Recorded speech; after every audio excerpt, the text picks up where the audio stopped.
the golden lead. Got battle for the shooting beast. Don't make the lion wrong. We're fighting war. Love ain't no game. These brains feel the same.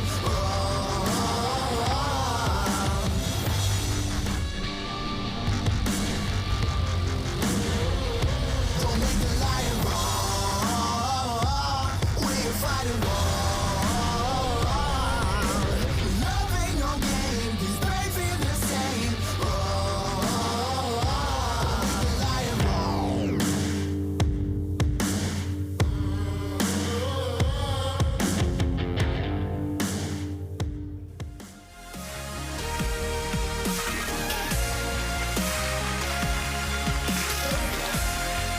Welcome back, everybody, to another day of LCK Summer 2017. I am Valdez. With me is Crumbs, and we're going to jump into the first matchup of the night. Will be Ever 8 winners up against the ROX Tigers. And it's no secret that these two teams have been struggling. You've got Ever on the one hand on a 1-7 record, but then the ROX Tigers at 2-6. And while you might think that this matchup is close on paper, ROX Tigers have been the team that have decidedly put up a bigger fight against their opponents. Last time around, they were actually able to take down MVP in a 2-0 fashion. A game that some might argue MVP lost themselves and nobody won, but they did play it quite well. They managed to the situation. They played the late game out strategically around objectives, specifically Baron. So this is a team that recognizes very much so when an opponent is weaker or stronger than them. Have they been able to adapt? No, and that's why their record is 2-6. But coming into this matchup, I have them as the favorites. Yeah, I would have to put them in the favorite position in this matchup. I mean, you look at Ever 8, there was a bunch of hype around them as well when they first came in. You had guys like Septed in the mid lane really popping off in any of his matches. And then you had Malrang, another really young jungler that a lot of people were saying, hey, you know, this guy is pretty good. We gotta target him down. We gotta make sure that we can win against this guy. But then when we actually saw them play up against the stronger teams especially, it was kind of just stomps over and over, and Septed trying to carry his team, but couldn't really do it by himself. Well, remember that this is the team that just came into the LCK this split, right? They barely qualified. Well, they qualified well, but now they're up against the big guns, and it's a team that, while its identity was formed in the Challenger Series, now that they're up in the LCK, they've been really struggling, and it's been catered by the addition of Comeback, known as Sachani. We've covered this man so far before, and he's been trying to make his ways onto the team as either a support, as either a jungler, which did not work. So he's not stepping up to the plate right now. You have Ella coming into it, but I favor this team having Ella over Comeback, as it seems like they have a more reservation as opposed to the more wild style that ends up them losing games in a matter of 10 minutes. Cue SKT versus Ever a couple of weeks back. You know, just play it a little bit more passively. Try not to die early on, and you'll probably have a better chance. And, you know, you were talking about how Comeback Atani, he's a little bit more mechanically skilled, but it doesn't matter if you're dying. Whoa. I think you did say that. Skilled, I think you did say that at some point. Maybe I'm misquoting no, he's you. a strategic. He's the strategic man. Okay. Strategic. Strategically skilled, if you will. But Shot Ella, caller as a leader, yes. Yeah. Ella, is he the more mechanically skilled then, in your opinion? I think okay. You're not setting the bar very high with... He plays Tarek and Alistar. All right, let's go with that. Yeah, definitely know what you're talking about. And if you notice above the images here, we have version 7.12. We are on 7.12 as the patch, and Camille being nerfed is because she did receive some minor buffs. The cooldown on her passive was reduced, as well as the damage to her second Q. So the ban coming out, Lindarang has been the top laner with 9 unique picks so far in the LCK. Tough word. So getting that out of the pool so that he doesn't have a counter pick into the red side, and the rest you can expect them to be standard bans all throughout. Yeah, but definitely be expecting a Zac, maybe an Elise a little bit later on. Malrang, no secret that he loves to play that Lee Sin. We'll see if the Tigers opt to ban that out instead. Ever 8 still thinking about their third ban. You've got Caitlyn and Lee Sin being up, so it would be wise for ROX Tigers to ban out the Caitlyn, not let any of these picks happen. And Twisted Fate. Yeah. Well, we have to address the fact that right now Doran's rings did get nerfed, right? So now the unique mana regen passive is no longer there. So mid laners that could previously benefit from that, have an early, strong laning phase, can't have that anymore. But most importantly, the top laners, champions like Gragas, that have those triple ring builds that are so annoying to deal with, can no longer get away with that. So Twisted Fate, another crazy counter pick, but I want to address what happened on Sunday. We saw Akali top, Mordekaiser top, Fiora mid, which wasn't the first time we've seen it in the world, but we also saw Alistar. And that complete shift of the meta inspires teams to try that themselves. And so we can expect picks that are enablers to come out, because all these picks don't have a lot of crowd control. What they need is setup, and those champions like Alistar, Zac, Gragas, Gali are the enablers that allow these picks to happen. And Shen is rising up in the ranks as one of those picks, but the Tigers will go ahead and take away Renekton and Caitlyn, and Sangin has been a great carry for them so far in the late game. So this makes complete sense, and I'm worried forever as to what their answer is going to be, but with at least for early game power, they will have firepower to match. Yeah, they're looking towards Malrong once again to be active early game and get that pressure on the lanes. And here we go again. You guys might be surprised with the Jhin pick, but we are on 7-12. Jhin with some slight buffs. We've been seeing him over in NA, and he's picked up ahead of Ashe, ahead of Varus, up against the Caitlyn. And the Jhin does offer that ability to engage onto the Caitlyn with a little bit more reliability. Not only do you have your 4 shots on your ultimate, your deadly flourish to lock her down, and there we go. That's that enabler that we were talking about. The Shen to make sure that you can allow your team to succeed. It's a great matchup topside against Renekton when you have that at least to pair with. So a strong topside and then a bottom lane that can assist in a dive from afar. And now the Gragas comes out. We've got some pretty sick combinations with 2 different strategies and approaches to this game. So explosives will be in order for this matchup. Yeah, definitely looking forward to the new patch and seeing what it brings in. We're already seeing a slightly different draft from what we're used to. And we are jumping into ban phase number 2. We'll see what these guys do want to target. And supports that allow dives to happen in the bottom lane is what ROX want to deny. So the Thresh is a great ban here. It shouldn't be fancying anything like a Tahm Kench or even a Karma, as Karma did get nerfed. Her shield no longer is as strong as it used to be.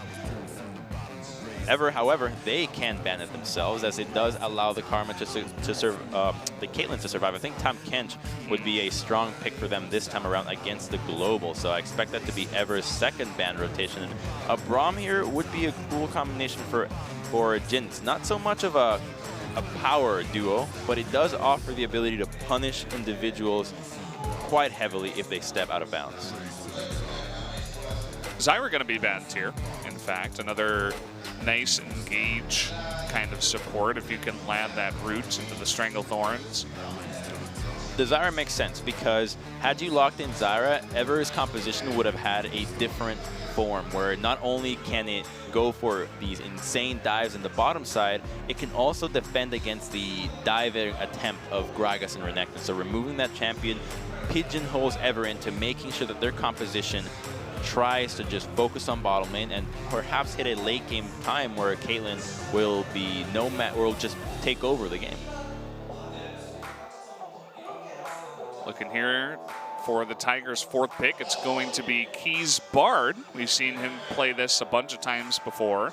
Definitely one of the supports that we see it play more often than the others. Him and Max definitely like to pick that up pretty often. And remember that Bard is a great answer to Jhin. Similar to Nami, when Jhin opens up with a curtain call, you simply pop your ultimate and deny it right away. So it's a good answer to that. And here's going to come out the Braum from Ever, and there is going to be Braum Jhin. So much pick power on the side of Ever. They're going to have to crank up the heat in the early game if they want to walk away with a victory. They have the tools to do so, and now the last pick in mid lane will have to speak to that. And Orianna would make sense in just helping out a team composition have more than one route, but it won't likely have too much pressure in the mid lane. So Cassiopeia will instead be the lock away, and Septed, one of his favorite champions. He's been Oh, the trick. The trickster. I tricked myself. I was calling the what? Oh! Wait a minute.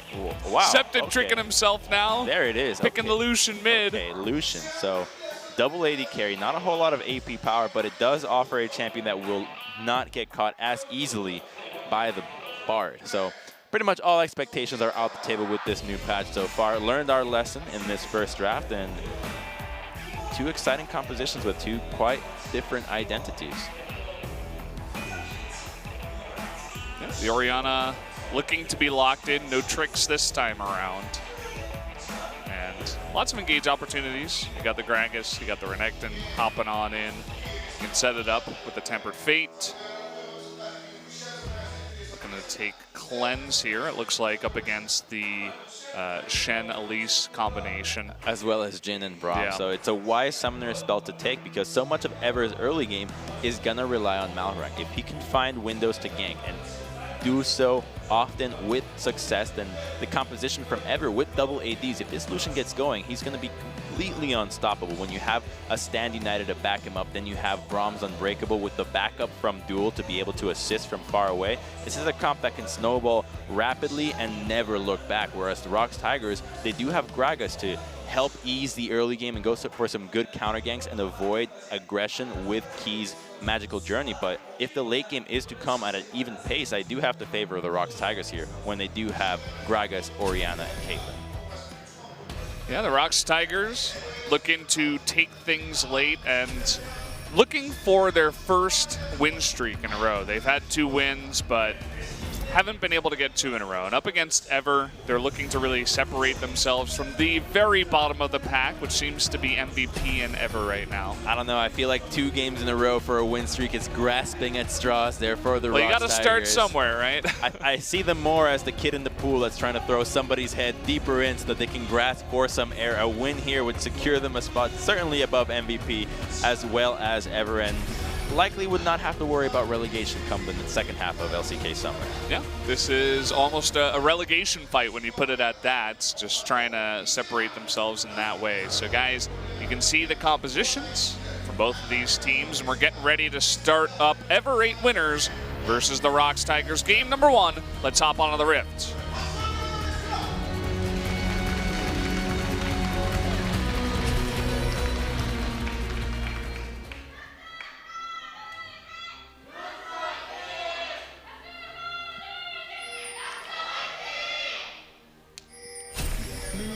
Here we go, starting off game number 1.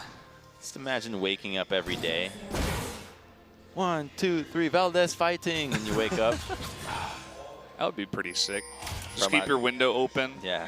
It's like you've got your own cheering squad. That might would be what it's like to be a celebrity, but I think in a more creepy sense, with people waiting outside your window, waiting for you to exit so they can take pictures of you. As long as they cheer for me, I'd be okay. That start from Duel here, Boots. And Sunday, you might have looked at these starting items and wondered, all right, everybody's packing D shields. This time around, however, only Helper has Doran shields, and that is because at long last, the item has been nerfed. It now costs 450 gold, so you can only have it with 1 potion, and nobody really wants to make the most out of that, and we're going to see a cute steal here for some camps. Could be in a little, no, not going to be in trouble. It's just, they come in there, they steal a couple of the Raptors, I think actually 3 in total. 1 over to Lucian and 2 on the Shen, so pretty significant, but not getting caught in the same breath. Mighty Bear is still level 1.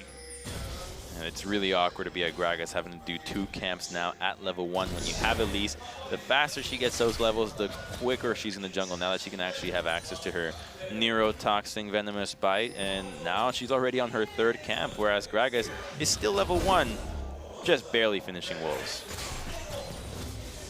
See Mickey respecting the level 2 from Lucian, just running away from that one. And with that pressure that he's putting on, you could see actually Septed able to get this ward down at the blue. It's going to give him a really nice look at the timing of Gragas and exactly what he did. And here comes Malrang. This could be risky as bottom lane is pushing in. So mid lane has to push in, and as long as Septed can assist on this steal, then all should be well forever.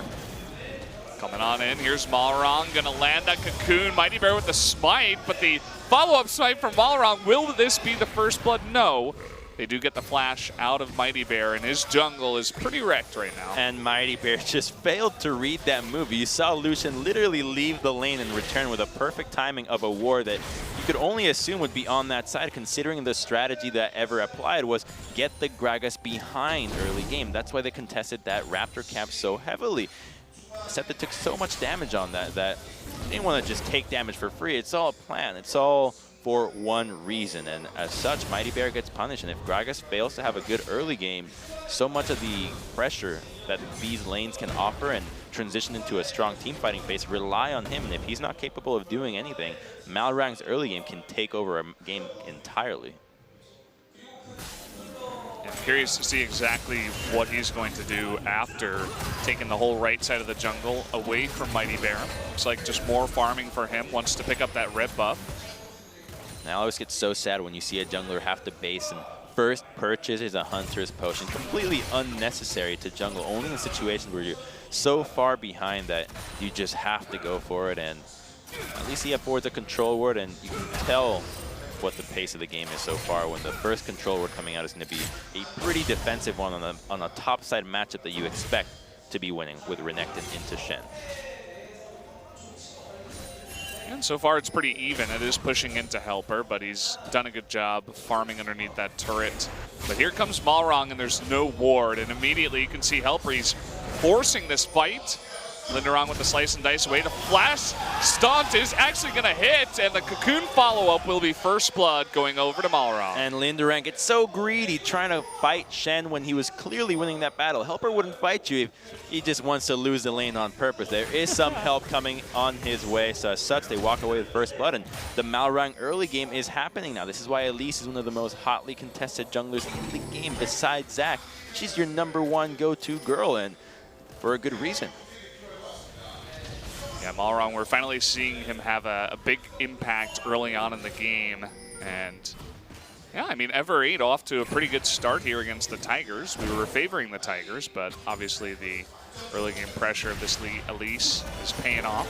You can also see, well, actually, let's take a look at this replay first. So here, Helper's clearly fighting in the wave, and he tries to go for the second slice and dice, but I believe he uses it too late, just being too greedy with his abilities. Could have escaped out of that with his life.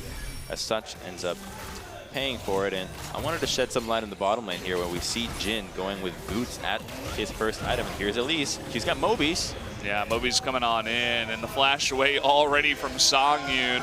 Magical Journey up against that wall. Songyun is going to try to flash into it, but the follow-up cocoon will be another kill going over to your main girl, Elise. Oh, she's off to a fantastic start. Great purchase there for the boots, and we're talking about duels boots, where it's going to help him get out of key, and Songyun's harassed by staying at a decent range, as Jin can do so with his passive that lets him go faster. But now that Elise has boots, it's so difficult to account where she's going, and now she's in mid. Oh, and the exhaust coming down from Septed. Malrong looking for that repel on in, and there's just nothing here for Mickey. He has no summoners, even Shen coming in just to make sure. And they're going to give the kill over to Helper even.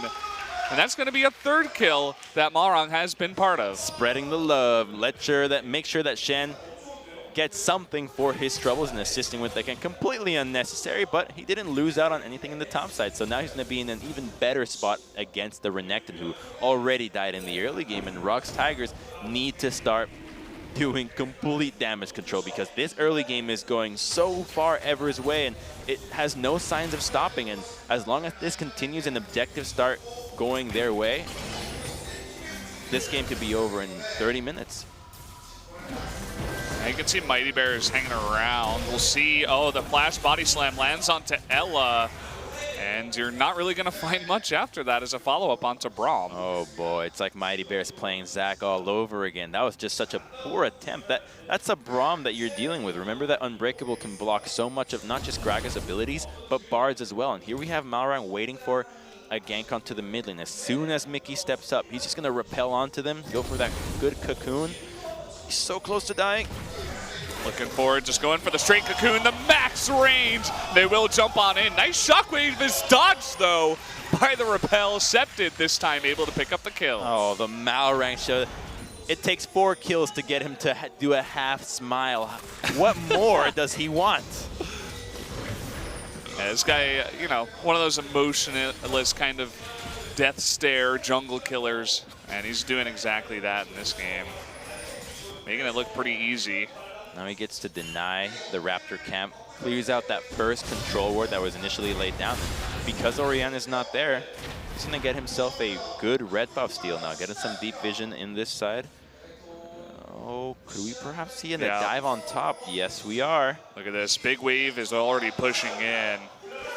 And there's just no real response. Okay, we have Mighty Bear coming up now, but I can't help but feel he's a little bit too late in this. Taunt into the cocoon, the easiest setup you've ever seen. And that's going to be another kill going over to Ever8. It's like they're playing against bots. ROX has no answer anywhere. They're just sitting at turrets, dying left, right, and center. And there's not much for them to do. They need to get some side of the map. And first brick going down at 9 minutes.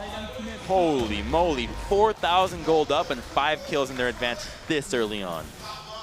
The ROX Tigers fans in the audience just saying, not like this. Not like this. Not what we expected.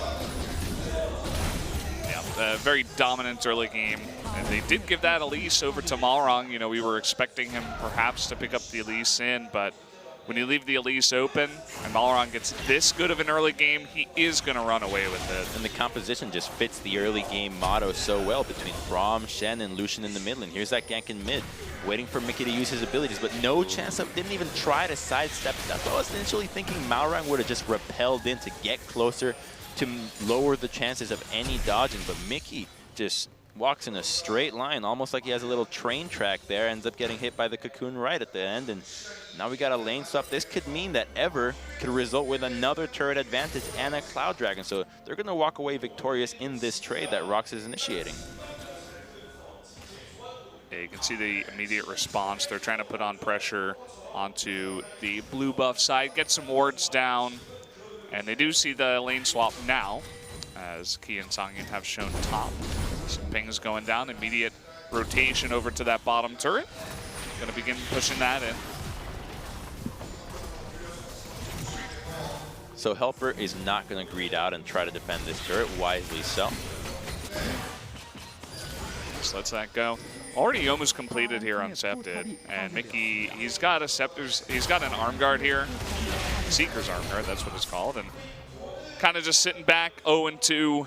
Trying not to die to this Lucian. Oh, and wait a minute. This has now evolved into a 2-turret trade. This is helping ROX Tigers more than it does Ever. Increasing the total gold will only help stall out the game even more. It does allow Septa to snowball so hard with that Youmu's, a build that typically it's Blade of the Ruined King. So he goes Youmu's, and now Mickey's just 0-3-0 with no chance of damage itemization anytime soon as he's got a Seekers. I mean, you're running up to Illusion that's 2-0-1 with a Youmu's completed. You have basically no items.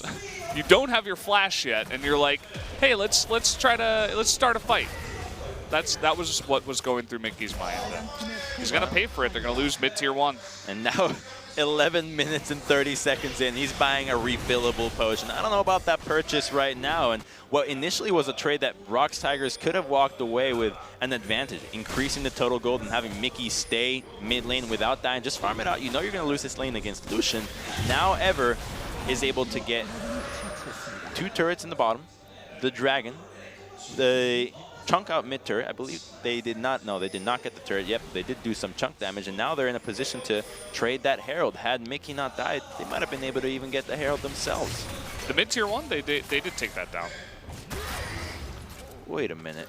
Oh yeah, my bad. I'm looking at the whoopsie daisy. Yeah. Well, the next objective that's coming up here is that Rift Herald, obviously, and there is a bit of vision in the pit for the Tigers. You can see a bunch of pings that did go down towards that Rift Herald. They know that will be a focus here for Ever8 after taking down all of those turrets. The question is, when do Ever8 really want to make a move towards that, take it out? Looks like the answer is now. once they get some lane control, they need Chen to start pushing into the bottom lane. But here's where the danger comes of winning an early game so hard, because now there are so little objectives left on the map that sieging for the later objectives is a bit tougher without the later itemization and levels. So using this Rift Herald will likely have to be used on an inner tier 2, which takes much more setup than for a tier 1. You can see everybody from ROX is trying to set up a counterplay. The traps going down some deeper control wards into the pixel brush here, and unfortunately Malrang, he had the sweeper, but he missed the one ward in the pit, so they saw him start it, and that gave ROX the information they needed to put in that counterplay. It was wise from ROX to move many members that they had onto the mid lane to at least threaten to have control of that side. And we have an attempt on P. Ooh, just barely not going to be close enough. Although he is jumping on in. Here's Helper with the Stand United trying to make a play. Does miss the taunt, it looks like, onto Songyun. Coming on in, the big knock up, and it looks like Songyun will be the one member to go down on that big chase. And maybe this time they can go for the Rift Herald. That's a huge commitment to get 180 carry and no objective in sight. It's not going to be the way that Ever wants to play this game out. If they can stabilize and get an objective out of this right now, which should be the Rift Herald, it will all be good. Here we go again. Malrang will open up, missing the cocoon, and the Cullen goes on Songyun, but they take the magical journey, which lets them have a straight route onto Songyun. And here's where Ella comes in as the hero of this one with the flash, glacial fissure, making sure that Caitlyn does not get out alive. So they do set up this Rift Herald. You can see that ROX is not confident to take this, as Songyun just respawned, is up in the top lane. Just going to have to hand this one over. And you were talking about, hey, there's not any more of these outer turrets. It's going to be hard to get the inner ones, but at least the Rift Herald will make things a little bit easier to push on in. Exactly. This Rift Herald will now require a 2-lane setup to be used into the mid lane effectively. You have tremendous wave clear between Gragas, Orianna, and Caitlyn, so the Tigers certainly have the tools to stall out this game if they desire to just play it passively, which is what they should be doing. They severely lack damage items to actually take down anybody if they get caught. So you always have to consider the Stand United on top of everything else, as well as maybe even Braum being able to make it into the fight and protecting his allies. And forever, they do have an Infernal Dragon coming up next, and that dragon, when you have 280 carries, is a powerful objective. Yeah, and even that first Cloud Drake, I mean, you already have the Moby Boots for Elise. She's just flying around the map right now. Always going to be in good position, setting up those picks that they need to continue getting, you know, continue accelerating the game with the Stand United and the follow-up from the rest of the team. All of Summoner's Rift is her spider web now. They're all in her web. She set it up from the beginning, trapped everyone in here. It's like the spiders in my house. You know, I used to have a Black Widow infestation one day. That sounds terrible. And Helper in a pretty terrible spot here. We'll see if his team can get over. Does lay down that zone. Can't get hit for a while, but he's all alone against 4. And Ever8, they're just going to leave him to the Wolves. He's just wandering out into the jungle, trying to go for a casual stroll. In the meantime, it's a 2-man attempt topside. And ROX members are responding to this as Orianna is left alone, as Elise is here. Remember that Herald did get popped in that topside, but it doesn't look like it's going to yield them a tier 2. Pretty close. They could definitely rotate over there a little bit later on and take that out. Did a nice chunk of damage. Not just the headbutt, a little bit extra as well. Gold lead hasn't grown too much. Remember, at 9 minutes in, we were at a 4K gold lead. So 7 minutes later, roughly about the same.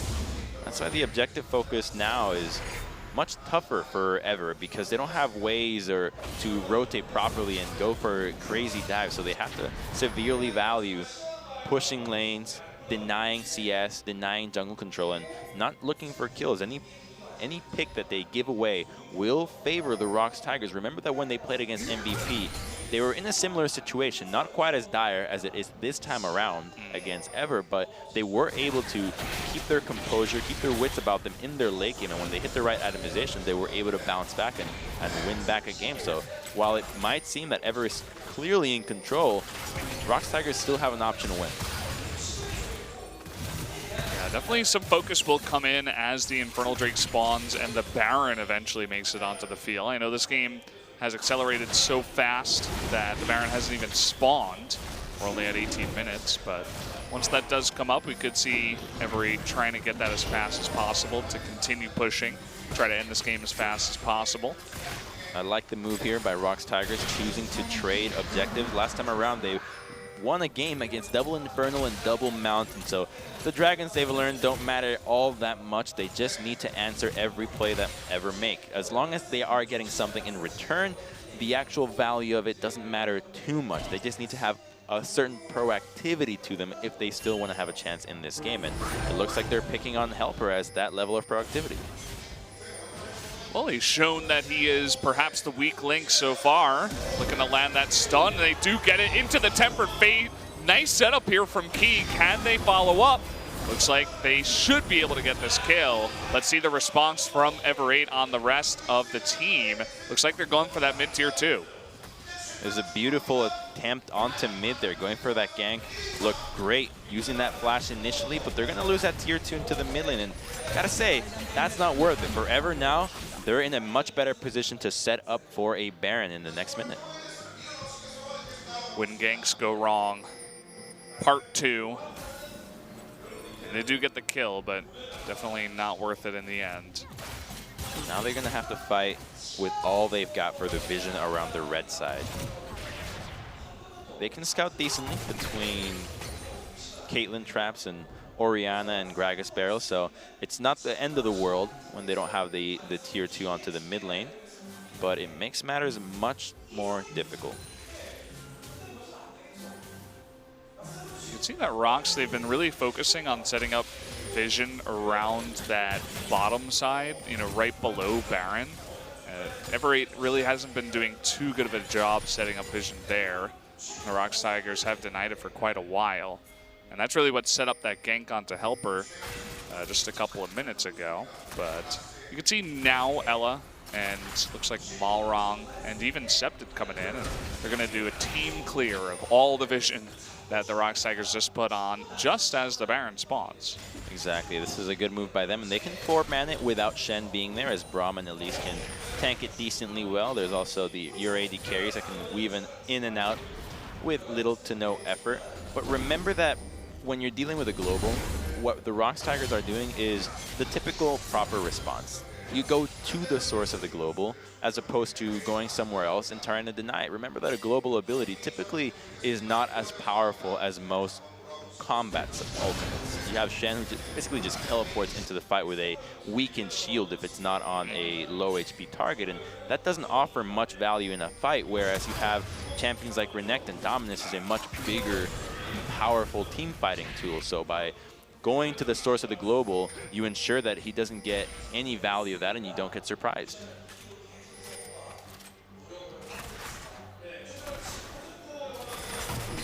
See, they've thrown Septed top to begin pushing that in. I was talking a little bit earlier about that really low top tier 2 turret. It looks like Septed really wants to pressure on there. And Malrong's kind of just on vision clearing duty around this red side. Clear up as many wards as possible. Maybe you can set up a pick into a Baron. And there were some pings onto some deep wards that the ROX Tigers had in the blue side jungle of Ever 8, but those wards are gone now, and I think it's going to be pretty hard to set up a ward like that in the future here. And the vision for Ever around Baron is as shallow as a kiddie pool. They only have as far as the blast cone. That is not going to allow them to rush, sneak, or do anything around Baron. And they need to get some control around the lanes before they do so, and they need numbers advantage for it.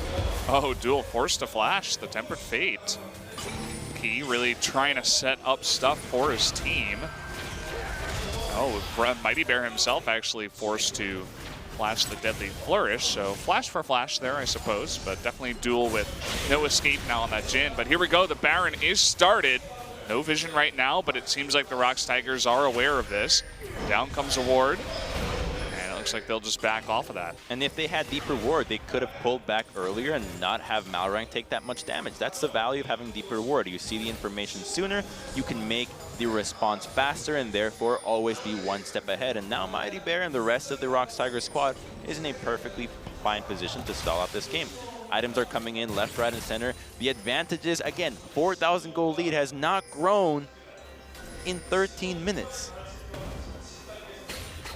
Yeah, definitely a bit of a problem here. I'm curious to see what Sion is going to go for up next. Will be that rapid fire cannon. So she's getting pretty close. Once she does pick up that Infinity Edge, afterwards she is going to begin hitting like a truck on this Caitlyn already, especially with the traps in the net. Yeah, that Elise, if she gets caught out, she's going to get just squatted out like a bug. She does not have any armor and is not building anytime soon. Okay, Ella with the face check. Seems to be okay as Septed is going in. Will flash the shockwave. Mickey in a lot of trouble here. Teleport even used, forced to cancel. So Mickey once again caught out in the top lane. Great moves there by Septed, using both his summoners to get out of that situation, force Mickey into a tough choice. There's a TP coming up top, but they still have Mighty Bear to force a steal or threaten. Well, they get that Scuttle Crab too, so they'll know exactly when this has started. You can see that the ROX Tigers, or rather Ever 8, they're not really looking for that Baron. They're looking for more picks in the mid lane, trying to catch Mighty Bear if they can. All they're going to get for their troubles on that pick on Mickey is going to be that tier 2 as Helper continues to push this top side. But remember, in the match against MVP, it was key, that was critical for ROX's success. They stalled out the game with his Tempered Fates, with his magical journeys to make sure they were in a position into the late game. That's what's been happening so far. Key has been spearheading the charge for ROX Tigers if they are to make a comeback. And now the gold lead's starting to grow for Septed and the rest of the Ever 8 squad as they have acquired that tier 2. They need to get some deep vision now, but that dragon is going to come up next. Yeah, we got another Cloud Drake, and we were talking about already how fast Malrang is moving across the map. Oh boy, Mighty Bear. Ugh, eating a little bit of damage. Body slamming the Baron all by himself. But if Ever 8 can pick up a second Cloud Drake, that's going to get a little bit out of hand already. I think they'd go for the Cloud Drake if they get Baron first, if they wipe the rest of the ROX Tigers. ROX Tigers has already shown that they do not give any cares about this dragon. They have no issues playing the game out no matter what dragons go Ever's way. So as such, Ever needs to respond and think about why they're doing that. Why are they ignoring the dragon calls? Well, because Baron's really the only objective that will crack the base for the ROX Tigers. Their base turrets are still completely healthy, and while Malrang is going to take this Cloud Dragon, the opportunity cost is going to be that vision now is reinforced around the red side for the ROX Tigers. It's going to be that much harder for them to actually get in there and start getting vision that will allow them to go for a Baron. And while it's going to be a Mountain Dragon up next, the cost of buying more time for a late game comp such as ROX's can come to bite them back. Yeah, just as you say, Ever 8 has to be really careful about just getting lackadaisical here and just sitting back, not putting on the pressure, getting another Cloud Drake. It's nice, but you know, you really like that Baron. And here comes Ella, finally trying to push on in all by his lonesome. And you're talking about going for the globals. They're going for Linderong's teleport here. Can they take him out? Looks like he will flash the wall. Cullen coming out, and Septed will get that kill off of the back of that. And that is a nice pickup for them. We'll see if they do anything with it. Yeah, Linderong quite overextended there, not respecting that the dragon had been taken earlier in the MIA call on Septed. They still don't have much vision around red side. Well, look at this. Mickey all by his lonesome again, gets caught out. Now sitting at 0-5. Poor brother Mickey. All right, well, I guess ROX Tigers just decided to abandon the game plan. Ever 8 just abusing everything that they get thrown at them, and as such, this Baron should go their way. As long as Helper and Ella zone out Gragas and there is no steal, then this one can be written down in the books. Yeah, gotta take down that Baron. Nice little smite to secure it by Malrang. And now finally the gold lead has increased. It's always so sad, though, when you see that the strategy is there, that the teams are trying for it, and then it all collapses when two members just get picked off with no reason. I mean, we're going to get another look at this, and he just tries to fight Balrog. He doesn't respect the flash. I mean, Orianna Shockwave is one of the most famously flashed abilities in the game. Everybody flashes it, and you've got to know that Balrog will have his flash, and that he's sitting at 2-0-4 and there's with a Leandries and a Banshees. There is a Stand United Shen that just killed Renekton. There is no chance of him winning this fight. This is a Fed Elise, so ROX just collapsing everywhere. Yeah. Whenever I watch Mickey, he really gives me that solo queue vibe where it's like, at times he can really pop off. His mechanics are really fantastic. I mean, everybody knows him for that. He is a great player in terms of mechanics, but sometimes just not respecting the game situation and just saying, no, I'm okay. You know, I'm really confident. I can take this fight. I've got Zhonya's, right? I should be okay, right? Well, no, not in this situation. Exactly. Game awareness of what's currently happening was critical there. Any other time, Orianna versus Elise, that's a perfectly fine move, but she's 0-5, the map is not theirs, and now not even their tier 3 bottom is theirs. Well, I have a feeling their base is going to be taken away from them soon as the setup truly comes in. I mean, the Caitlyn has just not been given enough time to really pop off. We do see her pick up the Infinity Edge, but I don't know. I think it's just too late with the Baron buff and pushing into inhibitors already. They have a triple item Orianna, so they need a crazy shockwave if they are to win this one. That's really the play. When you're going up against a Braum, it's not going to be all that easy. Fella is on point with that. And there you go. Bot inhibitor is down. The top turret already taking a little bit of damage. Nice traps set up here by Songyun, really going to discourage any further pushing out of Ever, but they've still got a minute 15 on this Baron, so they're going to push somewhere. And now they've decided to go for 2 lanes of pushing, with Lucian going back into the top set, and 2 inhibitors I think would be too much for ROX to handle this time around, as this snowball has already taken its place with a 10,000 gold. Oh, Mickey going to get locked down. Doesn't look to be a follow-up though. Look at ROX Mighty Bear's mana. All right, so he has to base right now, but there's no need for him to stay. Oh, wait a minute. Okay. Just going to shut that down with the Tempered Fate. Duel trying to open things up, open this inhibitor up if possible. Helper eating a bit of damage, but you could see that double push coming in. ROX really struggling with this. It looks like Balrog in the mid lane. Okay, the flash coming in, trying to land that taunt, rather the stun, and Braum just easily able to disengage the fight, just back off. That was just so poorly coordinated.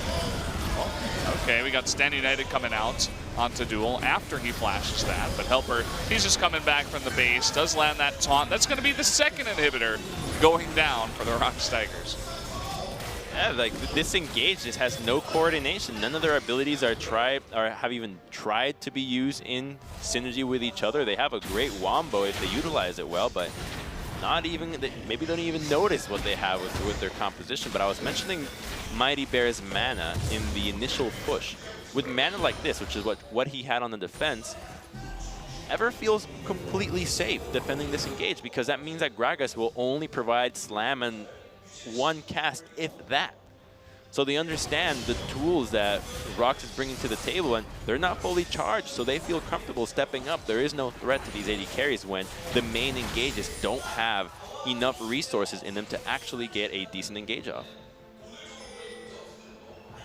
Yeah, so now we're sitting on a 10,000 gold lead key. He might have stepped 1 step too far, and he is going to be taken out here. Septed now legendary, 6-0-2. Just hiding in the brushes, picking off 1 weak ROX member at a time. Now it's all about going into the mid lane. This turret's already half down. If they are able to get 1 crit from Duel onto this turret, it will go down. He's got a bit of a window there. Can sneak through the trap line, but that is just not necessary at this stage in the game, to just wait for the waves and nothing more. You have 15 seconds with key being down. Ella at this point really secure to just step on some traps too. And there it is, opened up the curtain call. Coming from the right side is Septon and Helper, looking to take out some more members. Helper, though, maybe going a little bit too far. Looks like he will survive, though, and they get the turret, which is really what they're looking for. What a great move from Ella there, dropping that unbreakable final moment to deny the cast from Mighty Bear. The wards. He's trolling. He's trolling. He's trolling.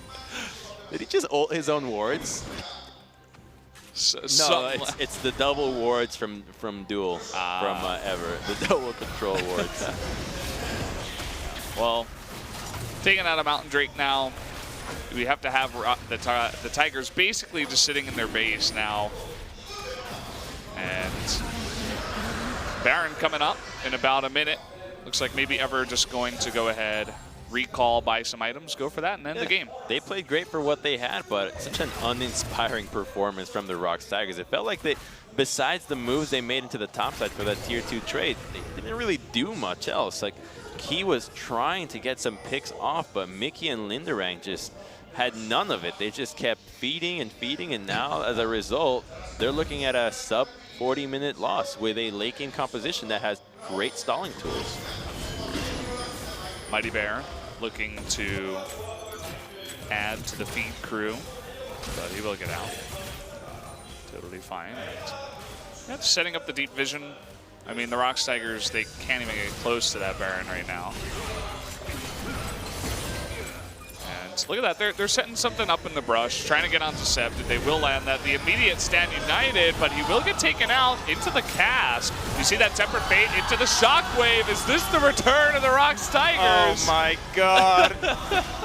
That's gonna be 4 kills going over to the ROX Tigers as they do defend their base for now, although they have lost a Nexus turret. This is exactly why you don't siege when you're in this position, when you're 10 seconds for Baron to spawn. A lost fight would give ROX Tigers Baron and stall out the game. And Septed goes to the face. Why use your trinket there instead of on the brush he's about to face check? A great engage, a fantastic Bard stun into a follow-up or Shockwave, and now they're looking at a Baron. If this doesn't get stolen, ROX Tigers has a new lease on life. Balrog looking for it. It looks like he's decided against it. He doesn't have any vision, and he's just going to let that one go. So the ROX Tigers do pick up Baron, but again, in the base, there are no more Nexus turrets, so got to deal with that at the same time. My God, it's like the League of Legends have turned the tables, and now they're basically MVP from last time they played. They got no base, just a late game composition with a Kaylin trying to stall out this game. Are they going to be able to do so? I'm not so sure, but they have 4 minutes now. There's no way Ever can push into this base, into Baron creep. They can try to rush the Nexus, but that would be bold. You got to pull a Longju, right? They just don't have a Kled on their team. That's part of the problem. No charge into the Nexus for Ever8 this time around. Look at the items now. Mickey's got a death cap completed. That Caitlyn's got armor penetration, waiting for one final item. They're a real threat now. Ever8 is a couple of mistakes from throwing this game right back to the ROX Tigers. I mean, if they get all 3 inhibitors up and they get another team wipe, we could see a bunch of the mid lane turrets going down, gold evened up, and then that late game composition finally coming through for the ROX Tigers. Just due to one mistake pushing down mid. In the most unreal fashion. Yeah. This was not supposed to happen. I think it was 11-2 with with no turrets left. Baron in 10 seconds forever. Yeah. All you do is back up. You head to the Baron, you take it, and you push. You win. Well, guys, if you're enjoying this game, I have good news for you. We do have the Telecom Wars later on. We didn't really mention that just yet. Want to give respect to these teams as well, but I know a lot of you guys are waiting for that matchup at the same time while tuning in early. Shout outs to you guys. And here we go, Ever8. They're pushing in, but look at this Tempered Fate. That's another 2 members taken out. Will we see a Shockwave follow-up? Looks like it will just go on to Ella, who is taken out. But again, Key does feed himself, so trading 1 for 1. Both the supports going down. Remember, anytime that Tempered Fate gets used, it's the cue for Duel to use his own ultimate completely undeterred. So he opens up from the side and is able to take out Key. But no flashes were used on that one except for Mighty Bears. Critical for taking out these carries. And now next fight, they're not going to be able... he's not going to be able to engage with his slam. And we'll take another look here. It's Helper getting a little bit greedy. Goes with a taunt in with Mickey's right there, so he immediately gets chunked out. Forced to flash. My bad, he did use his own flash. But see, second Tempered Fate goes out. He uses his own ultimate, and he trying to run away from the Cole on one side, ends up getting crit by the other. Yeah, just getting rocked straight to the dome. But yeah, I mean, Helper, again, he didn't have to go almost up to the Nexus and taunt a Renekton, right? This is just some game sense mistakes coming out of both teams. They're extending the mistake that happened around Baron, right? Because when Baron gets stolen, you need to recognize that you're no longer capable of sieging. The siege is over.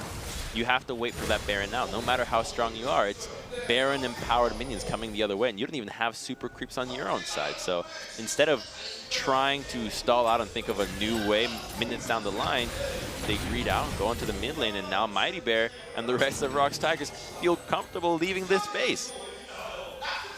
So every 8 right now, they're extremely spread out. They've got Jhin in the bot lane, Lucian in the top lane, 3 members in mid, and Helper is staying in mid. He's not even the one that's kind of split pushing right now.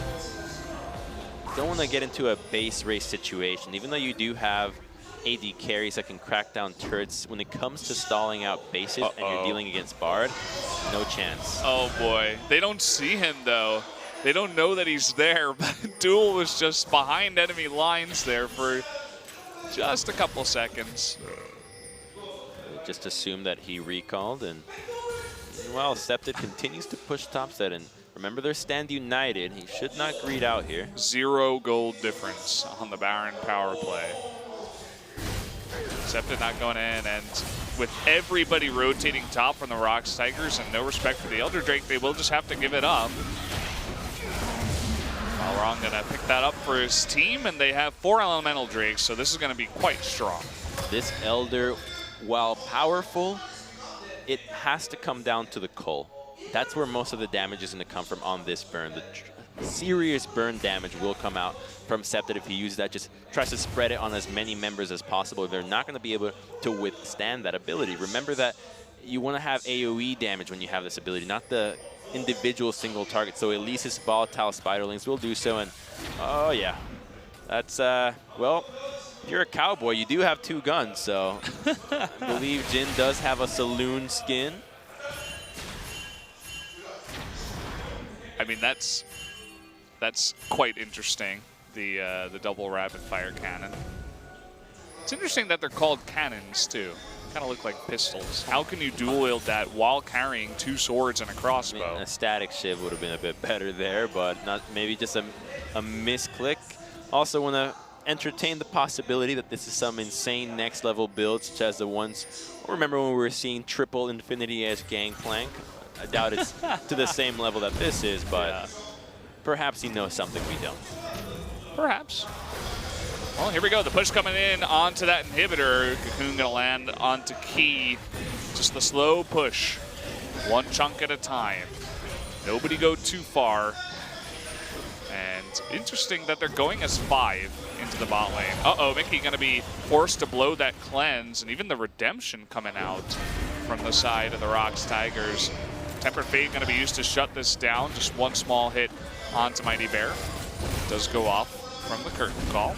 Mickey, though, pretty low. Really nice shockwave onto Duel, but he's going to pay for it as Scepted runs in and takes him out. Here's Helper in the front, looking to tank for his team. Linderong all alone, going to be stun locked for basically 5 seconds and taken out. And that should be the end of the game. Mickey. Okay, we'll hold that thought. They're going on in. They will take out Key, and Songyun is the real Key. They do take him out, and down goes the Nexus. Game number 1 in 41 minutes to Everett. Sides of relief there on the side of Ever. What should have been a completely one-sided affair ends up taking a detour for the worse. However, they are able to pull it through with a little bit of help from Mickey instead of playing a bit far back or even going to base, waiting for anything. I don't think we even saw him use his Zhonya's, to be honest. So a purchase that did not amount to much. I didn't see it. I don't know what you saw, but I don't know what the others saw. Things today in that match. Yeah, we've all seen quite a bit today. Double Infinity, double rapid fire. Banner of command on Gragas at the end. And the ROX Tigers are a bit stunned there. The game, they had no say in this game. This was completely the Ever show. Even when the ROX Tigers had any semblance of winning this game, it came at the mistake of Ever. Yeah, Ever just pushing it in. doing a good job with the lead that they have. You know, credit to Malrong for getting them that really early lead and the help that he had from Septed, getting that vision down. And even the early move onto the Raptors, that's what started it all. It was such a well thought out strategy early on. This is how they played in the Challenger Series in the promotion tournament. They're able to push out early lanes. They can establish an advantage in the jungle and let Malrang take over the early game. Allow your lanes to flourish when you have a jungler that can just obliterate the rest of the map. And they went back to what worked for them before, and it's refreshing to see that finally they're finding their stride in what seemed just a turbulent round for them. In a 1-7 record, they completely smashed the ROX Tigers. Dat Max range cocoon. He didn't even dodge it. He could have walked Decepted, walked the other way. He accepted his fate, I suppose. And Sangyun getting sniped out here by Duel in the end. ROX had the tools to stall out. This is the one good move they made, which Ever gets a bit greedy, and this is great. This is exactly what you wanted to see out of this composition, fighting for vision around the red side. This is an equivalent of fighting for vision, just a little bit closer to the lane, and that's where they were able to get a Baron. And this time around, while it could have been a pick, he gets a bit out of position there. He could have just sat behind your AD carry or taken the Cole. Cole was not going to do as much damage as the fourth shot out of that Jhin. And kind of the final push here. Here comes Mickey, so wait for him. He's going to see the opening because Unbreakable is not up, so he gets the ball in time, but then the crits from Septed were just nasty. Couldn't Zhonya's in time, I suppose, when you die in less than a second. Even if you Zhonya's there, you're going to rely on the rest of the team to boulder forward and make sure that you can protect yourself when you come out of that stasis. So every 8 with the 4 Drakes, including the Elder at the end, and tons of damage goes over to Septed. And there you have it, 41-minute game when, you know, it was super accelerated early on before 20 minutes, but then took a while to end it. Yeah, and it was honestly Linderang and Mickey getting caught out that stalled out the game. I don't think Ever was showing many signs of a proper vision around Baron. The game could have likely stalled out to this game with even less of a gold deficit, but ROX decided to give it away. So guys, we're going to take a quick 8-minute commercial break. When we come back, game number 2 of the ROX Tigers versus Ever 8 winners. Stay tuned.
Ladies and gentlemen, welcome back to the Nexon Arena for more of Ever 8 up against the ROX Tigers. Ever 8 was able to win a 41-minute game over the ROX Tigers. Took them a little bit longer than they would have hoped, but they do get the win in the end. And the MVP, it's got to be Malrang. There it is. This guy did so much work for this team. The early game was all about him. First Blood was right here with a great gank, double flashes, making sure that they can take down Linda Rank from the start. Moby purchased right away, going into a nice gank into the bottom lane. Just so well played there with the auto, getting that stun. And then the final cocoon, securing the death on Caitlyn. And Mickey was just the guy at the receiving end of so many of the deaths from the ROX Tigers. And here, they're going to just give it away to the top laner, because why not? Share the love. He just set up everything early game, gave them the lead that they needed to really snowball this into a win. And I think they'll definitely think twice before giving over that Elise to Malrang once again. And as you guys can see, we will not be having Mighty Bear for game number 2 on the ROX Tigers. It will be Sungwon coming in for the sub. Yeah, he did not have an impressive first series, to say the least, though. A good swap, I would say, and making sure that you can add a little bit more flavor, not show the weaknesses that were previously exploited in game 1, but there was just so much to say about Ever 8 for game 1. They felt cohesive, they had a game plan, they stuck to it. Really the only review would be around pressuring the Baron and getting some vision around that objective, but for the most part, they were in full control. Granted that big flop at the very end, but this game was all about them, while the ROX Tigers just didn't even seem to be there. Yeah, and I think the sub for Mighty Bear, it's not so much that he played terribly in the game. I think it's just when you lose a game like that, to that early game pressure from Malrang, it's super tilting. You don't want to put him in for game 2. You want to mix things up. I don't know. I think he played pretty abysmally. Since like 2 minutes in, when he lost that blue buff, I feel like this should have been a cue that, yeah, your blue buff's going to go down, man. You have no pressure on your lanes. That Lucian just didn't take a stroll on the blue side that took about 5 seconds and drop a ward at River for his bottom lane. He's trying to be aggressive. Especially because they know that Elise started topside without Elish, because the bot lane was not there. Lack of communication, amongst other things that went wrong for the ROX Tigers in game 1. We'll see if they can do a little bit better on the blue side as we jump into pick and ban. Well, the blue side has been the most successful side so far, as it has been for pretty much the entirety of League of Legends. So let's see if that 5% statistical advantage is going to make the difference. Well, when you are on the blue side, you have a little bit more freedom with what bans you want to pull out. You can do more targeted bans, and the Syndra so far, I think it's almost 70% win ratio when it doesn't get banned, sitting at 9-4, 69.2%. And yeah, I mean, Septid's shown that he's a very strong Syndra at that. So gonna go ahead and take that away. Well, the pick is powerful. They ban it on blue side because they know they don't want to first pick that themselves. Just get rid of it, don't even bother. And they've got their side set on something else. And it might be the Caitlyn again, or an early game jungler this time around to give Sungwon a helping hand to fit into this lineup, as he didn't have a game 1 to warm up. Galio coming out. We've seen that the ROX Tigers have had some success putting Mickey on this kind of passive lane pushing kind of champion, where he can be active once he hits level 6, but not too active. It gives him a lot of defense, so he doesn't exactly die. He's forced to build tanky, and it kind of helps him with his volatile play style. Renekton being the final ban here against Helper. Curious ban there. Not sure why that ban is coming out, but that does leave Lee Sin and Caitlyn up on the table, and he only had 1 game of Renekton before, and previously just had been playing so much of the Jarvan and Shen. Oh man, he's 0-6 on Jarvan. I think that's more about the team exactly. aspect, not exactly his Jarvan play. Could be both. But either way, Caitlyn is left up. They didn't want to hand over that Elise, and it looks like all nods and acceptance across the board here for the Tigers. Sangin will pick that up. And 7-12 could be the downfall of Caitlyn, or at least where somebody else meets her at a halfway point. And it's going to be that Jhin. They were comfortable playing that Jhin matchup. Even though he started boots, he was still perfectly fine in that lane. And here it's going to come out. I mean, they're going to lock it in right away. However, could have waited it for a little bit later if they wanted to prioritize something else on the map. But this just means that by locking this pick early, they're hiding as much as possible and just saying, you already know that our answer to Caitlyn is Jhin, so let's not pretend. Gonna take away the Gragas this time around. Looking like it. It is hovered. There it is. We'll have to see if that's in the top lane or in the jungle. A bit of a flex pick for now for Ever8. You want to put it in the jungle this time around. The Doran's shield nerf, or Doran's ring nerf, pardon, is significant in Gragas' laning phase. One of his key attributes was being able to just buy those triple rings and spam abilities endlessly, allowing him to sustain with HP and mana. Now that the passive no longer gives you stacking mana, it's now unique where you kill a minion and it refunds mana. I think that Gragas has been catering more towards the jungle role, and they're not going to allow him to even think about Gragas top as Seonghwan takes away that Lee Sin, and now they've got a composition that's pretty powerful in the early game as well. Seonghwan, you were thinking about maybe an easier jungler for his first game coming in before he's warmed up, but no, you got to play Lee Sin, boy. You got to be flashy, right? Yeah. And an easier jungler. Right now, Rek'Sai did receive a slight buff or some tweaks to make her ultimate a little bit better. Some increases in her base values as well as the ratio on her unburrow. However, when you're playing Rek'Sai and you have to deal with Gragas and Jhin, the chances of you actually getting CC and damage onto these champions is so low that it's never worthwhile. Meanwhile, you can be Lee Sin and actually make a difference by getting a great multi-kick or actually zoning them out. And Ella will respond with the Tam Kench, which is a great answer to Seonghwan's Lee Sin, as you can eat while they're in Dragon's Rage.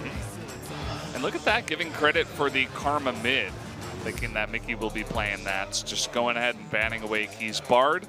Those Temper Fates were one of the only things that ROX was doing correctly in that game. Game 1. It was all him, right? He was the one that was in charge of the rotations. He was getting the picks onto Linderang, Shen. He was stopping so much of Duel's damage. That game could have ended even faster had it not been for Key's Bard, which he's been playing already 2 games in a row in their last match against MVP and this first match. So understandably so, get him off that comfort pick.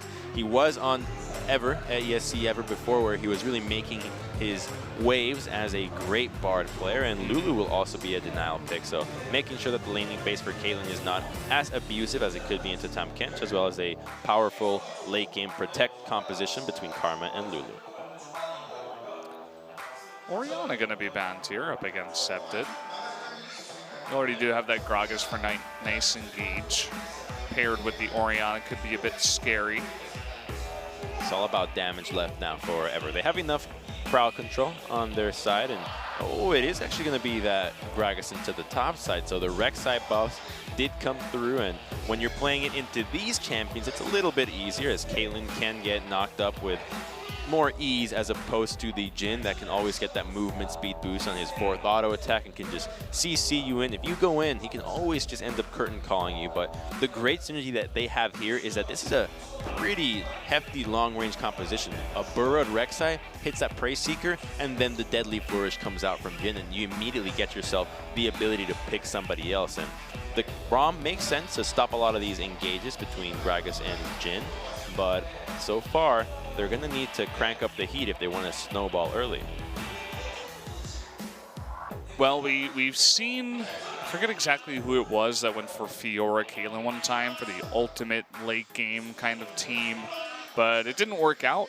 I believe it was Jinair. Yeah, I think it was Jinair, but going to decide against that Fiora anyway. We'll go for Linderang's Jarvan this time. So now they actually have some good protect composition. This is a pretty nice so far, and you got lots of auto attackers that can synergize well with Braum. You've got your AP mid laner now that the Athene's Holy Grail does offer a little bit more of AP for your Karma. Hey, we might even see some of that Zeke's convergence now as opposed to Zeke's Herald. perhaps. And a last pick on the Kassadin for Septid. Feels confident to go up against that Karma in the mid lane. Thinks he can farm it out. Get to that really kind of disgusting Kassadin level where after level 11 you're just a roaming god. Really annoying to deal with. They are conceding a bit of the early advantages, and unless Septid gets significantly far ahead of Karma, Kassadin's not going to have enough damage to kill anybody. Remember, there's 3 shields here. You've got Linderang having shields, Songhwan with shields, Mickey with shields, and you have Key to deal with blocking so much damage. So while Kassadin can be a tremendous threat, Duel, I think, will be the guy to really watch out for taking down many of the members of the ROX Tigers if Kassadin doesn't just explode this game as ever did in Game 1. Yeah, definitely could happen. If there was one guy to do it, it would be Septid in this lineup, of course. Looked pretty gross on the Lucian. This time looking to take it a little bit later. See what he can do up against that Karma. So going over the picks here once again. Caitlyn Braum, your standard combination for Peel, the 2-man army, and then you have your supporting squad of Linderang and the rest of the squad with Karma and Lee Sin. But what I'm looking out for Ever's lineup is this bottom lane, Duel and Ella. It's basically an instant setup artillery. Abyssal Voyage with Jhin. Your trips to the mid lane mean you can lock down anybody from so far away with Deadly Flourish and your Curtain Call. Such a surprising kind of semi-global composition that can be explosive to watch. Yeah, and it looks like the names here are flipped, guys. Actually, Septid is the one playing the Kassadin, so flip it all up, upside down. Flip it in your head. Yeah, flip it in your head. So, guys, we're going to jump into game number 2. Check out how it goes.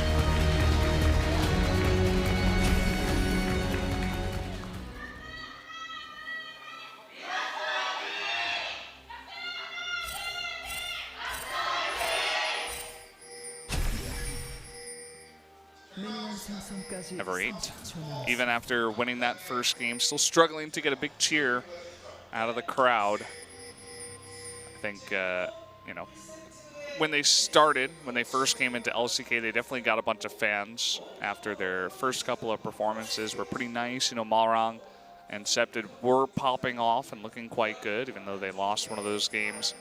But has gone downhill since then. They're really trying to pull things together, and win over the Tigers would be, again, as I said before, kind of pushing them further away from relegation. When you get into LCK, you're not looking to win the entire thing, right? That would be crazy. The Royal Road, straight from relegation into the championship up against teams like SKT, KT, and Samsung. Obviously, that's going to be nearly impossible, but if they could make it at least into the next season, into the next split, that would be pretty nice for them. So that's what they're looking for. Baby steps. Yeah. Got to start somewhere. And both junglers starting somewhere. They will be going red side, but look at Lee Sin's route. This is either a steal or a level 2 gank bottom lane. Oh boy. And they set it up. Looks like he will be... Yeah, but he walks over a ward, it looks like, so they should know where he is, and that just means vertical jungling for both of these guys. And remember, both these junglers don't need mana, so it's all about starting that vertical jungling, as you're saying. It's got nothing to do with slowing down the jungler, as they both respond swiftly, and they'll be able to farm up this other side of the map. But what this does is it frees up Gragas from having an easier laning phase, but it enables the Caitlyn from ROX to have an easy time harassing this Duel and Ella bottom lane without any fear of getting ganked. You can see just how aggressive they are. Now with level 2 hit, beginning to poke even a little bit more. Duel attempting to fight back. Malrang, by the way, is going to be spotted all the way across. Not sure how the Scuttle Crab went over. I think Mickey must have stolen that. Or I believe it was Linderang, but however, what I want to draw some attention to is actually this could be some seriously cool next level strategy from the ROX Tigers, because notice how the camps went down. Song Hui-Yun was able to take out the Wolf camp and the Gromp, whereas Malrang could not take either, and that's because Jarvan and Mickey have complete control of the lane. They have full-on access to pushing out. Now Mickey or Malrang will look for the camps a little bit later, but because of the timing of this, it allows the jungler to get a little bit far ahead. So ROX Tigers responding with a way to try to get the junglers ahead, and this does put Sungwon in a bit of a camp advantage. Now he's going to be able to finally take them down, but Sungwon's already ahead of him. Getting a nice lead so far on that Lee Sin. Helper going aggressive up against that Jarvan. Knows that he has Rek'Sai up in the top lane. Or up near the top lane, I should say. Here we go, Malrang coming on in. Can he get that on Burrow? It doesn't look like they'll force it. No flashes burned.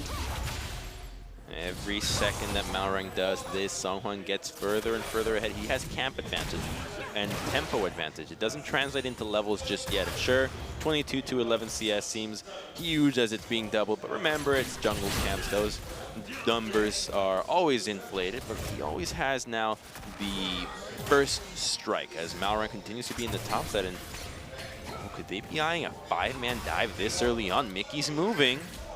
Oh boy. They're definitely thinking about it. Here comes Mickey. As you were saying, can they take that blast plant together? Should be some missing pings in the mid lane. Already did see it, and you can see that Ella and Duel, they're already backing off. But not far enough, and here we go, the tether into the flash. Teleport coming in from Helper. Key eating a ton of damage, will be forced to burn that heal. Meanwhile, this gank up into the top lane, Linderong on the run is forced to flash that wall.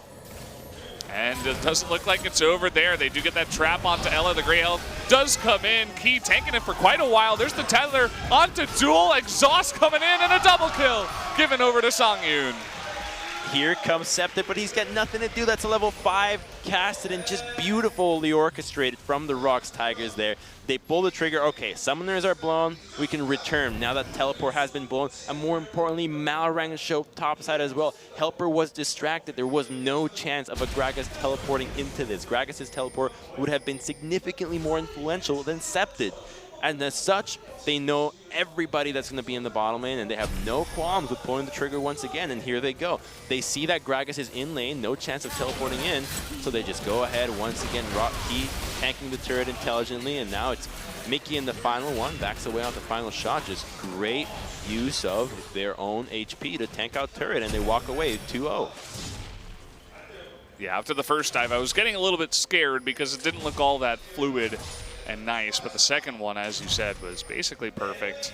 Good read there from the ROX Tigers, and this time it's them with the about 1,200 gold lead already at 6 minutes. This is what we were expecting them in Game 1. This is why I favored them to actually come ahead of this series. So that Game 1 victory from Ever was not only impressive on their part, but somewhat disappointing from what the ROX Tigers brought out. But it seems like Sungwon has brought some new life into this team, and they seem completely awakened from what happened in Game 1.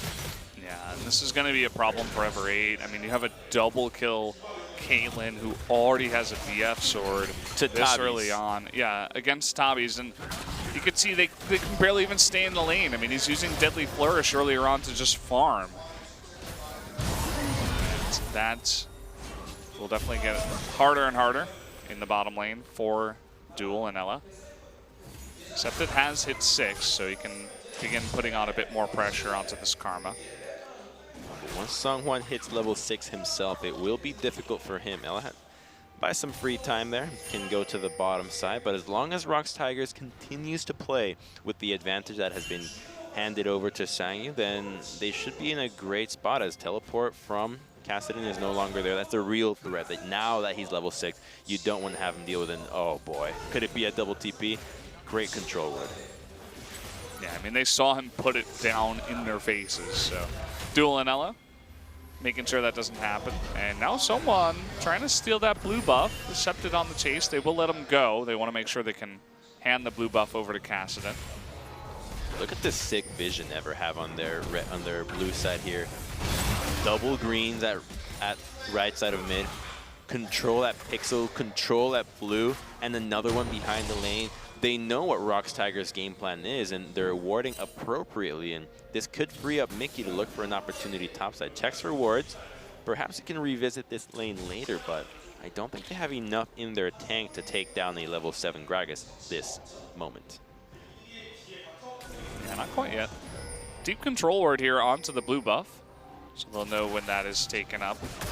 They do want to hand that over to Mickey. You could see that someone is making his way over to that blue buff. Some pings going down on the right side too. They kind of know where Malrong is. Correctly spotting him on the right side of the map. Do see him now. He's starting this Infernal Drake even at level 6. He's taking advantage of both the bottom lane basing as well as them clearly knowing that blue buff is being handed over to Mickey. He's gonna get low. I think he doesn't have smite, so oh no. Oh, okay, here comes Kassadin. Yeah, he needs the Kassadin to come in and tank. And looks like he will survive. Just barely. And again, you can only do this because they know that so much pressure was taken off the map. No Lee Sin nearby. Karma getting blue. Bot lane going back. And it looks like Duel and Ella looking to head up into the top lane. ROX will not let this happen. They do base in sight, so ever have the chance to respond and abandon this lane once again if they so desire. So we could start seeing some mind games as to where the dual lanes are going. They understand that the Caitlyn is under pressure, and the safest lane for them to find ways to dive is going to be on to Tahm Kench and Jhin. While Tahm Kench does offer a safety, he is immobile, so when you go for a 5-man, you can easily do it. And look at this. Here's the dancing shoes that we were hoping would happen. They do show again on one of the wards up in the top lane, so they do see him. And ROX have successfully forced the 2-on-2. Look at that control ward from Zangi. It's a bizarre forcing on the 2-on-2 because the investment to vision bottom side is no longer there. Nobody really wants to gank Jarvan or Gragas this early on, especially as a 2-man. You need 3 to take any of these guys down, and as such, their vision blue side now doesn't do much for them. Now they're stuck laning top side with no idea as to what's happening, and Malrang has to be there. Okay, Malrang with the knock up here onto Sungwon. And look at how much damage he's taken already. The Void Assault coming in. And the curtain call just barely out of vision. The kick onto Helper, getting him away. Cask not in range, and Sungwon with the great escape. Going into face checking is never a good idea. Pays with his summoners, and he also has to blow his. While they did get 2 teleports out of that, it frees up Linderang to start pushing this tower, which was already quite low from the damage that Caitlyn had done. And look at how far away Gragas is. That's going to be first brick. So the move that ROX Tigers were making ends up paying off in the end. Yeah, Gragas just not going to be here in time, although it looks like Linderang can't quite finish that off. Oh, so close. We do have the Glacial Shroud and the Kindle Gem here on Gragas. Isn't that the new recipe for Zeke's, or is that another item I'm thinking of? Anyway, hold that thought. Malrang going to be jumped on. Septed looking for that kill, going deep. Duel, can he finish him off? No. Forcing that flash out of Mickey for the escape. Close, but no cigar, and they still have Caitlyn freed up into the top side. They did get a lot of summoners, but that's the power of Braum when you're dealing with Kassadin. You can always just jump into the mix, and Kassadin does not have enough cooldowns or cooldown reduction and levels into a Rift Walk just yet to dodge out of a Winter's Bite being procced immediately. So he has to flash out, or I believe he flashed in to try to secure the kill onto Karma, but she's already at an Athene's Holy Grail. I'm looking now, it wasn't actually. No, he's just going for the build that gets you HP and enough cooldown reduction, because Gragas benefits so much from that. Wow, the damage on Linderang. Okay, coming on in, and it's harder to dodge this time. Malrang. Holy crap. You're not getting away from this, Rek'Sai. I think she looks a little less, I don't know, there's something odd about the new Rek'Sai that looks like she doesn't do that much damage just in animation-wise, but that is just not the case as he deletes Linderang. Yeah, Linderang looks like only with the Kindle Gems, so just a bit of health. No armor right now, and even the Rek'Sai with limited items, just the warriors, still able to do enough. I suppose you tweak the numbers enough and you make that ult a little bit more consistent. You can see Rek'Sai doing crazy stuff like this. That's 100 to 0. That's level 7 to level 9. I mean, he has no armor, but that's seems like a lot of damage. Well, we're beginning to understand why people are playing this Rek'Sai now. And we saw it previously on 7-11, so now here's 7-12 and even stronger. Looks very assassin-y, you know? It's hard to get away from the Rek'Sai in the beginning, even so. And here comes the chase on the Mickey. They're looking for it. Can he actually get out here? No. He does not have the flash. And looks like they really wanted to give that kill over to Septed too. Give the assist over to Duel. Wisely so. Make sure that Kassadin starts snowballing, give him as much gold as possible. A champion that relies so heavily on both levels and gold is imperative that he gets ahead. And he's already in a CS advantage into this Karma lane. And when he can go to the side lanes and be a real threat one-on-one against Mickey, is going to be disaster for the ROX Tigers. Linderon, it's not the first turret anymore down in the bot lane, but could have just easily gone in there, poked the turret, and taken another turret down. Oh, it's being patient, and off the back of that first break and the fight into the bottom side, they were able to walk away with the Rift Herald. Now it's going to just headbutt its way into that first mid lane turret going down for the ROX Tigers, and sitting at a 2-turret advantage with the mid one going down puts him in a great position for contesting this Ocean Drake. Rift Herald not going to do much outside of taking down that turret. And the Ocean Drake coming up, as you mentioned. Lots of assistance pings down in the bottom lane. They're looking to set up some vision. As 4 members of ROX coming down here. Mickey also has his TP. So you can see Helper just on the run, forced to flash, but there's the Cataclysm. Cask, really nice Cask actually to keep him alive for quite a long time. But in comes the teleport. Can they finish off this Gragas? Doesn't look like it, as the body slam will get him to safety. Well played mechanically there from Helper to get out of that situation, but they don't have enough people to wave clear this just yet, but they won't lose a turret now. Oh, the chunking onto Duel. That was really nicely targeted by Mickey to get onto that backline. Here comes Assassin Rek'Sai, level 10, looking to get onto that backline. This is opened up, the TP from behind. Malron getting on top of that key. Look at how much damage he takes. The flash will get him away. Septed trying to pick him up, but he can't. And look at that, over on the left side, Malron all alone being taken out by Songyun and Sungwon.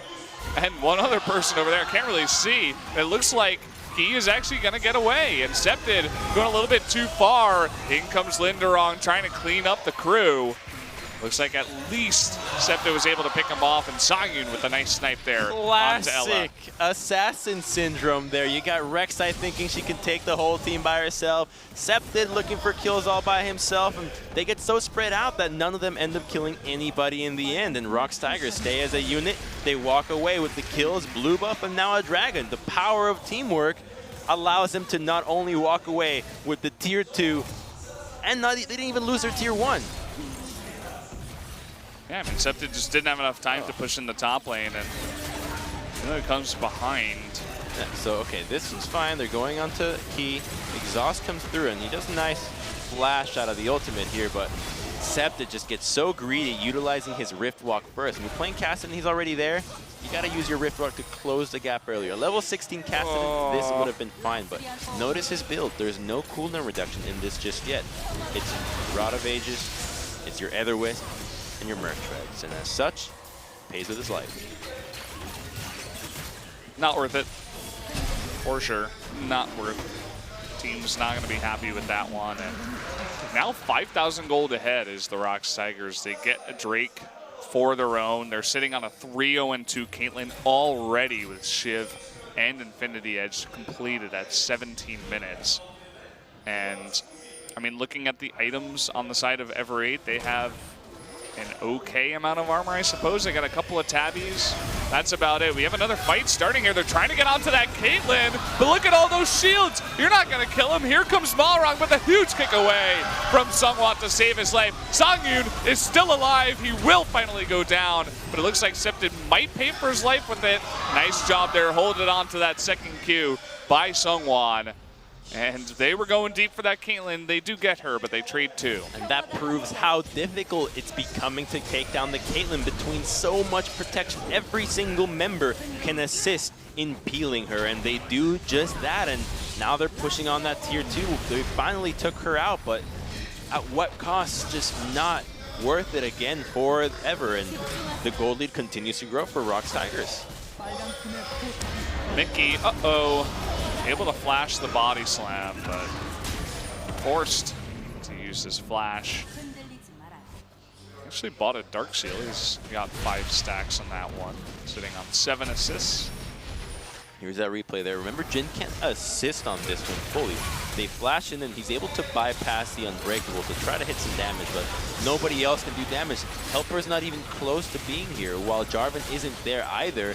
He can finally assist. He throws out that cast right at the end, and sure, Kassadin's ability to jump past so many members is unrivaled, but in the end, look at Karma, zoning out so many members. Curtain Call didn't even have an opportunity to be used in that, and while Caitlyn did lose her spree, she's now 4-1-3, and there is no armor on the side of Kassadin. He's not in a position where he can jump in and take her out. They need Jin to provide DPS for them to have a chance on winning these fights. Jin about half an item behind at this point, really struggling to keep up. And Septa doing his best to carry on a not super fed Kassadin. Has the majority of his kills, but Duel forced to be eaten up. But the big kick coming in here from Seongwon. They're looking for the double kill here. Can they convert? They will get Duel, and they will get Ella. Double kill going over to Seongwon. Linderong. Okay, he's just gonna clear that up and get away. The ROX Tigers just sticking to the game plan. A completely different team from game 1, but so is Ever. And now they're pushing in for an inhibitor in under 20 minutes. There's not going to be an answer for this tower. They haven't lost a single objective just yet. Only 4 deaths. That's not a big deal for what they're doing to Ever this time around. Ever in a really awkward spot here. You see the Baron has come up, but tons of gold given over to the ROX Tigers. They want to go back and buy as a team, get out onto the map, but Mickey the Unfortunate will be tagged by Malrong here, the assassin. Oh, he's actually going to get Seongwon. This is really annoying. They're trying to save him, but look at that burst damage. Forced to hop over to Mickey. What an ability. You can just run away from it. You walk away from it. It looks nice when you don't dodge it, but when you do dodge it, it looks really weak. Yeah. Oh well, just being a pesky bee there, Malrang. Not being able to do much more this time around. And here's a great attempt. It's just purely mechanical. They don't respect the wave. You gotta wait for the wave to crash when you're this far behind. And Songhyun's mechanics allow them to get Tamkench deeper into the Glacial Fissure, and they're able to clean up Duo as well.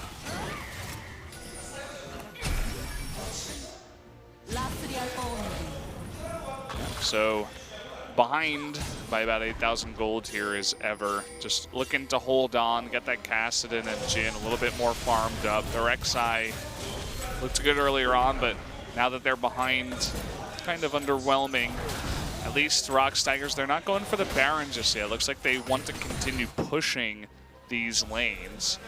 And we have to talk about the distinctions between game 1, where the ROX Tigers were in the losing position, and we could talk about them stalling out the game because their composition allowed them to do so. Kassadin is not a good wave clear champion.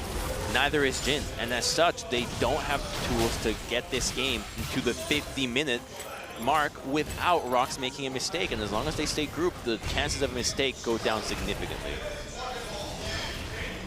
Yeah, and even if they do get to that point in the game, Songyun's going to be hitting like a missile.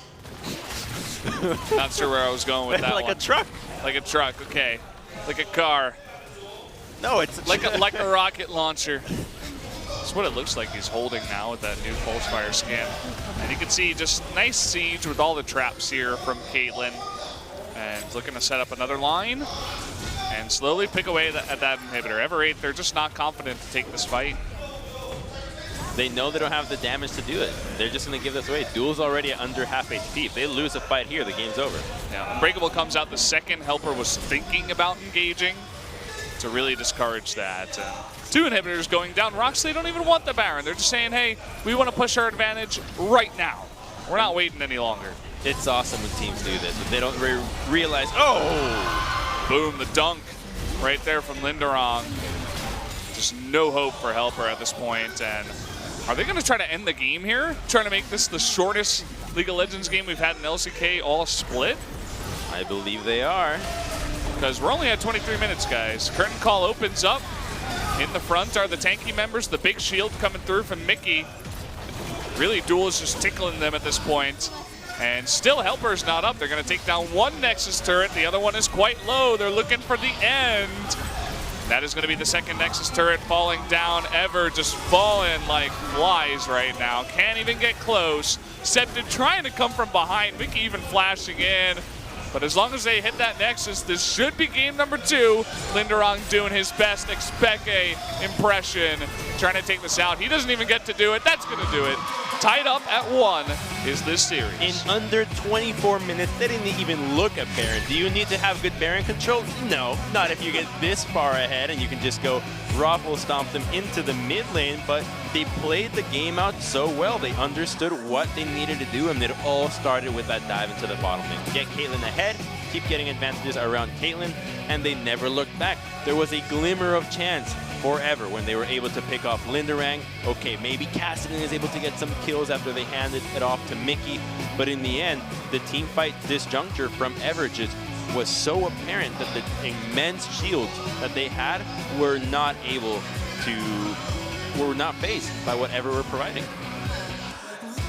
Ever, they're really going to have to go back to the drawing board after this one. They had a good draft and game number 1 when they were on the blue side. And really, it just came down to Malron getting their entire team ahead with the Elise. I think going into game 3, ROX can easily target that pick and say, okay, we're just not going to give you the Elise. Can you do the same thing again in game 3? This is that dive into the bottom and that started everything. They split up the map and they're able to secure an advantage into the bottom side. And sure, while Mickey did get chunked out every once in a while, and here's the attempt onto him. Yeah, so he did try to flash and get in. They just don't have enough damage. Even this early on, had that deadly flourish committed, they would have needed to go for something else. And here's where the assassin trademark moves end up happening, where they're going in one by one. Here comes Septed. Bit of a mechanical misplay. Could have been able to walk away with at least 1 kill and maybe salvage the situation and put an end to ROX's push, but it just did not happen. He's going to end up going down here. No chance. Surrounded by 4 enemies.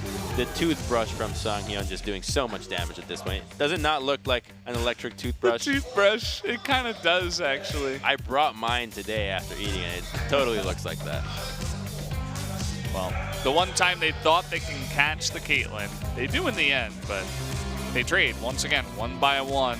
Members come in, even though Septic comes in and does take down the Caitlyn. Pays for it with his life.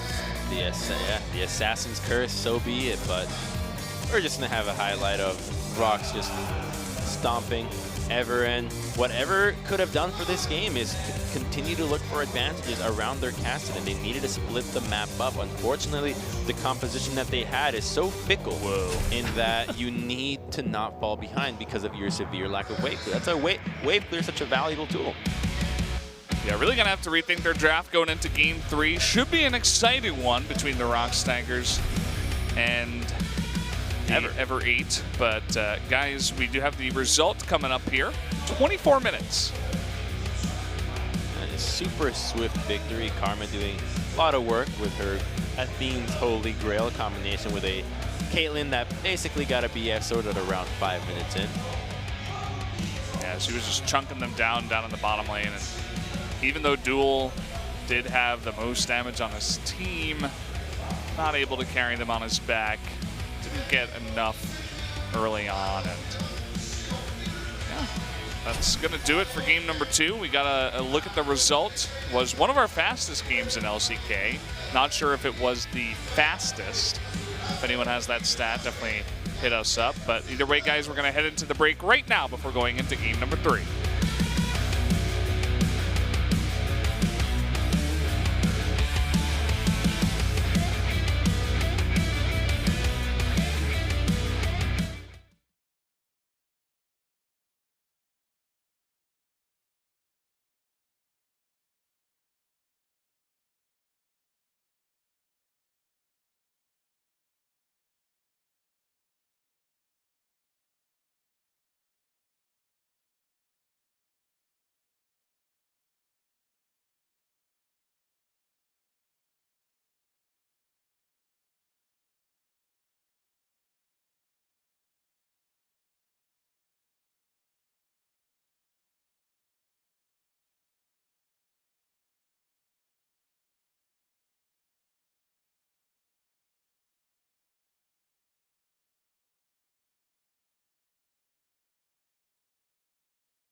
Welcome back, guys, to more LCK Summer 2017. We're all tied up here between the ROX Tigers and Ever 8. ROX striking back in game number 2.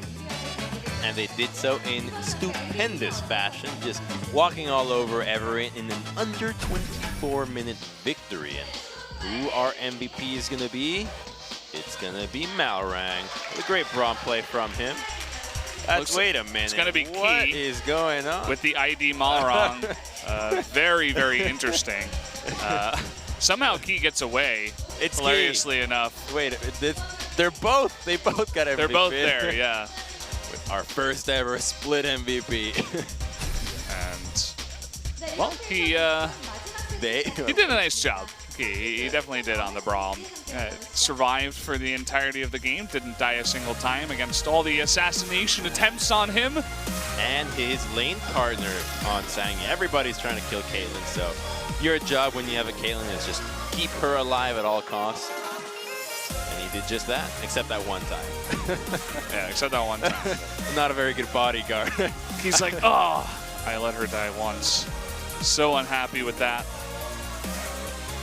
Doesn't seem to be a very, well, it just looks like he's very focused. You know, we're going into a pretty stressful game number 3. As we said before, these teams aren't looking for the title here in LCK, but they're definitely looking to stay in LCK and have a shot going into next year. Yeah, the title you're looking for is better than you. That's what they want to say to the opponent. And game 1 was a stomp, and so was game 2. So that's why tensions are rising in this matchup.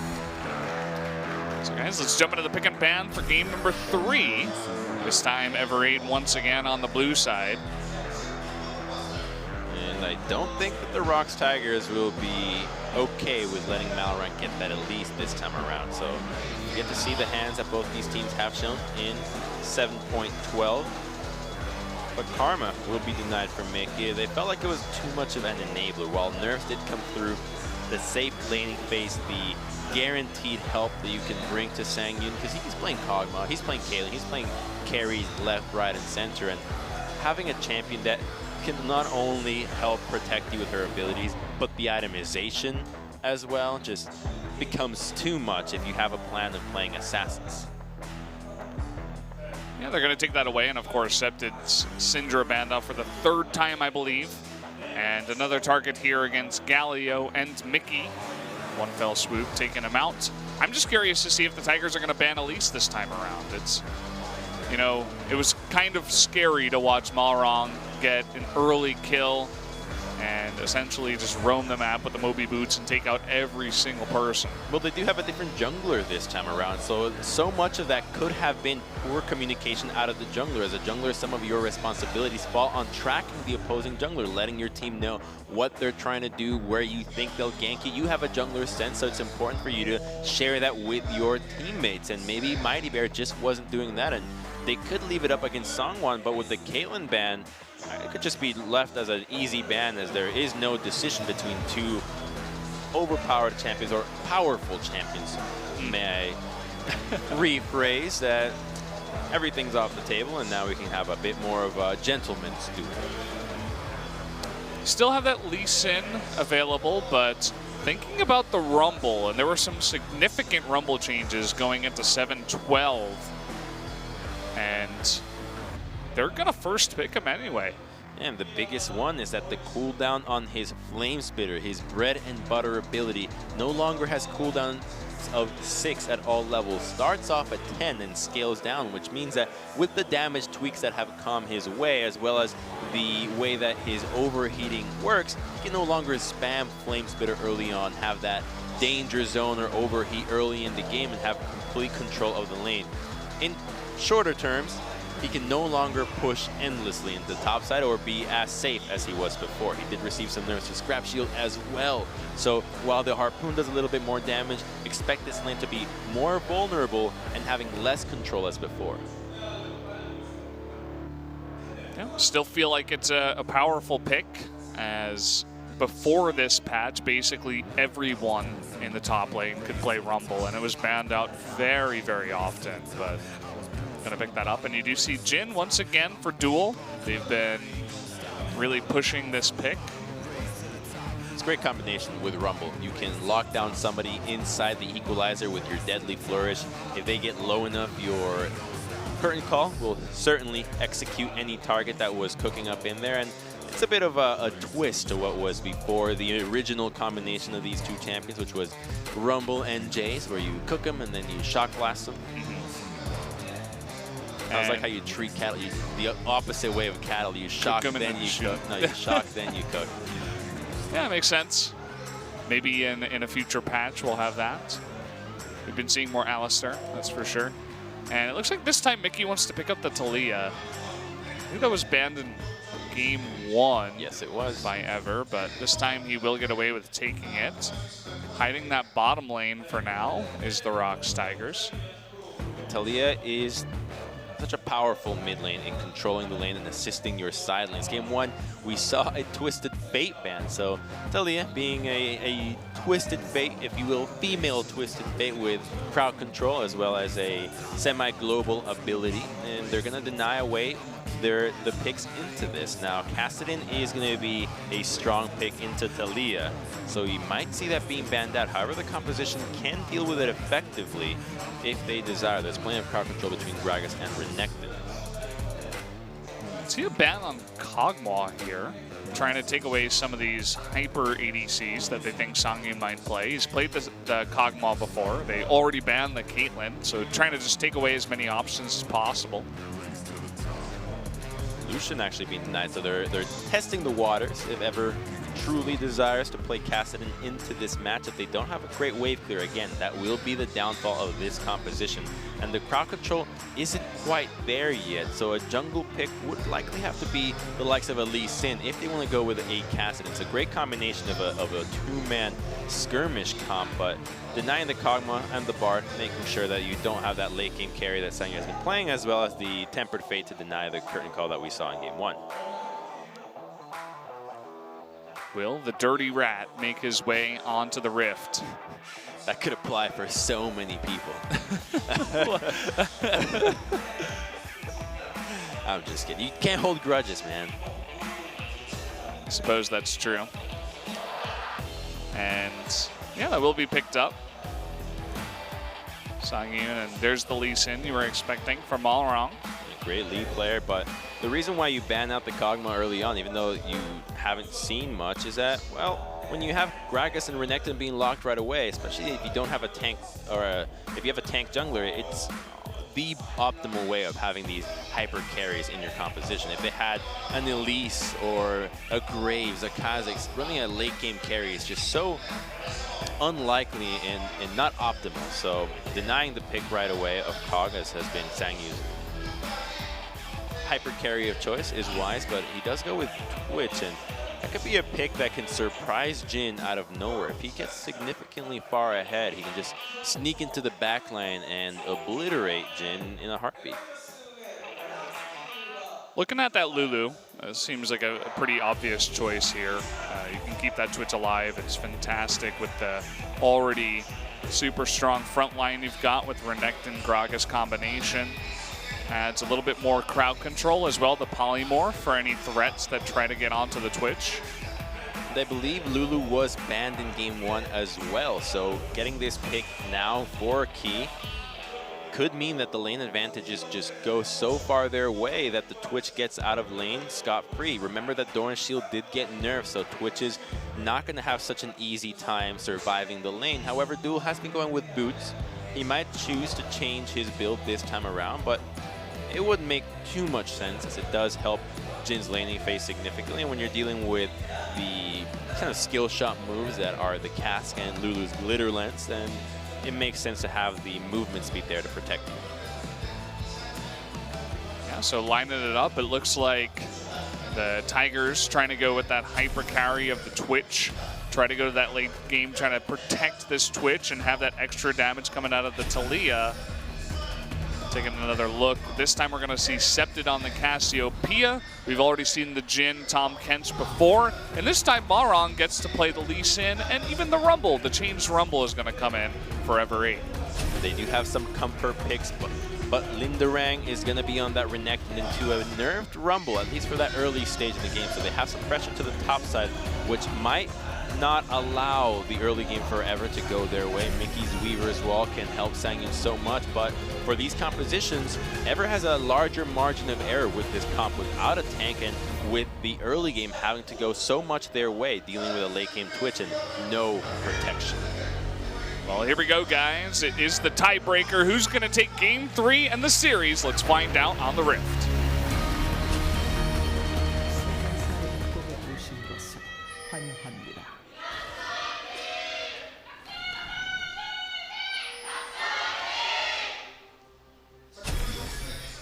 Here we go.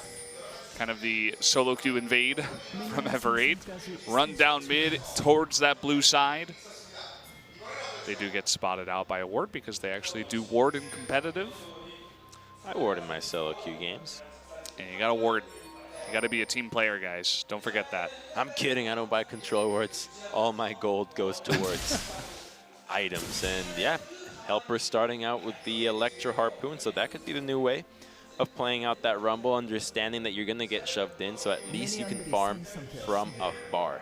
There is a D-shield on Linderang, and while the Harpoons do hurt a little bit more, the regeneration could be enough for him to tank some of the Harpoons, deny some of those minions early on. Harpoon could be nice for trying to snipe some Raptors, too. And speaking of which, Helper, he's looking to poke in just a bit. No, just looking to put on a ward. Makes sense. You're going up against Gragas Talia and Septed nowhere near, just in the mid lane. Getting a bit of a mirrored level 1 here with the wards around the river, and jungler starting red side with some vision here. He comes for an invade, but he's taking a different route this time around. Songhyun is not moving towards the enemy blue, so there is going to be some action. There we go. Is anyone else going to rotate over and try to help Songhwan? Or not? We have the ward coming down. Songhwan does see this. It's going to come down to the smite fight. Who's going to get it? Looks like Lee Sin obviously has the easier shot of doing that. So Songhwan goes over there, watches the blue get taken, and backs away. I don't know what he's doing. He's channeling Mighty Bear Spirit here and not respecting what Lee Sin can do. They clearly saw him going for this invade, and they don't have pressure in these lanes. The chase. And you can see that Talia will get over here earlier, so Malrang is taking damage. That poison misses from Septed. And Mickey is going to be the hero that chases the angry blind man away. Really? That's what it takes to be a hero? Chase an angry blind man away? That's just criminal. That's League of Legends. Jesus, I don't want... no wonder you don't like to ride the subway. Oh, man. Oh, what? Malrang, he got a little bit frisky with those Raptors and paid for it. Yeah, his smite just wasn't quite up to get that extra healing.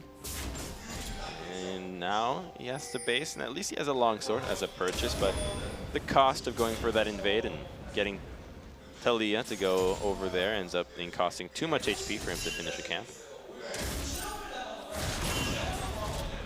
Let's see what's going up in the top lane for this Rumble. The Flame Spitter does do a little bit of extra damage, as is the trade-off for the significantly higher cooldown this early game, and it definitely is still obnoxious. That's the middle name of Rumble. I don't think anybody's ever said I truly enjoy playing against Rumble, especially when they start spamming their mechanical abilities, and the reason why you sometimes lower volume significantly in the game. I think there was a time where muting, I'm not sure if it still does, you mute somebody and it mutes their champion spam. I believe it does. I don't really know, to be honest. I haven't done that in a while. Kind of just accept the the sounds of the game. And taking a small look here at the mid lane, it looks like a combined invade going for those Raptors. Malrang getting revenge on the other Raptors on the other side of the map. Your cousins did this to me.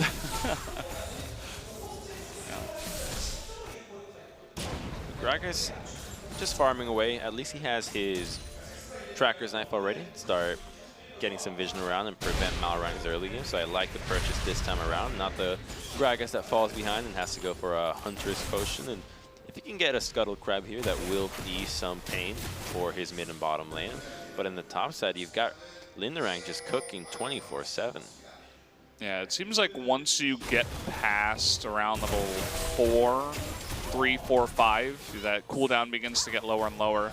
Well, remember a key feature of Renekton is his gank assist. You always have to respect that. His ability to close the distance on you and surprise you with a jungler there is one of his biggest strengths. And as such, when Gragas gets spotted so early on, Rumble immediately knows that there's no chance of Renekton doing that. So anytime Renekton goes in, he can easily trade back and be fine with it. See, he goes in right now because Gragas isn't a control ward. Sangyu just going to stealth up here, get away from the gank. Sungwon waiting in the side, but Septid going to play it safe. He's been taking a lot of poke damage from Mickey in the mid lane. Doesn't decide to recall, just playing it extremely safe back at the turret. Just farming away. ROX would be content with just farming out into the late game with the Twitch. Probably the highest DPS champion come late game, barring Gangplank, whose burst, if you hit multiple barrels, is bonkers. Yeah, I don't get to see too much Gangplank anymore. We're seeing it every once in a while in spring for just that extreme late game potential. But and I want to give a shout out to all the guys that played in season 1. That's when that was one of the seasons where, not to toot my own horn, it was kind of abusing. Go ahead and toot it for all of us. It was kind of abusing a champion, but I was playing Gangplank where the original Gangplank could deny minions. Oh yeah. The only champion in the game could actually deny, so you would kill your own minions, and you would get gold for it. So you deny the enemy's cannon, and your wave would always be at your turret because they have less creeps. Yeah. Because they have more creeps, and then you get more gold and more levels, and then you stack gold for 10, 6 gold per 10 items because they were stackable, and then 20 minutes in, you got a full build. You sell everything. And speaking of everything, they're throwing everything at Helper here. He does not have his equalizer available. He sees this. Yeah, and now coming on in, Mickey with the Weaver's Wall trying to poke. Helper is dodging quite nice. He's going to flash the wall. There's no more knockup, but here comes the exhaust. The flash in from Renekton, but Septid trying to come in and be the hero now with the big stun to help out his buddy Rumble. What a great move there from Septid. Reads the play. Looks like it's not done yet as Twitch is here. The 5-man in top, and look at this. The tower is being pushed. But Songyun has been spotted. Helper in a bad spot. That will be first blood, as he couldn't escape from that one. The classic ROX Tigers move, just 5-man anywhere, and it works. What? He thought Twitch would continue to stealth in there. Yeah.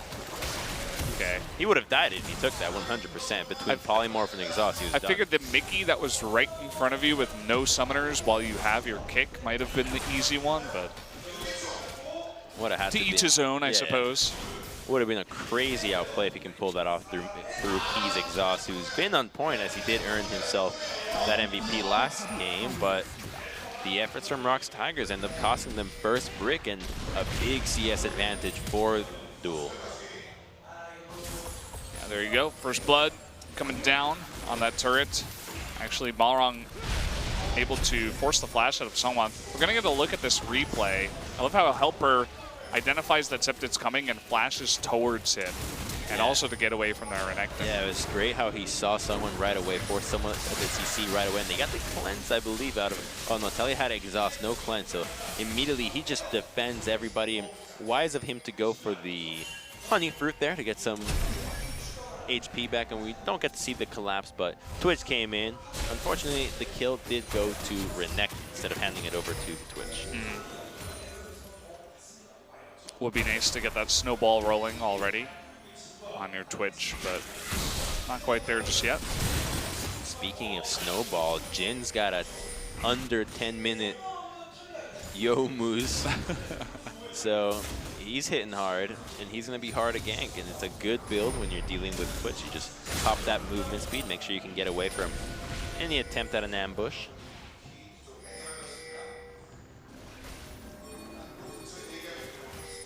Okay, just getting some vision down here as a team is the ROX Tigers, looking to take out the control wards, put down some of their own.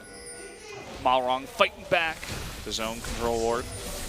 It's a Mountain Dragon early on, so I don't think these teams want to give up their lives for it. They have no problems of taking fights early on. Okay, some poison coming out. Oh, the body slam from Songwon to save Mickey's life. Septed. Bonus blast for that, not able to pick up the kill. I think he could have had that. I think if he spammed his Twin Fang right away, he should have been able to proc the Twin Fang. The cooldown it's 0.5 when it's this low when you proc that poison, so bit of a misplay. I'm going to say that I think he could have had that. Yeah, I would have to agree, but here comes the hero Malrong trying to make it work onto Songwon, but he's taking a lot of damage, and finally Septed able to pick up a kill with the poison on the back end.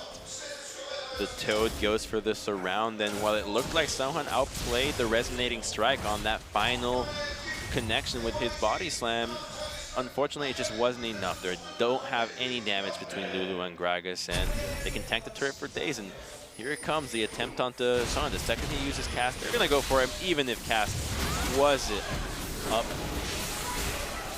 And there we go. Ella just tanking out. Septic could have tanked a little bit more too, had it come to that.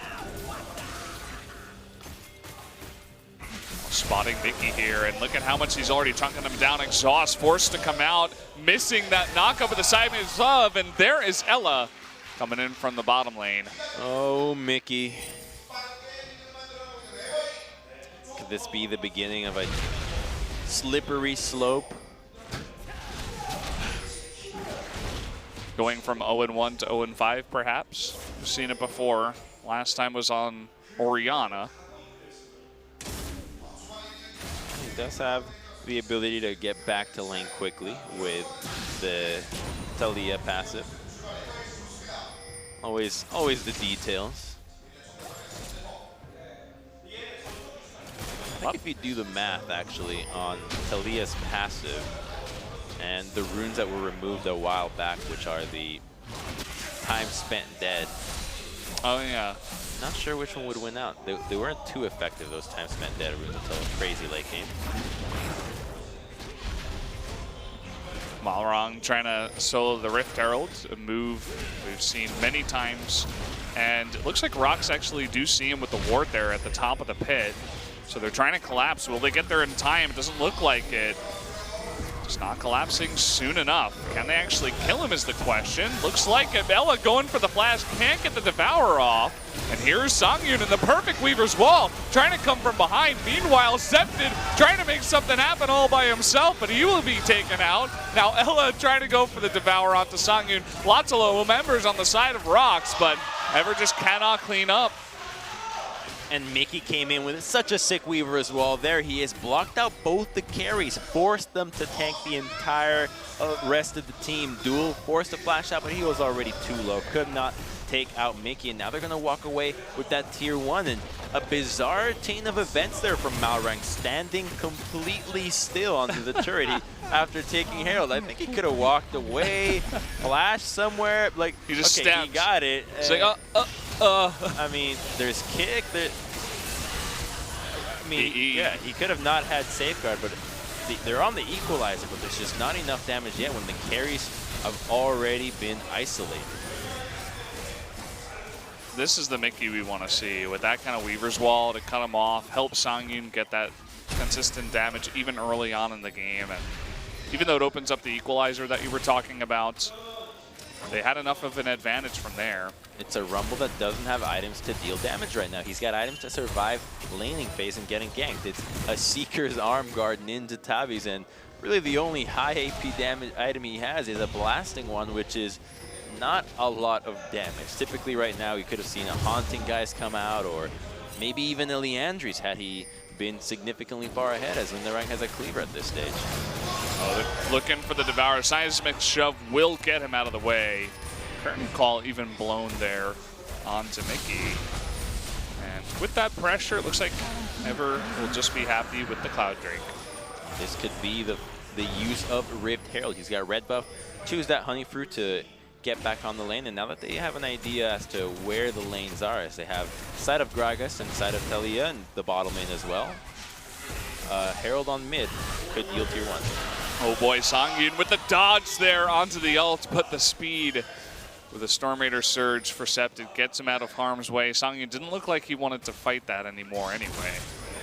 Yeah, Septic can take that battle save for the exhaust on Lulu, so that's a critical ability in there. Uh-oh, Linderong in a heap of trouble. Equalizer coming down, slice and dice. Can't get him out of the way, even though the Q of the Lee Sin does miss. Linderong, 1v4, cannot make it work.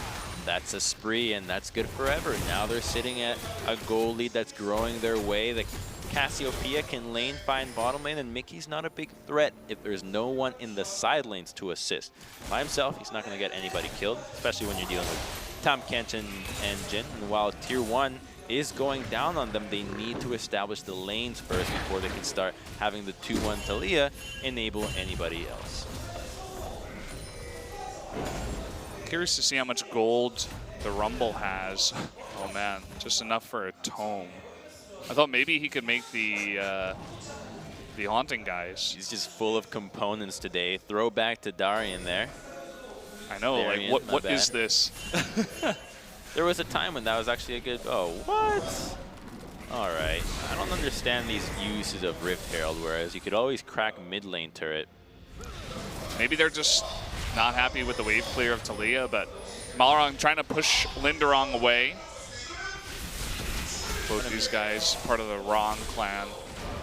Sure, you cannot be happy with the wave clear of Talia, but remember that Herald itself counts as a minion. If you can zone them off from actually getting that critical strike onto the eye, you might have been able to walk away with a tier 1, which is immensely more valuable than a tier 1 topside. There are no objectives that truly apply to that at this stage in the game. One thing I actually don't know is, can you stop the Rift Heralds in its charge? I believe maybe a Nivea wall. When it came out, they did announce that certain abilities can stop it. I know that. I've tried it using Gragas Ultimate. That does not stop it. So all I can wonder about really Seismic think of, Shove. No, I don't think so. I think maybe just wall. walls. I think wall could like really a be the Cataclysm also. Maybe perhaps? Cataclysm's not the most refined ability.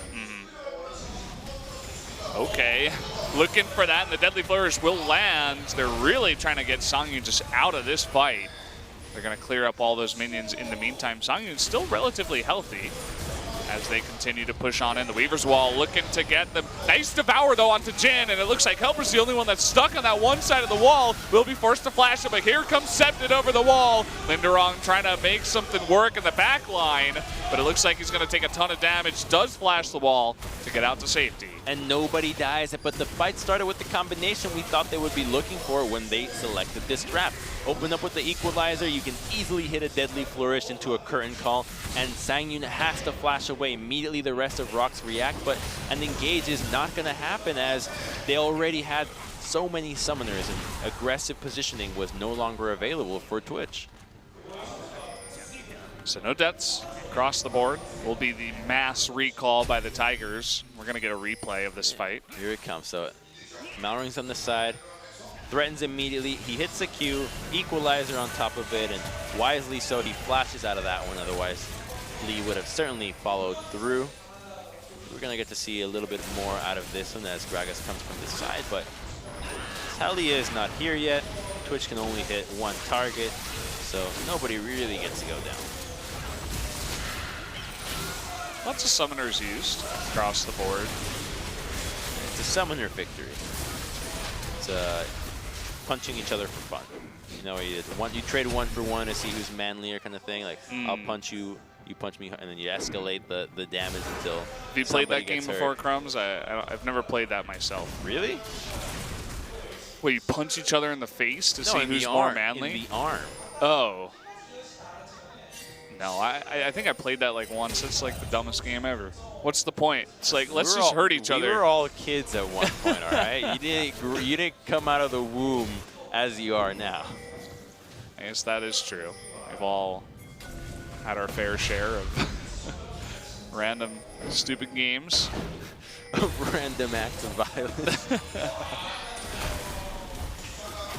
part of growing up. And Equalizer was blown there, and for not all that much. No summoners, nothing really. Trying to engage on here. This avoids from behind. Perhaps Septed is all alone. He's trying to do something.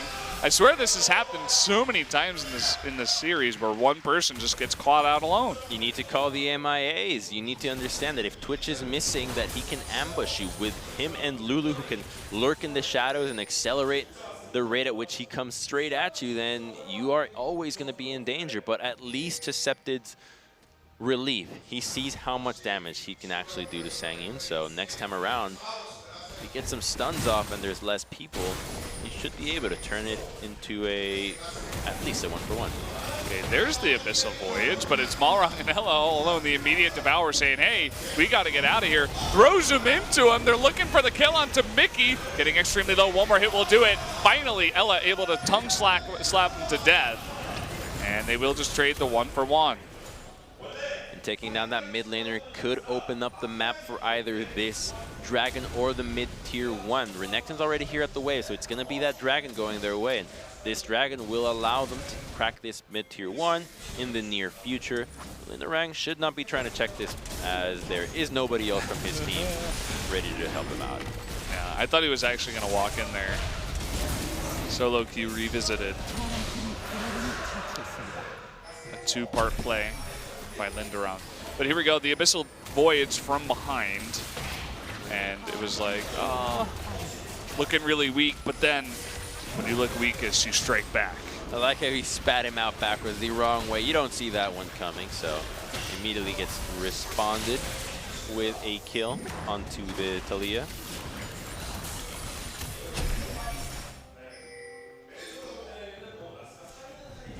Malrang can get some vision down here. ROX, they did this last time on the red side, where they just try to control that area, the south side of the top river, and get as much vision as possible and look for picks with all the CC that they have.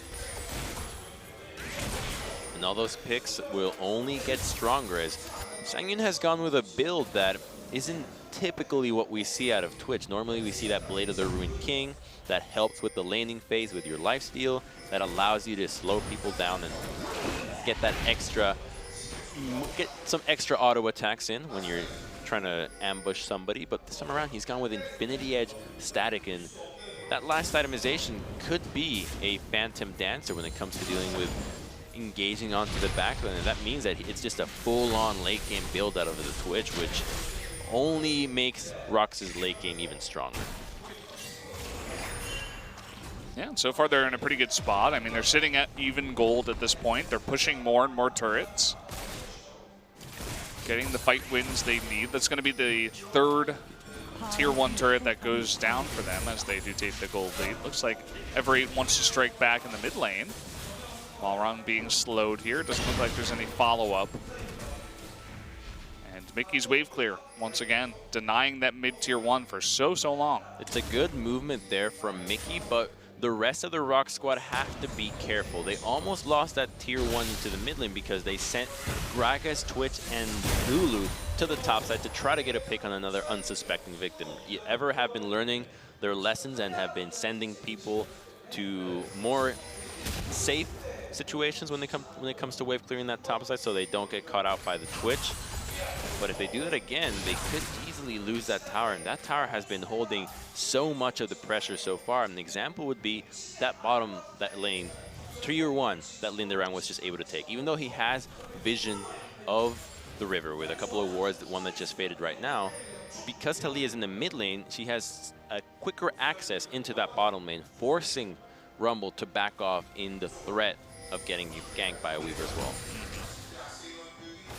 The small parts of competitive play that sometimes aren't exactly obvious if you're just watching from the outside looking in. Nice control ward here from Malrang. I think it is that really just says, okay, this side of the wall is ours. You can have control of the other side. We know you're there, but we don't want to give you even just that inch of room. So that sounds awfully political. Yeah. It's just a game for position. landmass, the extra resources. That is true. And now the resource is Baron, the hottest commodity in Summoner's Rift. Ooh, nice dodge there. Someone. He's a tanky Gragas. He's a big boy. He'll be okay. Small rotation up into mid lane by the ROX Tigers. You got 3 members up here. But looking in mid lane, we actually saw a collapse onto Mickey, who's forced to blow his Weaver's wall to get to safety. Yeah, that would only help Rumble for the most part right now, at least to how ROX is playing. Meanwhile, the 3-man squad of Gragas, Lulu, Twitch continue to be as close-knit as possible, making it so that it becomes incredibly difficult to answer back onto the Twitch with just so much crowd control and displacement on those 2 members. Here comes Mickey into the bot lane. He's seen on a ward. And this means that it is 4-on-3 up towards Baron. We'll see if Ever8 tries to take advantage of this, especially with no Weaver's wall. Looks like they're beginning to push in, try to take back some of that land mass, some more of those resources. And Lee can't do much when there's a Gragas that he connects to. Body Slam will always negate so many of his abilities. Only an insanely good Lee Sin could bypass Gragas' Body Slam, but you'd have to use so many summoners, be so damn fast that it's almost never worthwhile and highly unlikely to happen. He's basically have to be half asleep to allow Lee Sin to get by.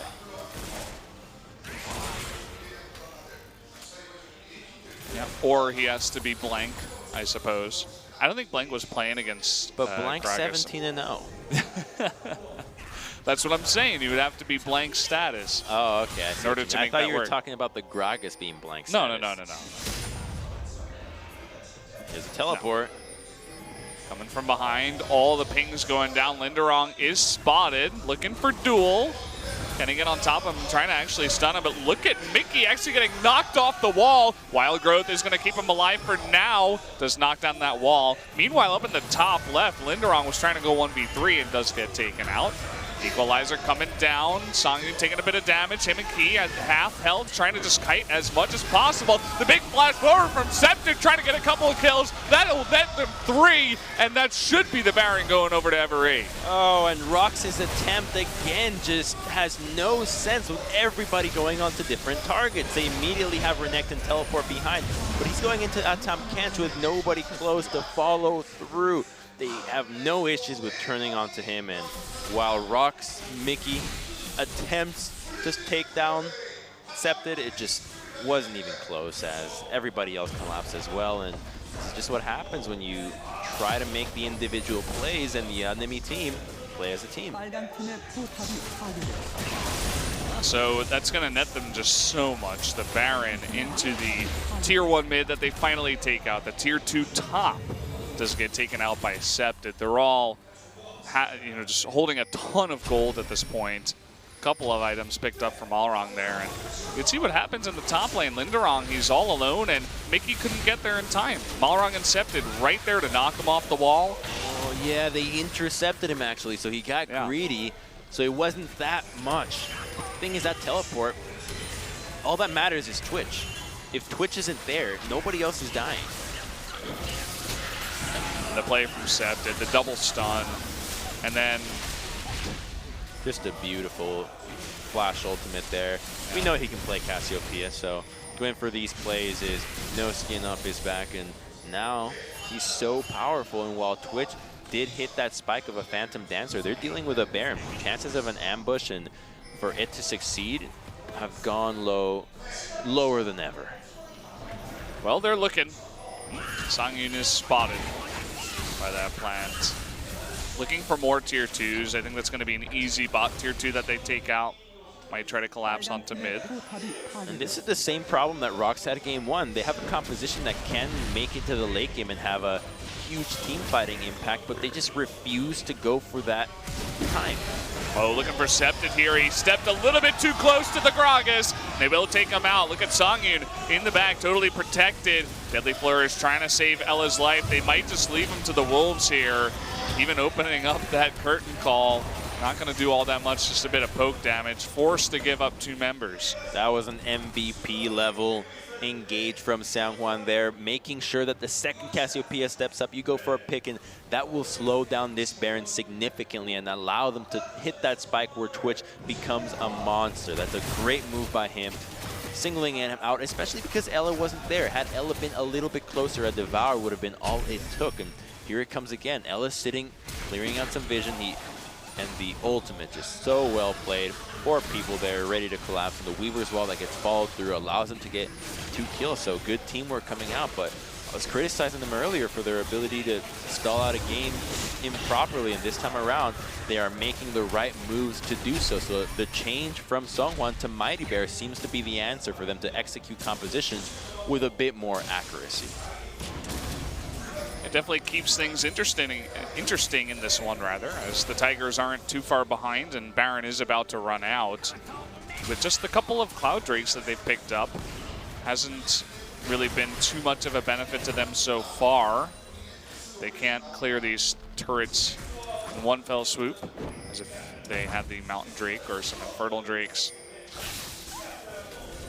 They have to group if they want to make the most out of this Baron. And taking down this tier 1 is not going to be an easy task when you have Gragas as well. And Mickey's on the side looking for a Weaver's Wall that can cut off some members. Let's see when they decide to do it. Moving forward onto the Malarong. Weaver's Wall comes out, and look at that. Helper all alone. Should be able to get him after that. Zone is nicely timed by Sungwon, and they get another pick. It's risky to siege if you don't have vision of everybody else. Talia specifically, that Weaver's Wall that comes out from the side significantly shortens your path of retreat. And when you're so immobile and rely on other... Whoa, there he is. Out comes the Rat, saying, okay, this is my turret. Get out of here. Redemption, gonna heal everyone up, but this isn't a siege that they can stop right now. ROX not gonna stick around too long, knowing it's just 5v4. That Helper's near respawning. Now Twitch is approaching critical mass. He's already with a QSS, so no longer can Scepted flash in and eliminate all his damage immediately. He has to at least suffer some back in return and have to do so at the hands of a Phantom Dancer, reducing his DPS. And with Lulu in his hands, that opening onto Helper, he didn't even use that spray and pray. That actually was just his plain old auto attacks, and while there are multiple members focusing him, it was effective. And here we go again. Let's see what Sunyun does. So they open it up right away, and just great timing on that cast. The second that he drops the equalizer, so he essentially CC'd himself, and he's got no chance of escaping out of this, and then they walk away with a tier 2 into the mid lane. Yeah, League of Legends, it can sometimes be a hard game. It's 5-on-5. You have to take everything into account. And exactly what you were saying before about the vision. It's like, you know you're going up against a Talia. You know that your enemy has so many engage opportunities, that Twitch is going to be lurking there. They have to take every single thing into account before they go for a play. And I think after that one, Ever8's kind of resetting, saying, okay, we got to be aware of this. We got to make sure we don't get caught out like that again. But I can't help but feel that it might just be a little bit too late, because now the Twitch, as you were talking about with all the items, now he's picked up a pickaxe, just beginning to stack more and more damage. It's going to be a really scary thing as we go later in this game. And it's often so difficult to be introspective and think about how you got the advantage that you got. That Baron was completely ROX's mistake, a bad teleport. And sure, they had the great position to get Mickey out of that wall, but them overstepping their boundaries had nothing to do with Ever's vision. It was them getting surprised. Had that flank been better, ROX could have been the one in the winning situation this time around. So Ever now are in a position where they're unsure how to get leads themselves, and they need to be just so grouped and respectful of where Twitch is that it becomes a highly tense moment if you just have no idea where he is, because you assume that he's everywhere. Well, they do see him up in the top lane for now, which is why they're able to be so aggressive in reducing a lot of this vision and pushing the mid lane. But they have to know that he has rotated down now. And look at Mickey's positioning once again. Looking for that Weaver's Wall behind. Kind of an awkward angle, and there it is. Looking for Scepted. He bounces on the left side of the wall, so they cannot get him. Weaver's Wall won't connect this time. So here's how Ever should probably play this fight. You gotta kick Twitch out. Okay, they try to get that stun, the immediate QSS, and he gets bopped down all alone, and Key sitting on top of that Rumble ultimate is not going to survive either. They trade back 1 kill onto Malrong, but the rest of them, they're on the run. Linderong is going to be slowed up. Septed going deep, looking for that kill. He's going to pay for it with his life. Mistakes across the board. What? Linderong trying to TP.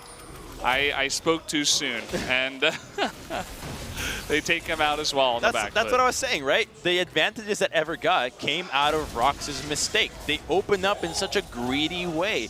Sangyun thinking he's immortal and gets taken out right away. So, okay, the engage had come out with the Weaver's Wall that faded. So already it looked like it was already out, but there is no peel here. Gragas isn't even close. He opens up by himself, takes everything that Ever can throw at him, and immediately dies.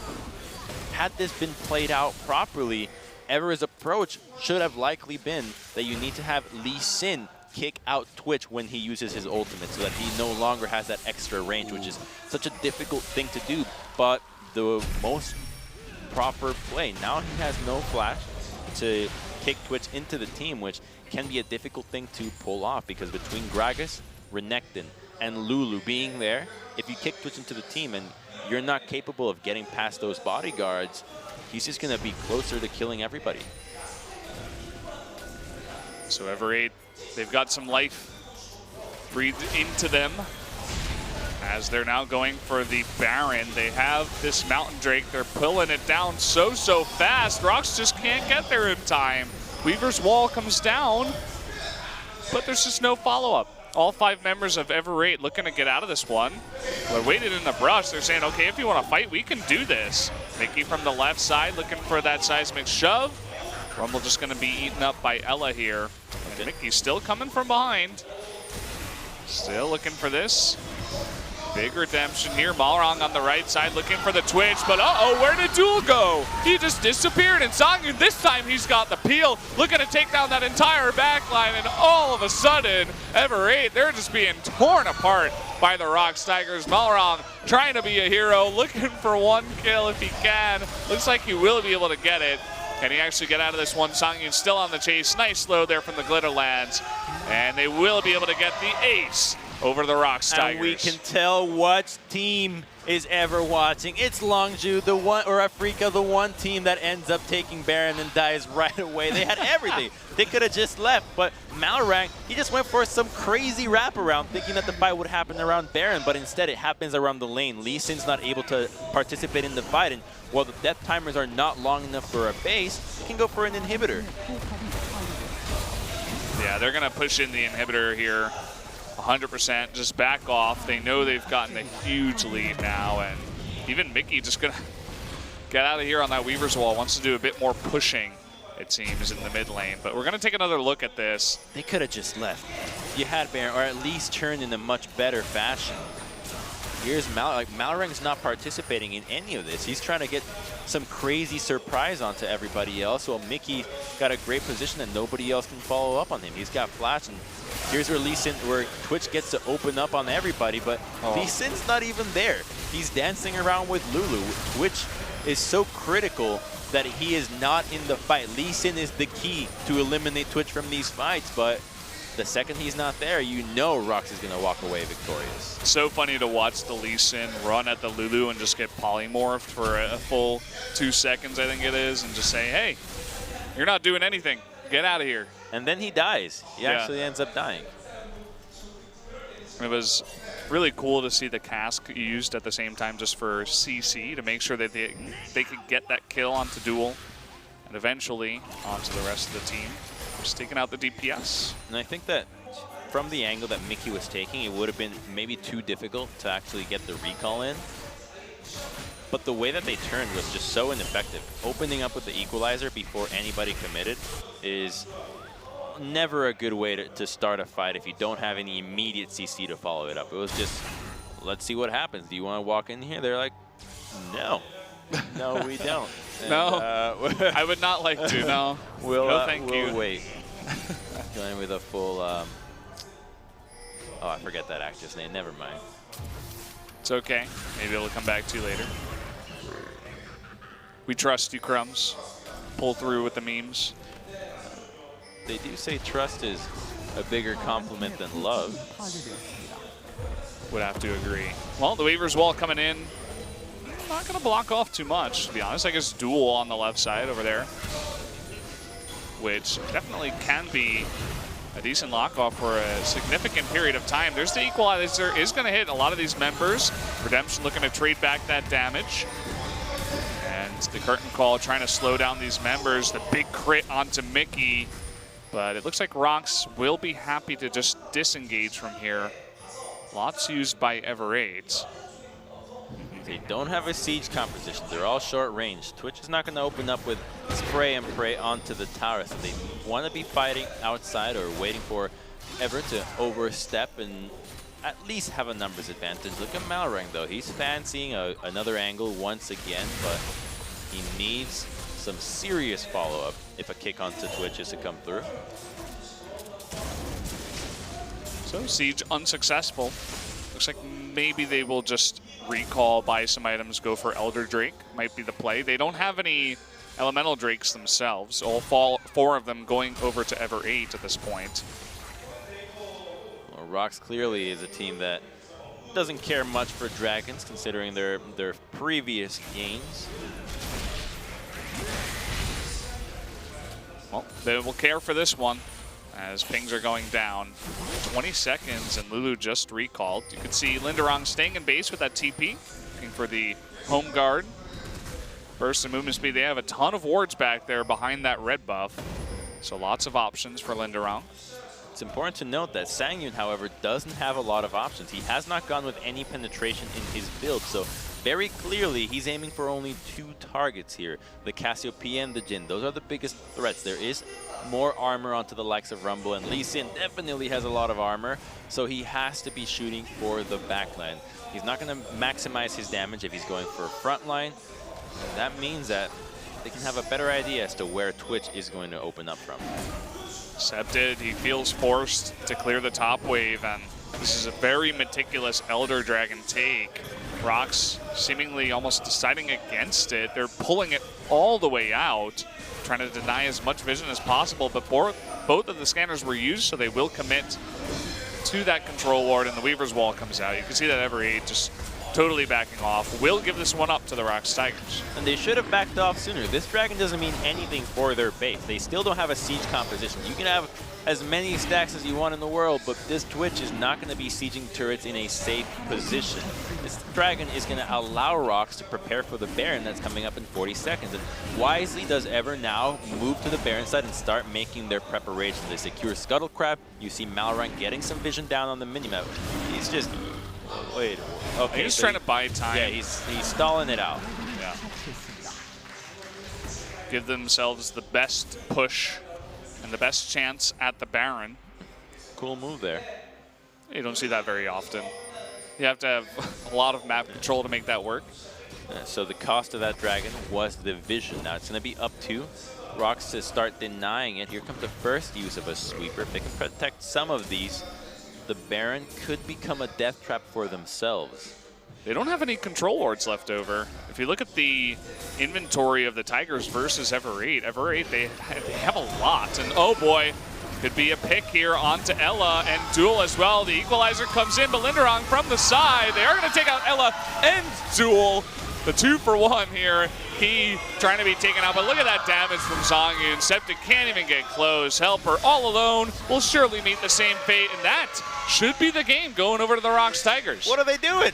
They're standing in mid lane by themselves. There's a Twitch missing, and Sangyun just pulls the trigger right away. This is game over. What? Oh, there he goes. The sad solo Baron.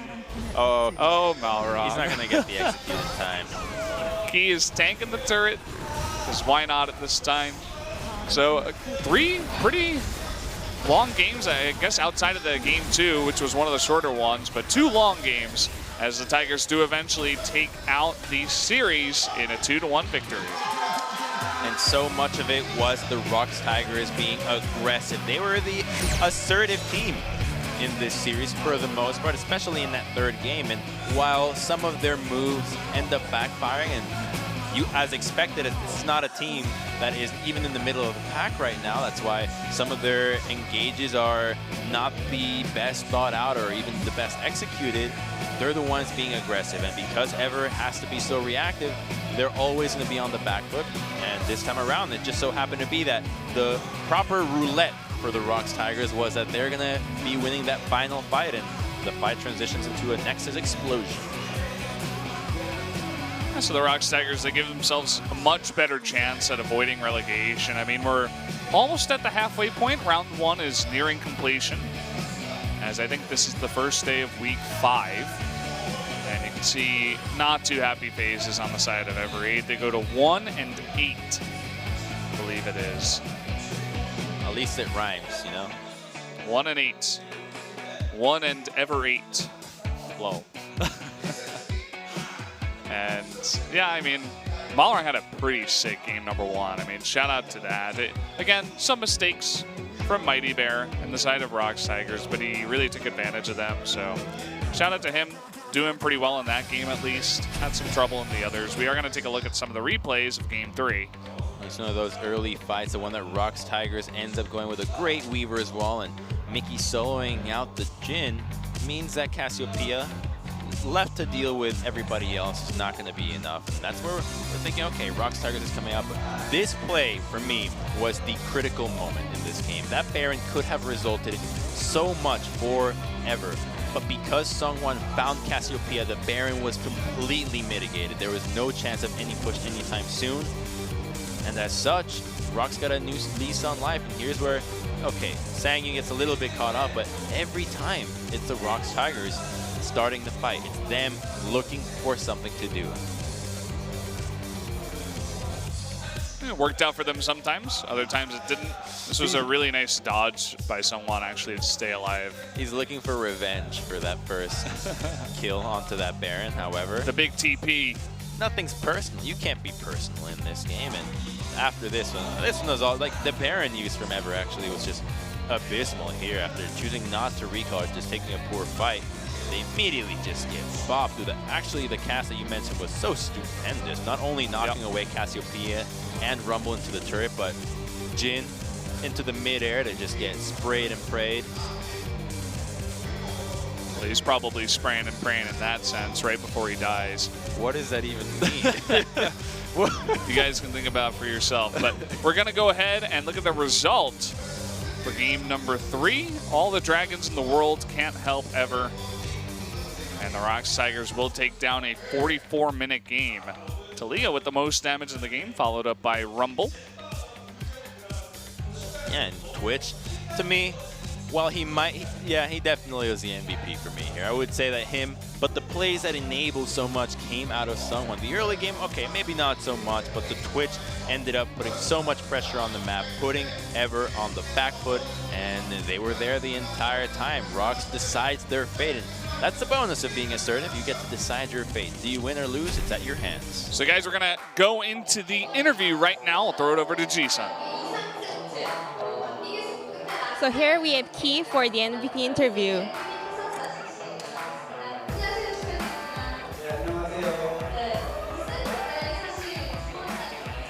So you were almost close to dying in the set 2, but you survived for 2 times. So how was the situation? It was really close, but since all the aggro was into me, I knew our team fights were gonna win. So you played Bard, Braum, and Lulu. So in your opinion, what are the top tier support champions? For the first picks, Braum and Tom Kench. Or if you're thinking further for the team fights, maybe Lulu. How do you feel about today's victory?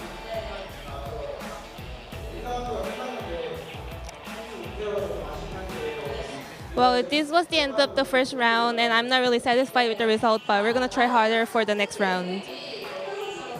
So who would you like to pick for the MVP? The last game was really close, but thanks to Songhwan's Gragas, I think we took the game, so maybe I'll pick Songhwan. Can you guys guess who it's going to be? It's Sungwon. 1-4 and 16, 81% kill contribution. Crumbs, you were right on point. His playmaking was what made the plays. Exactly. It's all about the utility, more value than damage. That's why you have pride in being a good tank. A good tank was a lot longer than boom, just sitting there and hitting right click. So it's been a long time since you were in the gaming booth. How do you feel? Well, after losing the first set, I was also nervous at the same time, but I think it's really nice that we won the game finally. I think the initiation in the set 3, when you were defending the mid turret, and the engagement was awesome. How did you make it? I thought Cassiopeia was in quite a close range, so I thought I could put her into our turret, so I think we won the team fight. I think there has been a change in ROX rotation, especially ROX didn't go rush on the Barons. Was there any changes in your shot calls?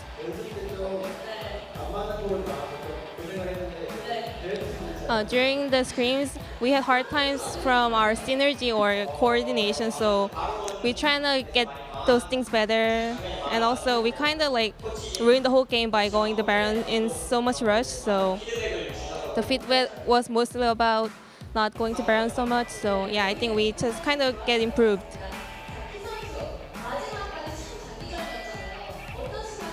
So it was a long match. And in what moment did you know that you're gonna win?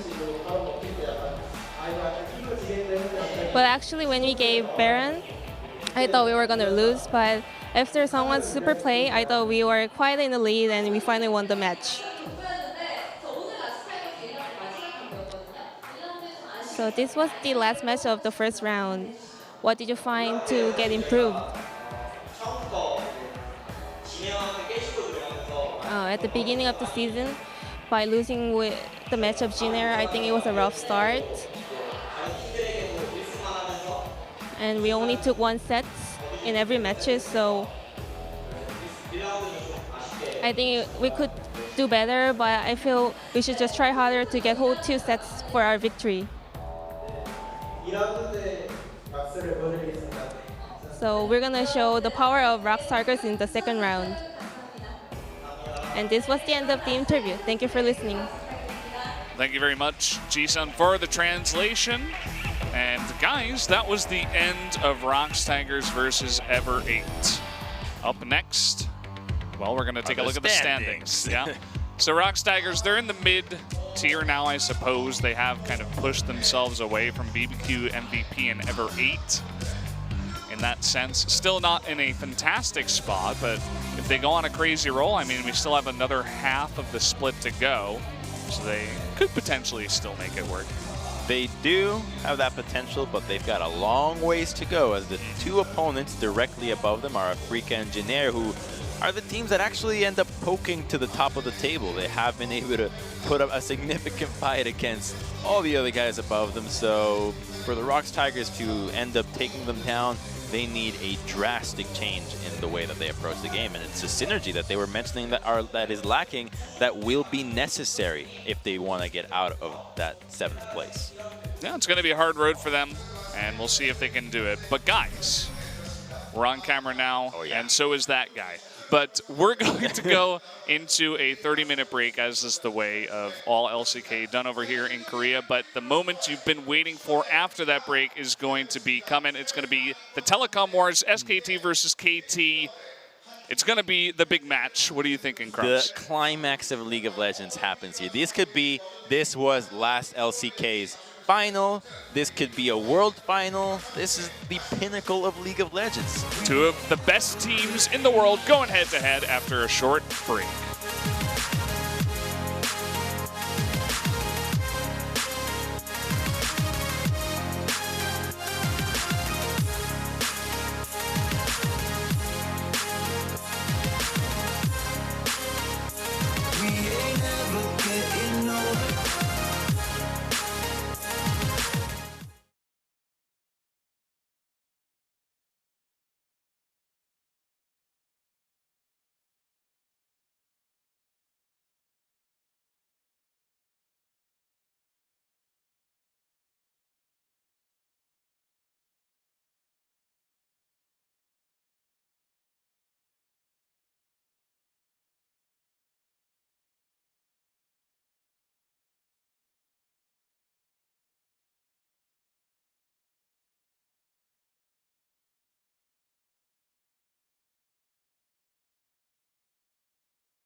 this, you hear this. Don't make the lion wrong. We're fighting wrong. Love ain't no game, 'cause brave feel the same.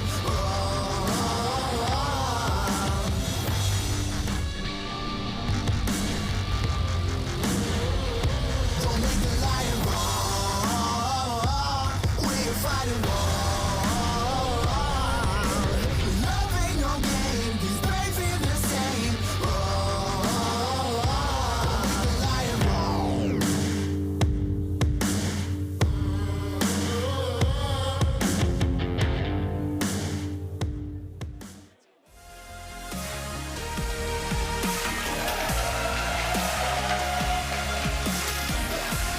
Greetings, ladies and gentlemen, and welcome to the Telecom War. SKT versus KT going head-to-head for the first time in LCK Summer 2017. I am Valdez. With me is Crumbs. We are going to bring you the first time they meet, and it should be a good one. And it could not be at a better time. Both these teams lost their week one games, and now they've won 7 in a row. They have not faced each other since. And while SKT started off in a slump, and so did KT, right now SKT struggles have been a little bit more apparent, while KT have been just ramping up like crazy. And this could be the time where they finally take down SKT. It's the big show, right? KT, they have a lot to prove. In spring, they got 2-0'd twice, I believe it was, or maybe not 2-0'd, but they got defeated by SKT twice, and they were seen as the lower telecom team, right? SKT, they want to hold their title, but KT, as you were saying, they're looking really, really strong, and I think they have a better shot of competing against SKT than ever before tonight on the Rift. So really going to see when we get down to it. As you guys can see in the booth, Peanut and Hooney are starting for SKT. They're bringing in the starters, the guys with the most experience, the guys that have been on the biggest stage to play against the other best team in LCK. Exactly. These are the guys that have also not been played that much recently, which means that they could have hide the champions that they have been playing, especially Hooney in the top side, Lucian, Cassiopeia. Now there's Mordekaiser. Now there's Akali. Now there's so much. This is such a hype matchup. This is a game that literally, if you care about competitive League of Legends, you're watching this because you're taking notes. This match dictates solo queue, dictates competitive, dictates LCK. This basically was the finals last spring. This could be a world's final. This is literally the two teams that in every single power rankings you'll see at the top going head-to-head today. This is what it all comes down to, guys. I think we are going to see some new stuff. As you were saying before, these guys have had a lot of time to prepare different builds, different strategies. We're on 7.12 tonight, which means some changes comes in. Maybe we see one of these junglers, the highest level junglers in the world, playing Rek'Sai or something new outside of that. But guys, enough waiting. We're going to get into pick and ban for game one right now.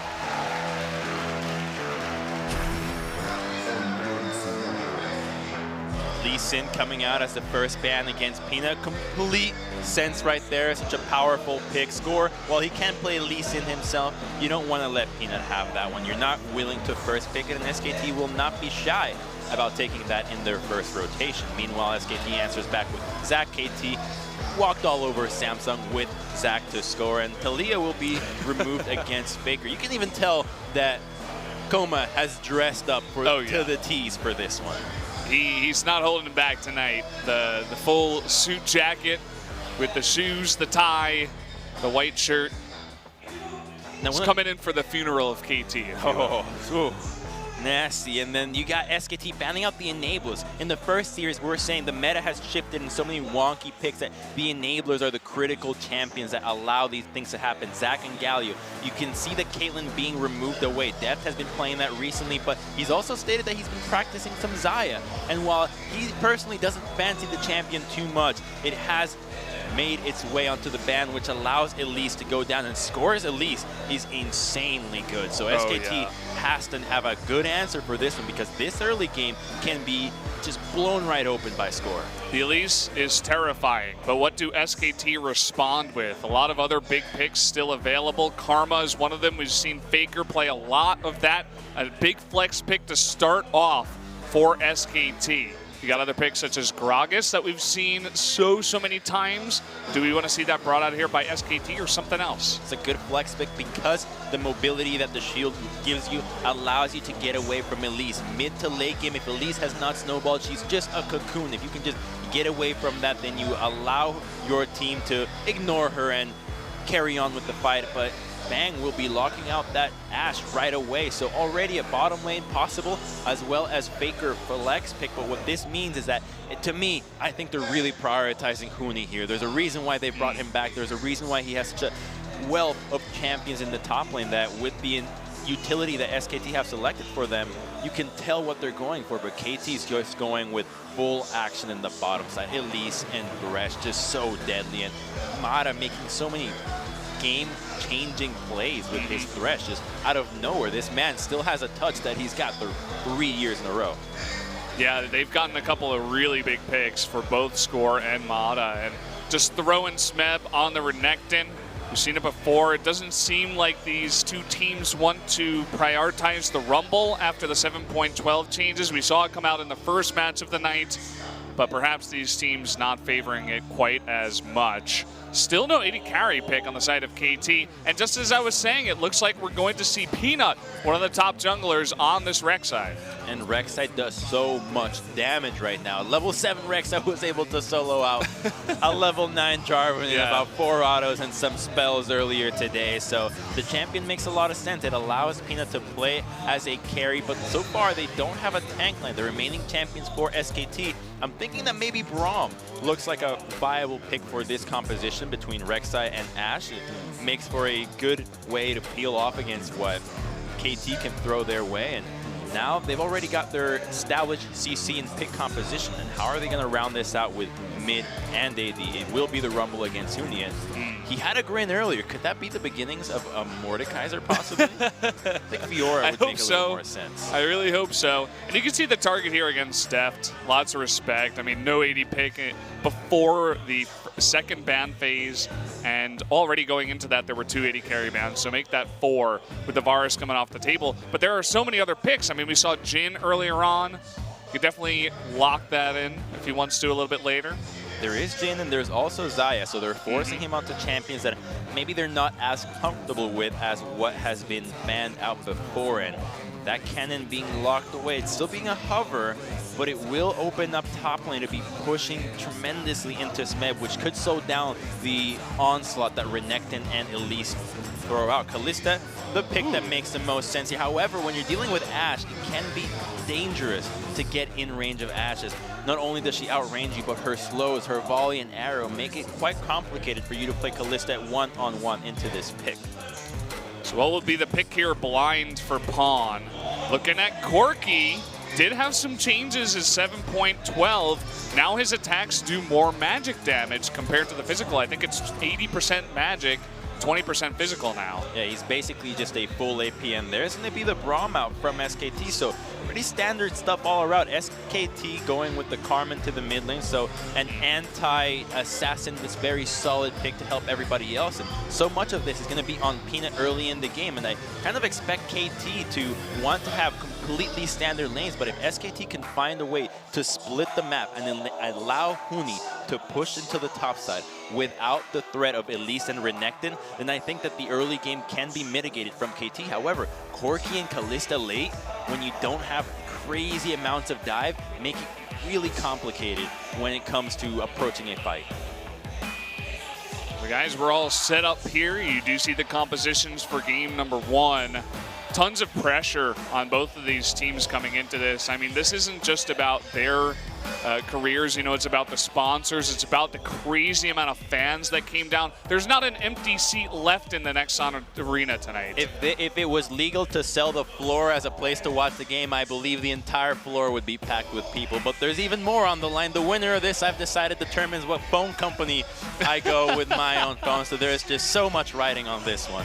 There you go. Crumbs making big decisions for himself based on this match tonight. And I don't really need to say it, but if you've got friends that aren't watching, basically just don't talk to them ever again. It's okay, maybe they can catch the VODs. But they're going to be missing it live with the rest of us here in the Nexon Arena. You guys can see The stone cold killer faces of KT up against SKT. And we can talk about the compositions as much as we want, but these two teams have proven in the beginning of this year and this split again that they're teams that their comms don't matter too much. They understand pressure, they understand objective control and wave management, and as such, they can beat you with any composition. So what they have in store is so much more than what you see in their champions. Yeah, and guys, it is time. We're gonna jump into game number 1 right now. SKT versus KT Rolster.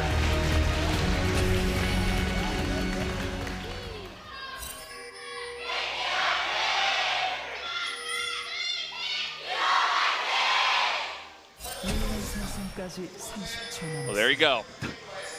Not a single seat left open in the house. As soon as you say that, somebody just sits down in the finalist seat. Yeah, someone took it. They got that last ticket. Now, this has been sold out for quite a while. But we did have the Doran Shield change come into 7-12 too, where it costs 50 more. You can get one less pot, but still 4 Doran Shields coming forward here to start the items. 3 on the side of KT. I think it's wise in this matchup to start with Doran Shield, as it allows you to stay healthier in the lane. And both these compositions have a lot of gank pressure onto themselves. They have so much crowd control and damage that if you are to get low, none of them would have any hesitation in going for a dive. And Smeb trying to see where Peanut is starting. But take a look at what Huni has been starting out. He's gone for a Colt early on, which is going to make this laning phase a bit more difficult if he is to get harassed out. So again, looking for SKT to split the map open and keep tabs on score as much as possible to allow Huni's early itemization to pay off much more effectively later in the game. Huni getting at it already. Onto Smeb saying, hey, get out of my lane. Actually missed 2 of those creeps to do just that, but really wants to put on the pressure right from the get-go at level 1, even with that call. It's so apparent that KT wants to target that top side when you have Elise jungling from bottom to top with no leash. So many times has Smeb carried this season with Renekton. He started off so shaky. We were wondering, where did the old Smeb go? Where? He's right back here. He's been carrying games like crazy. Last time around, he just obliterated BBQ with his Renekton, as well as ever, if I'm not mistaken, but he's been having a great time. Level 2 here is not going to be much of a threat. He needs to hit level 3 before Score can safely assist onto a gank. Yeah, Score just going for the, Scuttle Crab, as Peanut does the same on the opposite side. But look at the pathing here from Score. I think Smeb saw the ward go down by Huni, and Score is going to go all the way around. Huni, a little bit up in the lane, but you can see he's pressuring a little bit less. He knows the timing here of the Elise. Needs to wait for the wave to crash so that there are no minions in the way of the cocoon. But this probably is going to be first blood. If Huni's not careful, but you can see he's already backing up. But there's the flash stun into the cocoon, and first blood will go over to Smeb, set up by Score. Easy as cake. They started out from the get-go with this being the plan, and Huni pushing earlier just made it that much easier for them to pull this off. Didn't even burn his flash, and now he's going to use his teleport. Will only miss out on a handful of CS, but first blood going to Smeb just could not be any better. So good up against this cannon. You can see he goes back, buys a Kindle Gem already with that first blood in the 18 CS. And the refillable potion, and here he goes. He waits for the dash, beautiful there. Doesn't even use the second slice. Chooses to use his flash first to guarantee the stun, giving no chance to Huni. And I love the commitment from Score as well, flashing immediately. They know the value of that kill, and now you can expect them to pay even more attention to this top side. You can see that Huni, he still has his flash. Didn't use it in the engage. Happened too fast. Couldn't even see it coming. Even if he did see it coming, just couldn't react fast enough. Oh boy, look at the build that Score has gone for. First item Moby Boots. He's on a warpath to just gank like crazy. It looks like bottom lane might be the target with a flash play from Mata. It could be all it takes. However, without any summoners being down from SKT, they would have to be so certain that this will net a kill if they're going to open up that way. Well, we're going to have a small pause here. A groan from the crowd Definitely could hear that through the headphones, and not exactly sure what this is about. We can just see referees charging in. See, you have to look on the SKT pause, guys. on the plus side, right? Look on for your positives. This means that because we're starting off this way, this game is going to have everything. This series will literally have a pause everything. too. Yeah. Well, we don't know if we're going to have an Akali pentakill yet, but maybe. Can't count it out yet. Not sure exactly what the problem is. We just know it was SKT that did call the pause. And I wonder what Huni's feeling right now after getting first blooded like that, just easy peasy. Oh, we actually have a new graphic coming down there in the bottom right. It's a sound issue.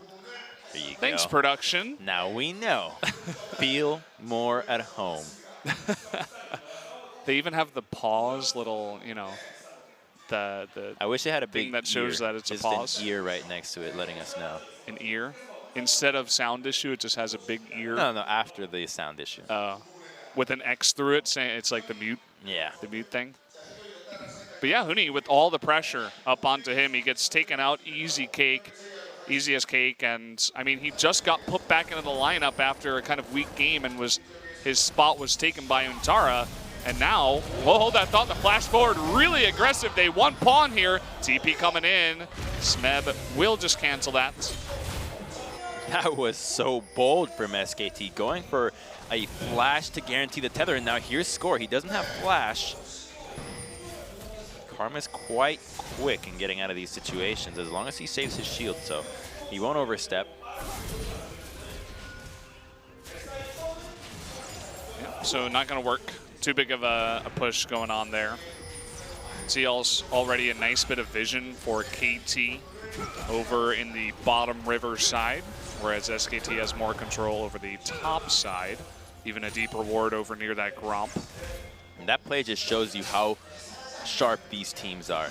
KT's on a warpath to eliminate SKT. They're said they're ready for revenge. They're not going to let this happen once again. And the second that the gank comes out, Smeb is ready to teleport to threaten SKT. If you choose to dive this, I will be there to clean things up. And the last thing you want to do is enable a snowball from Renekton. And the control ward that was placed earlier by Peanut gets immediately targeted out. They want to make sure that Huni does not feel safe pushing this lane. They need to put this Kennen down. He's already a bit of CS ahead onto Smeb, even after dying. So he'll just go for the recall after that. Getting a short look down here in the bottom lane. Looks like things are pretty even, as even though Depth is a little bit behind, he's got a bigger wave coming on in. No summoners have been blown down here, as you were mentioning before. And just peace in the bot lane for now. And level 6 into the bottom lane could mean a 5-man from literally everybody. Between the 4 teleports that the solo lanes are bringing, as well as the mobility that these junglers can pack, the only way that you can safely take down Thresh Kalista of this caliber will likely be a huge team effort. Same for the Ashe Braum. You have a higher chance of doing so between Mata and Deft, as the CC that they bring and defensive capabilities of Ashe and Braum aren't as great. But that just means that they will just bring everybody down there, as from the summoners and champions that they've picked, they already identify that this game is going to come down to teamwork. Well, when you get to the highest level, it's basically what will happen. You know, no big mistakes. I don't really want to call out ROX and Ever, but comparatively, there really is no comparison, as SKT and KT won't be making quite the same mistakes and shortcomings that the previous two teams did have. Oh, I can't even think about them right now. I'm cleansing my palate here. Getting something a little bit more rich, delicious. The game is relatively even so far. Not much has happened to CS, save for in mid lane. But now here comes another attempt onto Huni, and he doesn't have any vision. He does have flash, but I don't think he can get out of this. If you get stunned up, it's just the chain, basically. And when you're playing Corki, if you can line up all your abilities into one big stun target, it's very easy. So here they go, Dominus procced, and there's the cocoon. Goodbye, Huni, for the second time. And the teleport, again, just going to be canceled. And SKT is just being played like a book over and over. They're indiscriminate in the teams that they do this against. Renekton and Elise, such a powerful combination. This combination has existed for so long, and now they're aiming for a turret. If Huni TP's here, he's gonna die again. He is going to TP, not to the turret, though, to the cannon, and oh boy, forced to cancel it. I mean, that's just mind-boggling at this point. You can't be making mistakes like that at this point in the game. All it took was Renekton stepping up saying, I dare you, Huni, go ahead. Remember, they still have flash. Huni's died twice and hasn't even had the opportunity to burn his flash because of how well the setup from KT has been. Now he's in such a deep hole. Luckily for him, he's got that cold to get him out of it, but pressure-wise is so far away. Curious to see what KT will do, but we're going to take a look at Huni's demise again. Just the easiest setup in the world. Smeb not scared of the turret. Not scared of the teleport. It's just a lonely Karma teleporting into that fight. That's not going to mean a whole lot. And now here comes an attempt onto the bottom lane. They do have a ward as far back as possible to try to scout this out. However, the game has been accelerated significantly with that first brick going on into the top side, so they will have to go for more complex planning on the side of KT if they want to make similar moves around mid and bottom lane. Considering how easy it was in the top side, I doubt it will be the same in the rest.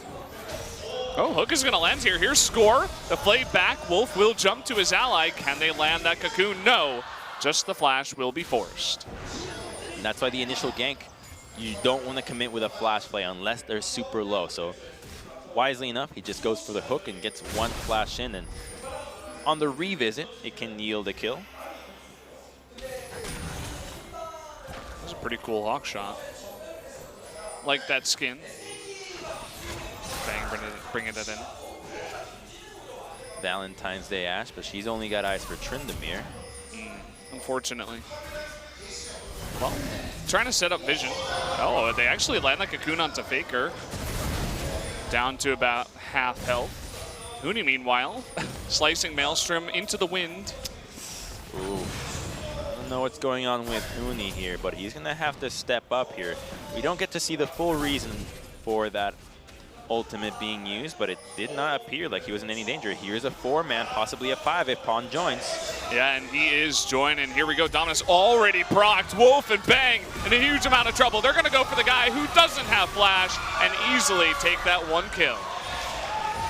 KT's making SKT look like BBQ at this rate. They're just doing whatever they want on the map, and no answer from them. Topside has no pressure. Karma can't do a whole lot, and unlike most supportive builds on Karma, she's going with the AP build that we last saw out of Crown, where you rush that Morellonomicons and go for even more damage later on, which is the smart choice considering the somewhat low damage composition at SKT, and they don't have a hyper carry on their hands. So right now it will help them wave clear a little bit better than the AP Karma build, but it does make him more susceptible to getting picked off. That AP Corki just does more damage to Karma now. Yeah, already having picked up the Sheen, you could see that whenever Faker tries to step up to Pawn, he's not having a good time. And so just trying to farm out as best as he possibly can. Both those guys very even. Only just one assist going over to Pawn so far. Pushing forward, and you can see Pawn, yeah, he's sitting there. Does eat the chunk from the Mantra Q. He does do a lot of damage, and because he's really the only AP threat on this team, then he's going to have an easy time doing continuous damage throughout every step of the game. Huni will find Score. Okay, Score just walking in, calmly cocoons him. There's the teleport in from Pawn, it looks like. Score trying to come in. The arrow is going to hit Pawn right at the right second. Smeb now is getting stunned up. Trying to get onto him. The exhaust coming down. They are on the chase, slicing Maelstrom. Another stun comes in, and there is the Rek'Sai ultimate to clean up the kill. Bang coming in a little bit late. Will it continue the chase? You can see Faker coming from behind. Mata, Mantra Q is going to chunk down Score, but they're going to turn onto Peanut here. They take him out. Mata with the kill. And they're just going to leave it at that. Faker decides not to chase any longer. If there's a fight on the map, you know Mata wants a part of it, and he's able to join with depth right there. Fate's Call being available if they chose to go even deeper for that kill, but it's going to yield them an Ocean Dragon 13 minutes in. They don't even need division control, and it all started from Huni, the 0-2 cannon, finding out score. They thought they could turn on it, but the arrow came in right at the time where Pawn teleported into that battle, and as such, KT, while they are able to walk away with an Ocean Dragon, they do lose a kill, and we'll take another look here. Here's where it happens. Half HP, but the combo has already been used. He tries to get the knockup. Not such a huge deal because watch this arrow. Oh my goodness, the precision. It was aimed for Smeb, but somehow these arrows from Bang just always make a difference, and now they get to turn on to Smeb. The ultimate from Rek'Sai ends up doing so much damage at the end that they finally pick him up, and Wolf being there first to the rotation allows him to get that kill, but a bit of an over chase means that Mata can get an easy hook. They see the Lantern, and they just walk right at the Thresh.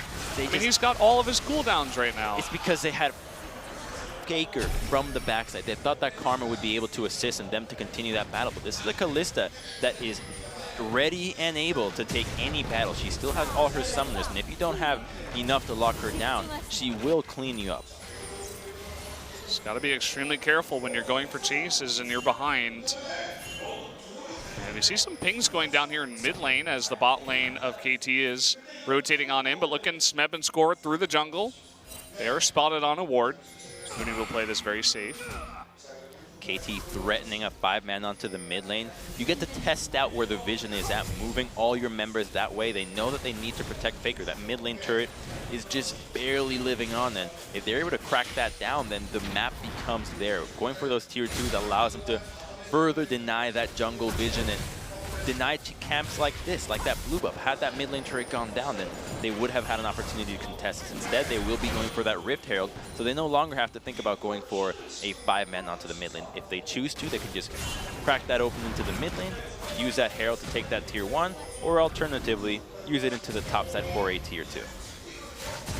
Is SKT actually going to contest this Rift Herald? In comes Huni, all by his lonesome. Peanut, he wants to get the steal.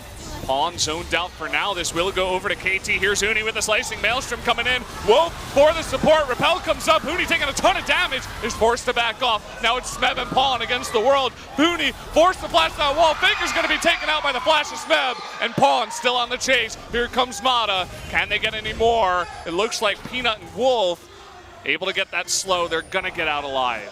The Prey Seeker from Peanut gets to snipe out Score, but the Herald has already gone their way. They almost got another kill there with Pawn flashing over, just barely missing that rocket onto Huni, but now they're going to be in a position to take down that tier 1. You know that Herald means that it's going to be going to a tier 2, and a proper use of it means that KT is poised to snowball this game in a beautiful fashion.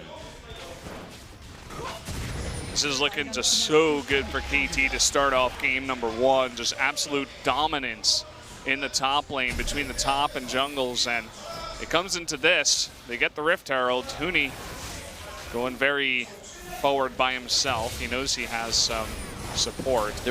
There was indecisiveness with KT going for this play. They chose not to attack. Look at that Prey Seeker, just threw his own little Spiderlings. Was able to just barely get him. And Pawn choosing to go for Huni flashes out, just barely not connecting that rocket, but that indecisiveness from KT in finishing that Herald ends up costing the life of Score. They could have finished that a little bit earlier, but important to note, the way that Smeb and Score have been operating against Kennen is start off with the Renekton stun, which is guaranteed into the Cocoon.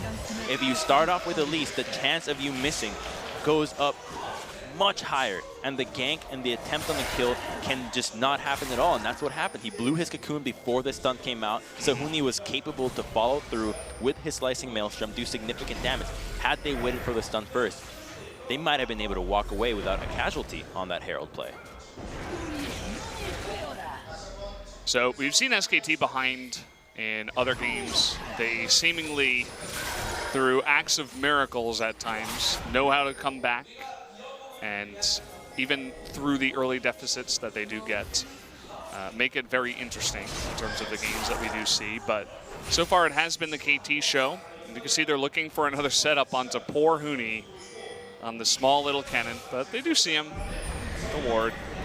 This is going to be used down in the bot lane. The Rift Turret just Toonie down here for now, so this turret will definitely take a nice chunk of damage. There it is. Mata hanging nearby. There's the cocoon. They don't wait for that stun, and immediately Wolf has to come in and save him with the Glacial Fissure, and the Lantern to get Smeb out will save his life.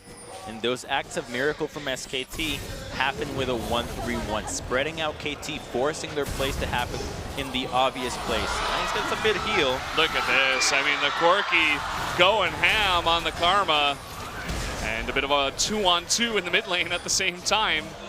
Doesn't look like any kills will come of it, but Faker will be forced back.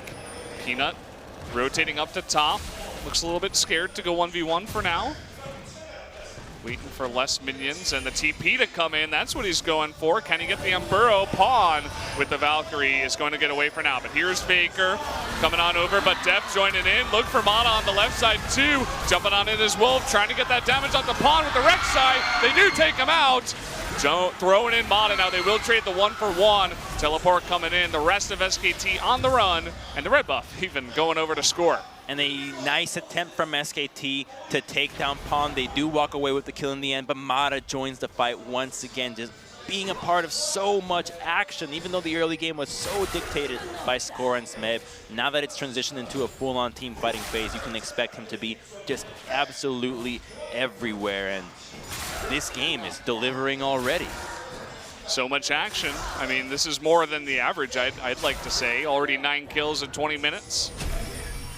Let's get a replay. So he's waiting for the Umburro, but Corki's got a Trinity Force. He's much faster at this point, and while Faker gets to join, Deft is already here, so he's taking so much damage, and Wolf gets a flash and then try to block some of the damage, ends up giving his own life for it. However, the kill onto Pawn is what SKT is looking for, and with so many cocoons being missed from Score, I'm led to believe that his mechanics might not be so on point. His decision-making, absolutely so, but multiple cocoons missed on targets that are not being CC'd. It's not a huge deal, but it can make a difference when it comes down to moments where his cocoon is gonna matter. Yeah, definitely look towards that as this game moves on, perhaps later on in the series. You can see a big vision fight towards that. Oh, hold a thought. Pawn going in. He does have the package on him right now, trying to lock up Peanut with that slow. Peanut trying to jump back onto Pawn, but he's slowed so hard by the package. Pawn just going to get the solo kill on a Rek'Sai. That package was insane. It knocked her out of the Umburro, so he had no choice but to try to ult to get out of it, but it was already too late. Between the red buff and how strong Corki is right now, here we go. Oh, that max range hook from Mata. That's going to seal the deal on the Faker. Wolf, say goodbye because you're going down 2. Pings towards the Baron for KT. And now this game is all the KT show. 6,000 gold lead. It's only going to continue to go higher. And SKT don't have the tools to stall this out. KT can just dive the cannon anytime they want. They've got ways to make plays for days. They can also go into the mid lane if they want to. They have control of this game. Now even the blue buff, they're going to be able to get that dragon as well later down the line. The whole map is theirs. Well, you said it earlier. KT is making SKT look like BBQ tonight, and they're sure looking like some fried chicken to me because they're just laying down Beanie. I mean, this is just so one-sided at this point, and you have to wonder, are we going to see some subs going into game 2? Look at this max hook, but Faker unreal. ends up getting locked in the wall, walks forward, and ends up connecting on that hook, and 2 kills going on to SKT means that, or KT rather, now they're in just a prime position to close this one out. 22 minutes in, a 7,000 gold lead. Corki's got an Infinity Edge. Now they're going for this Mountain Drake, and that dragon means that this composition that normally cannot siege, when they start hitting that tower, threatening some dives, surely those towers will go down. Oh boy. Super one-sided. This is not what I was expecting coming into this series. Thought it was going to be perhaps SKT on this side. Now, I don't want to jinx anything, so I won't say anything, but I think we know who I was siding with. I believe I told you earlier. If it comes true, you can say it out loud. Okay, I'll keep it a secret for now. I'm sure no one has any idea. But the push coming in with the Baron buff, they still got 2 minutes left. That's going to be an easy tier 2 in mid, tier 2 in top. And SKT again, they're just kind of lying down and taking it. They trying to defend the mid, but they're down almost more than 10,000 gold.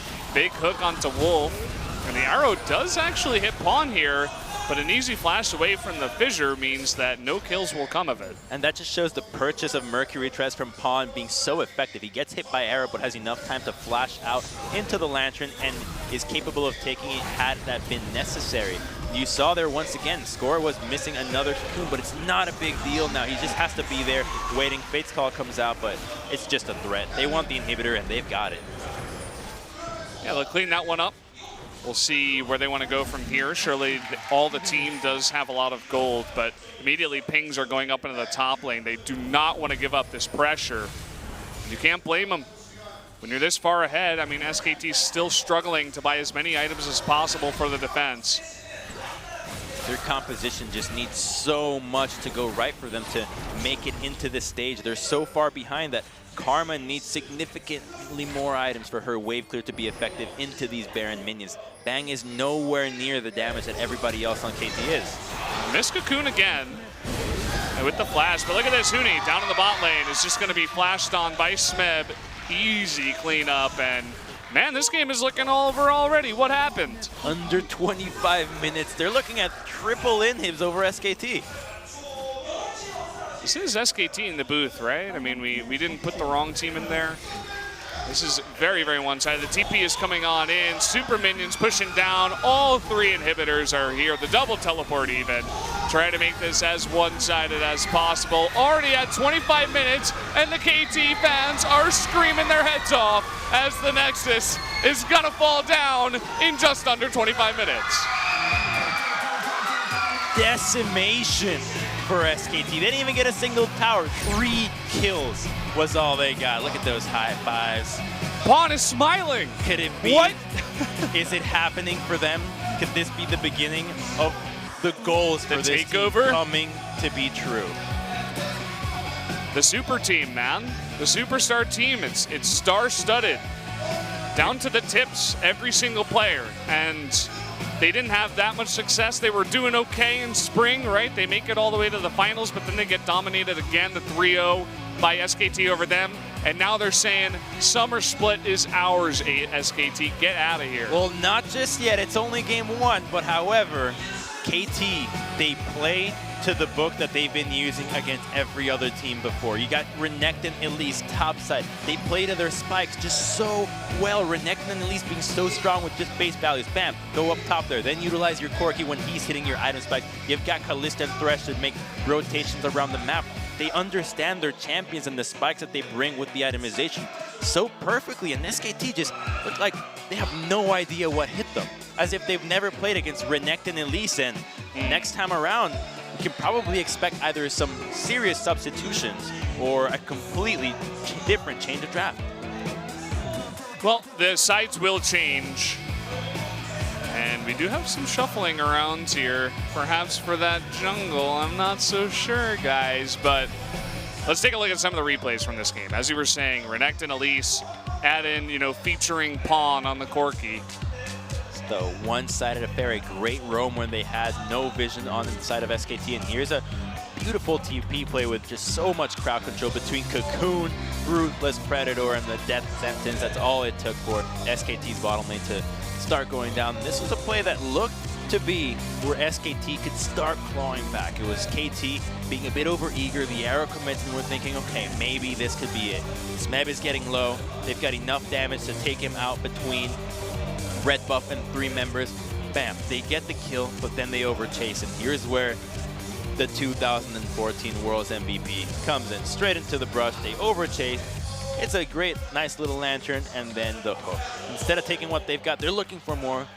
Faker's on the backside thinking they can clean house, but KT's first of the gun. And we got to look at the Rift Herald fight. Huni trying to force the 1v2, has Wolf nearby. And the Rift Herald does go over to KT, even though Score does go down. By the way, I'm pretty sure Score missed every single cocoon that wasn't on the stun target.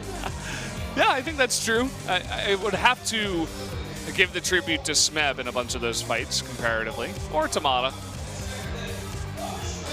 Really nice knock up there by the face calling onto 2 members.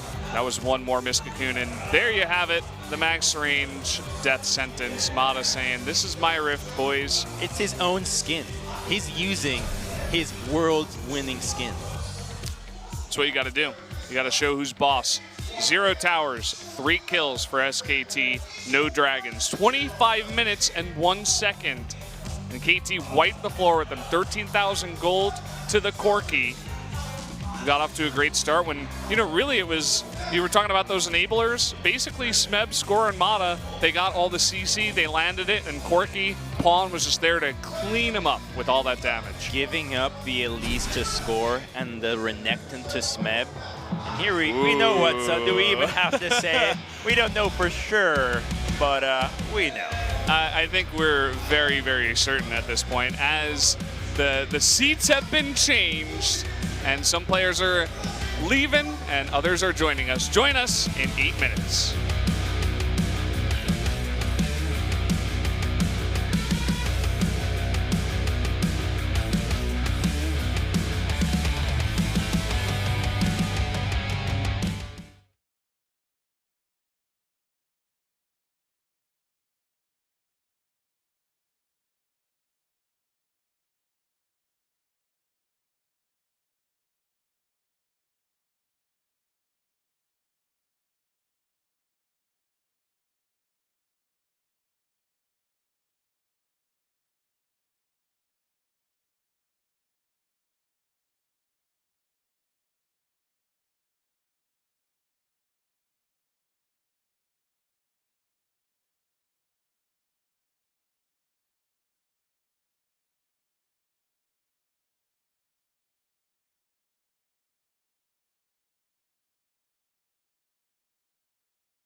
Welcome back, everybody, to the Telecom Wars, SKT versus KT.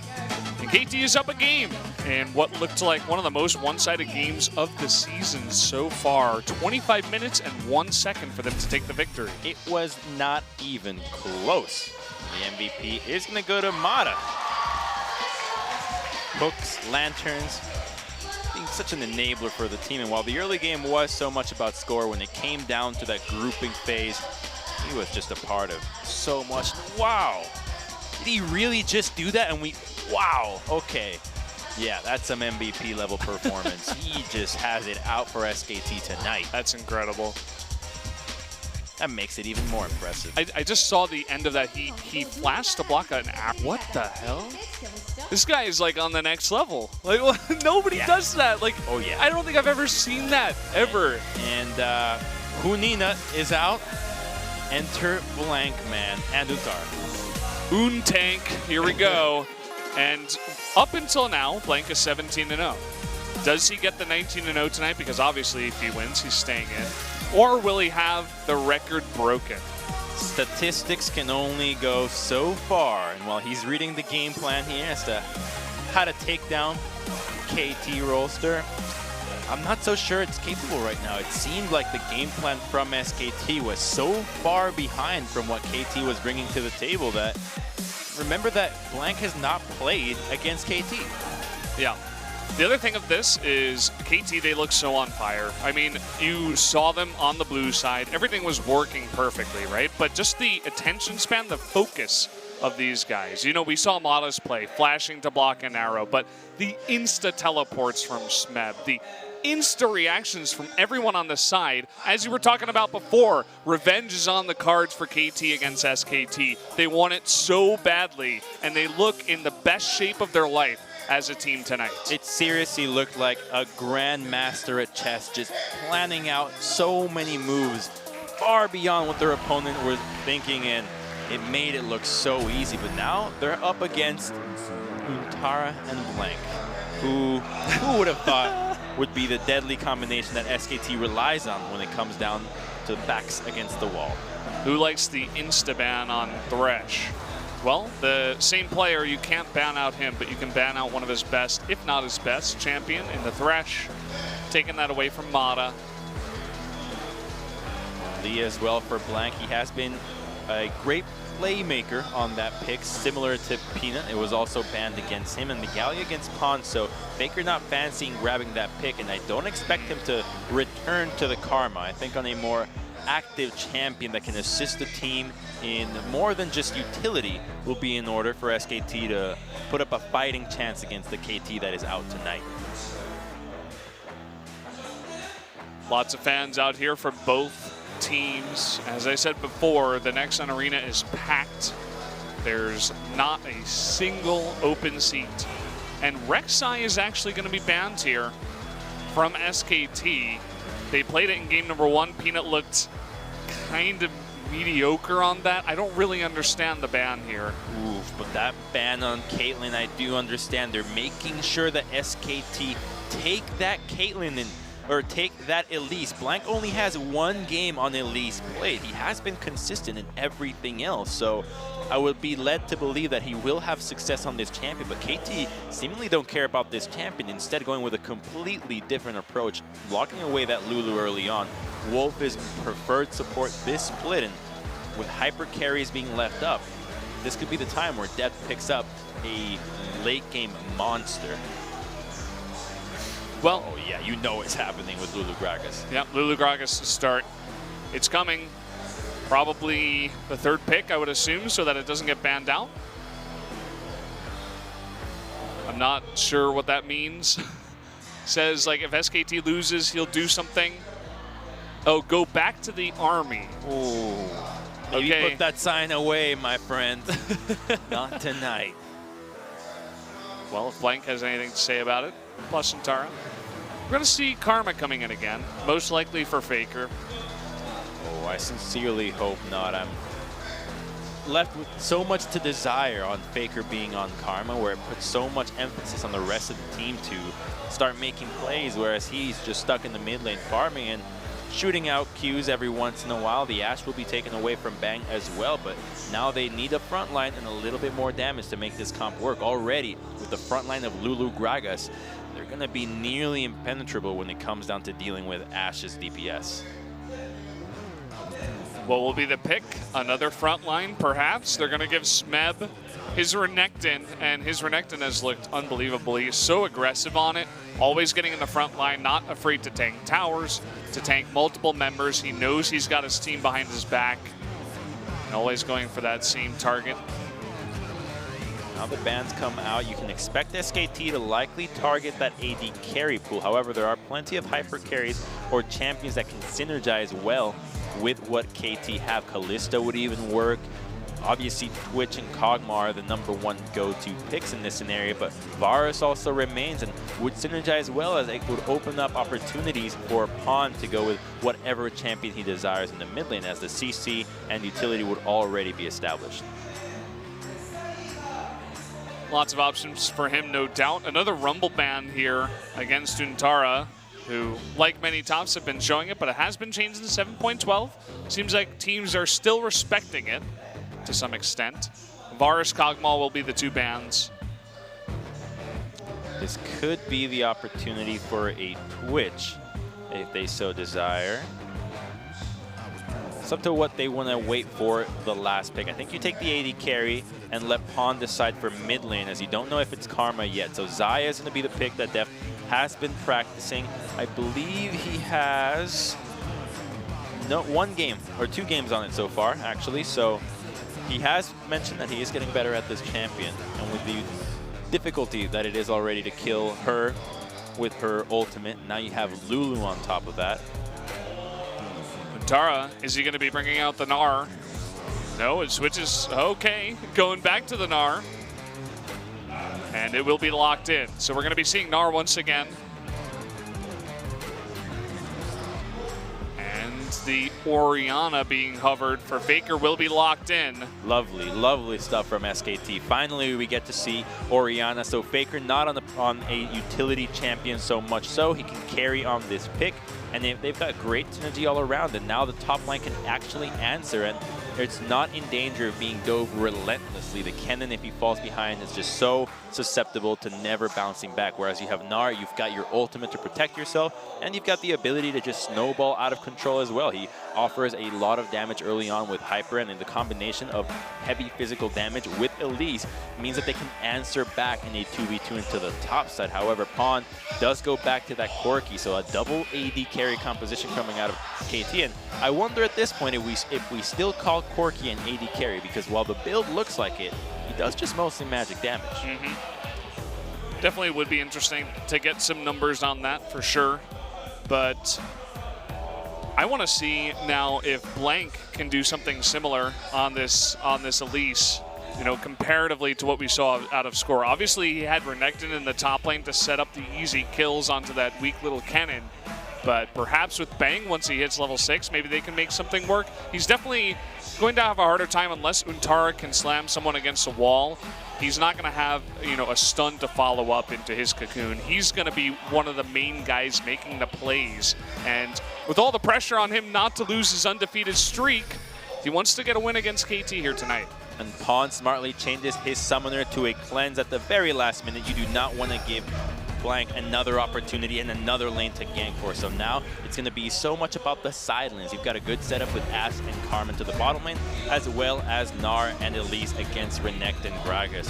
So much is going to be on Blank. This 17-0 jungler. Can his streak continue against what KT have shown, who's got a composition that can just fight back early on and late as well? I really love KT's composition. That's the one you go up against at any point in your long career and you said, oh, that's not going to be a fun game. Gonna need to get ahead early to deal with that one. And KT, with all of that momentum behind them from that destructive game number 1, can they close it out with the 2-0, or is SKT gonna fight back and tie things up? Let's find out in game number 2 right now.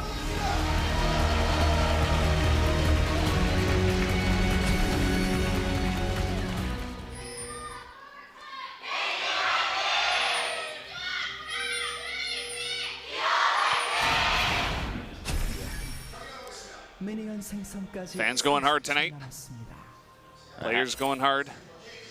I have to take my headset off to just get a listen in on those cheers, and they are loud. That's it, they're loud. Thank you for the official ruling on that one. I never heard of without my headset before. You can see if you look at the items, SKT has essentially let go of the Doran Shield meta, whereas KT has not. Saying, hey, it's still strong. You got one less potion, but hey, it's the same item, just a little bit more expensive. In the matchup with Nar, Untara can get control of the lane. He can start being aggressive and make the most out of that Doran Shield, and it appears that Score will be starting on that Raptor camp, whereas Blank will be going to blue without a leash, uses that Blast Cone. Get over the wall, and a bit of a contest, but without Phosphorus Bomb from Pawn, might not be able to defend themselves that easily. None of the Raptors will be stolen. Blank doing the solo blue here. And the route that Blank does means that he's completely unnoticed. KT have no idea where he's starting, so now he has the element of surprise. They know what Score is doing. They have a ward at the red buff, so they are aware that he's moving to the bottom side of the map. And now they're putting so much trust on Blank to get the game early for SKT, to start getting some advantages, get that ball rolling. Most likely, he probably would go for a gank on the bottom side about 4 minutes in when the wave bounces back, as you can see SKT just pushing heavily in, or alternatively a complete farm route. That's a benefit and beauty of not being scouted out when you're starting your jungle route.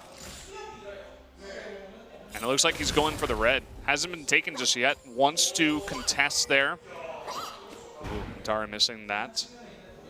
But here we go, Blank going for the red. Score still at the Wolves, having to take a long time to clear that out. He's not going to get here on time. The Blast Cone is still available for Blank to get out. Is he even going to take that? No, he could just walk out. It's a great read. Top lane was pushing in, mid lane had control as well, and now he sees Score going after that double camp. You can warn Untara about it, and now he can choose to go for either a counter gank or continue to farm, while Untara can play with the knowledge that the jungler is nearby. So he's going for the Gromp after it just got pinged. He wants to take as much as possible. A very greedy jungle route. He's like, okay, I know exactly which camps you haven't done, and I'm just going to take all of them. We'll see if he actually does go to that Gromp. He is going for this Scuttle Crab first. He has an opportunity to gank bottom, but he would have to use the Blast Cone if he wants to get out.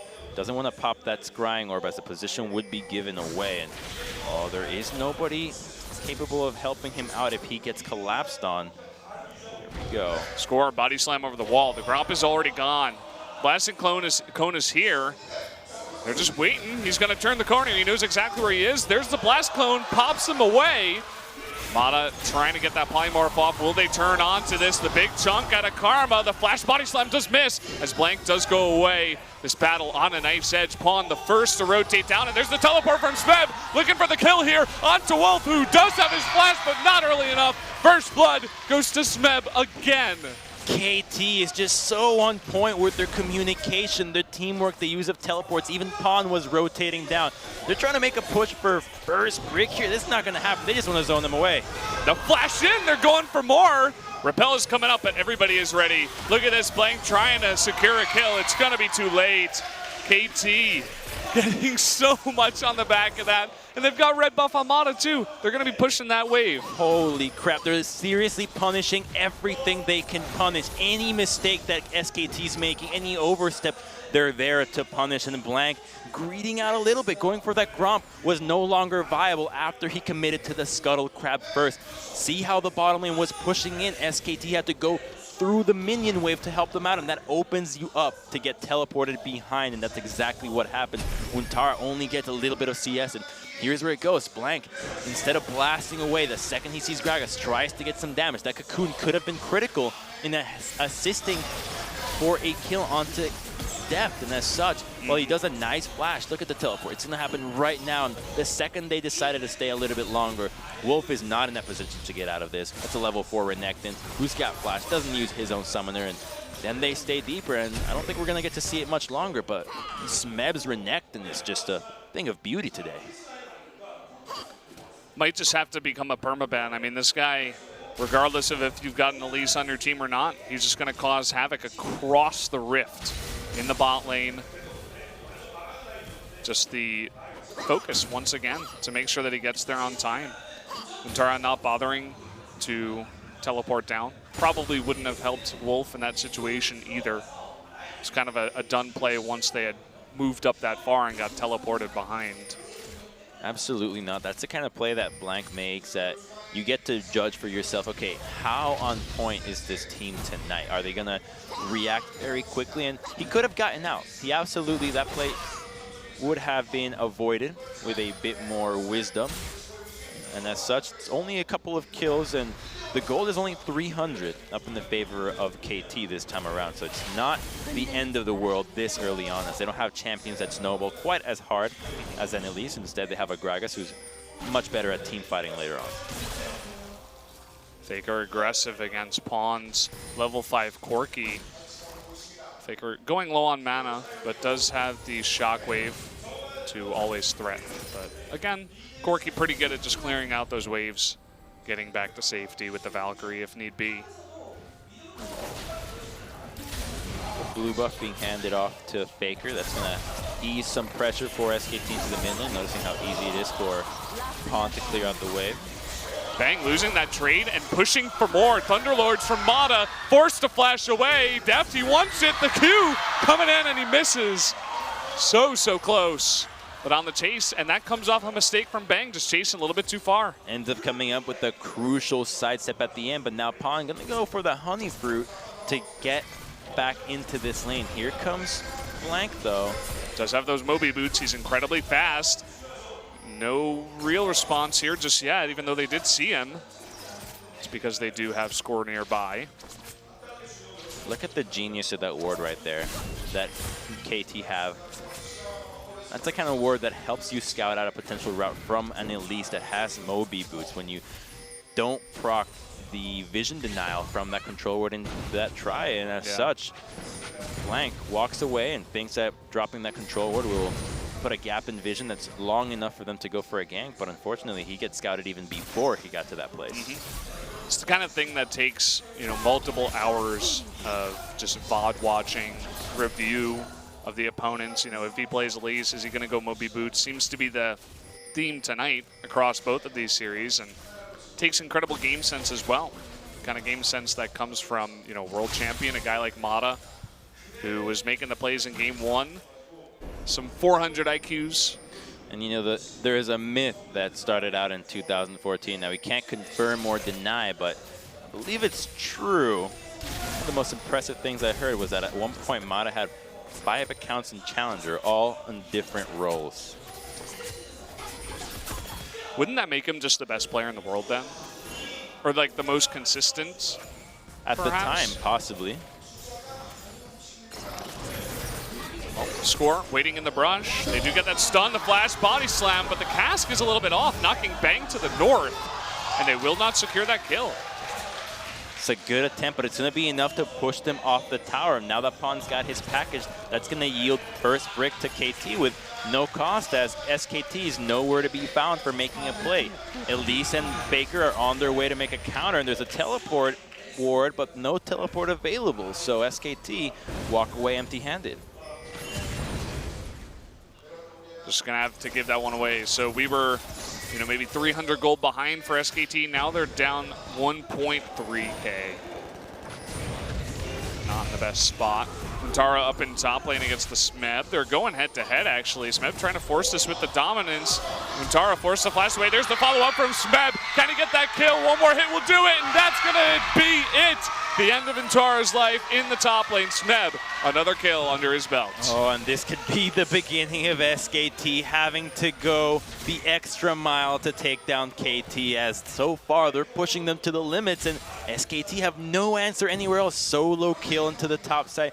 The 2v2 just going for some sick outplays as well as the jungle. And here comes that 1v1. His Mega Gnar is about to run out, and that's the window of opportunity for Smeb. The ultimate does miss, but it doesn't matter as Mini Gnar gets procced right away. He's got no chance at this point. Even though he has turret aggro, the ultimate advantage is too much to handle, and he's able to finish him off with the final tick of dominance right at the end.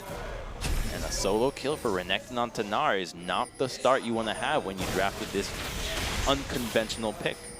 Yeah, and that's what I was saying when we first saw Huni and Peanut coming into the lineup. I was thinking, okay, I'm not super happy with it, but I can understand the idea. You know, the guys with more experience, the guys that wouldn't make mistakes like that. But now you sub in Untara after Huni's mistakes, and we see something like that, and it just seems like Smeb can defeat anyone that he sees from SKT up in that top lane. He's in an absolute tear this time around, getting his best champion right now, multiple games in a row. SKT focusing on other bans, other picks, not respecting it as much as other stuff. Not tonight. Maybe next time they fight. Well, what SKT have to do now is rely so much on Faker. He's got the only advantage on their team right now coming out of a CS state, so about 30 CS up on Pawn. Remember that Pawn has been roaming a bit more than Faker this time around, and Orianna can easily carry out games, and this is the time where you channel Faker and see what's going on. It's basically your Michael Jordan buzz beater. You have to rely on him at times, and that time is now. It's an immense amount of pressure onto one guy. He's been through the gauntlet, though. But again, on this Orianna, it's not the big assassin playmaker. It is a playmaker, though, in the Shockwave, if he can line it up.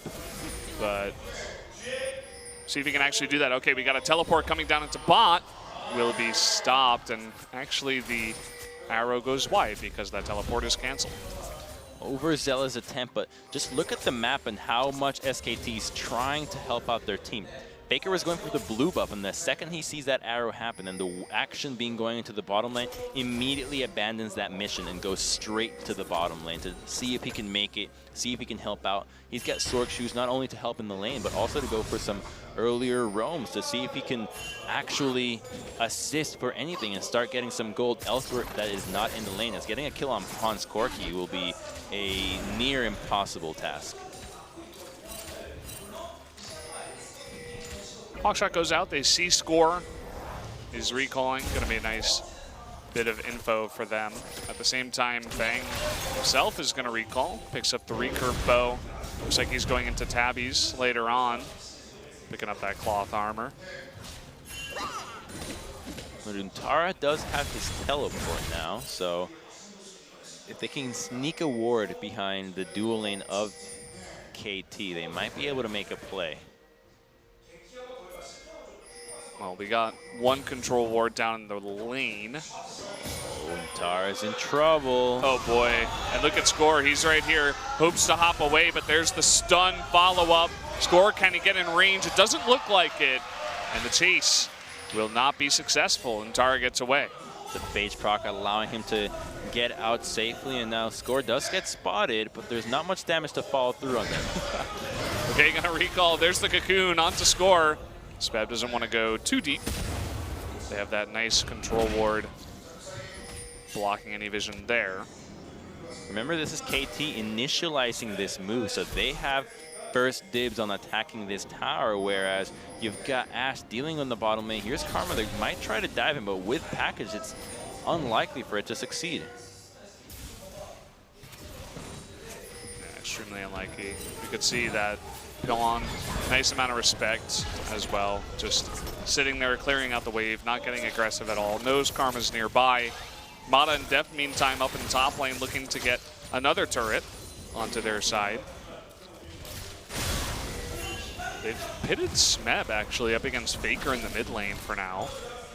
Not such a hot idea, as he has blue buff and Morellonomicon, and once he procs that threshold, the chances of Renekton to stay in this lane dwindle, such he will have to recall as that threshold has been met. And Faker continues his reign of terror into the mid lane, and that's the guy that they have to bank on right now. He's going to be yielding that first turret for SKT. Okay, going for the Shockwave onto the Gragas, who has both Flash and the Body Slam up. But again, just wanting to push him away. They wanted to secure that turret 100%. They're looking for anything they can get right now. And KT, on the contrary, they just seem to be playing it standard. And SKT, again, looking for absolutely any advantage on the map. A Cloud Dragon, it doesn't matter what dragon this was, they would want it anyways. Our next dragon, I believe, is going to continue to be another Cloud Dragon, as we just saw it not change in its appearance. Not a big deal, however. Now Smeb is being surrounded. It's a 4-man attempt onto him, and Bang does have his arrow, but Herald is going to be traded for KT at not much of a cost, as that turret is not as significant as taking down that Herald, utilizing into the mid lane. And if Pong gets some significant damage onto this tower with that Sheen, then Herald will net them a tier 1 in a later moment. Bang just walking through, eating a bunch of damage. Should be able to get that. Does have some life steal, but as you were saying, the bigger objective, that Rift Herald just being given away. Looking for potentially a kill here onto Smeb. There's the Shockwave trying to follow up here. The Cocoon already used. There's the Repel onto this Renekton, and there's the Q coming out. They do pick up that kill onto Smeb. That's a big kill for SKT because they need as much gold as possible this time around. They do lose Herald in return, and it's actually going to go to Mata. So the quickest person on the map will be receiving that Herald, so they can use it as fast as possible, and hopefully with a bit more precision than some of the other Heralds we've seen so far. And I believe that might be the first time we've seen Herald go to a support, but I completely understand it in this situation. It's going to be pretty cool, too, that it goes on to Mata, essentially the shot caller for this team of KT, and decide, you know, hey, boys, we're gonna push mid. Come join up with me. Obviously, it's not going to happen right now as he's alone, but let's take a look at this replay as Smeb gets dived. Baker doesn't have a whole lot of mana, so he's banking a lot on his auto attacks and just barely uses almost all of it. Right at the end, we'll have one final use on that final command protect, but the Luden's Echo proc, or Echo from the jungle. Okay, Cask used here. Wolf saying, okay, I'm out of here, Blank. You're all alone. See ya. Down he goes. A little bit aggressive. Smeb hanging nearby. Not too afraid of any of these guys. Yeah, we didn't get to see what exactly was Blank doing in that side of the map with Wolf. Losing his flash as well as a kill. They're still in the gold lead, however, and there is a teleport onto Smeb. They'll have to clear the wave first before they start thinking about making a play on the map, but it looks like to me KT's play right now is making the most out of this Rift Herald. You can see everyone's hanging around mid. Just Corky, Pawn up in the top lane. Mata not going to use it yet. Just going to use the enhanced recall by 2 more control wards. Head back out. That's a lot of vision around the top red side of KT, and allowing them to have safe movement between that top lane turret and mid. Even though they have lost that tower, it does let Pawn play a bit more aggressively, and here we go. So they were just going for some vision, but the control ward from Score ends up catching them off guard, and he hits a 2-man cocoon. But remember, this is a tanky Gragas with a Renekton collapsing, so SKT just did not have enough control of the lanes or vision to go for that movement, and as such get punished. And that's what KT is doing so well tonight. They're looking at every opportunity that SKT is presenting in. Okay, the arrow's going to come out, the immediate cleanse, and the cocoon misses, which means that they cannot follow up. Still had his flash available. Remember that the cleanse does diminish the duration of that second stun. And coming on in is the Rift Herald, as ultimate ability for ultimate ability is traded between Faker and Deft. And down goes the tier 1, as if it never existed. The Rift Herald should meet the same fate just after. This is a tiny bit of damage. A big scarab.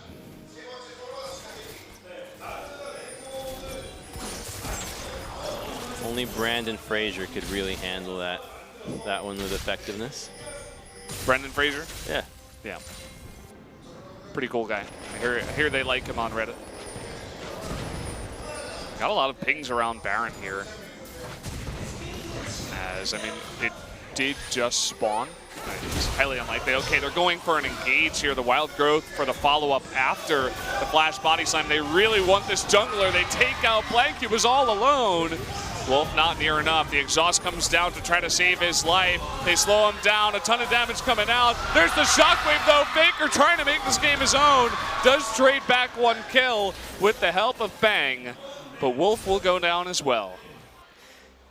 Blank is just so easy to pick off when you're at least this squishy this time around without flash. Score does commit his own flash and ultimate to get that pick off, but it's a worthwhile trade. However, they overcommit, and that ends up being another kill going their way, but he flashes out, and as long as he connects that body slam, because there is no flash on Elise, she is completely dead. Now, the use of the ultimate wasn't necessary, probably not, but now they go for Wolf, and here comes the savior for SKT. It's going to be Faker hitting a great shockwave, and that while Wolf does go down, trading onto Score is all that SKT needs. Any kill that they can get is worthwhile. Remember, increasing the kill count, increasing any trade when you are behind is always worthwhile for you.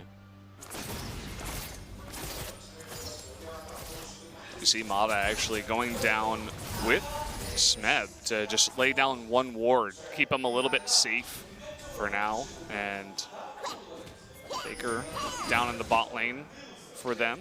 And we do have that Cloud Drake that did just spawn, so it seems like KT just going to group around there, take that out.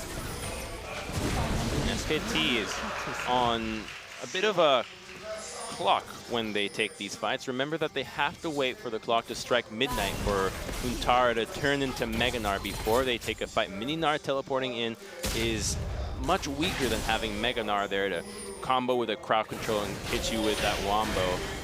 Some good chunking, but now KT is taking over this blue side. They're ready to start pressuring Baron 22 minutes in. Just because they have Gragas with enough magic resist and armor and Lulu, they'll be comfortable if they have the time to just take out a Baron.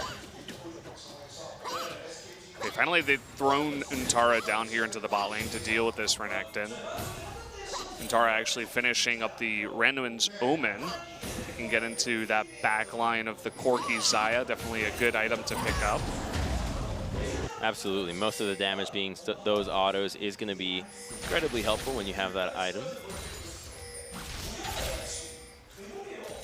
Rapid Fire Cannon's second item for the Xayah as the follow-up. Just going to be firing them out as fast as possible. It's only Wolf by himself trying to clear out vision, so dangerous for him. But KT's not in a great position to collapse on a single target. They are spread out, just looking to mitigate all the vision. They don't have deep vision, as SKT has done a good job of denying some of it, especially this one right here that they're fighting for with their lives.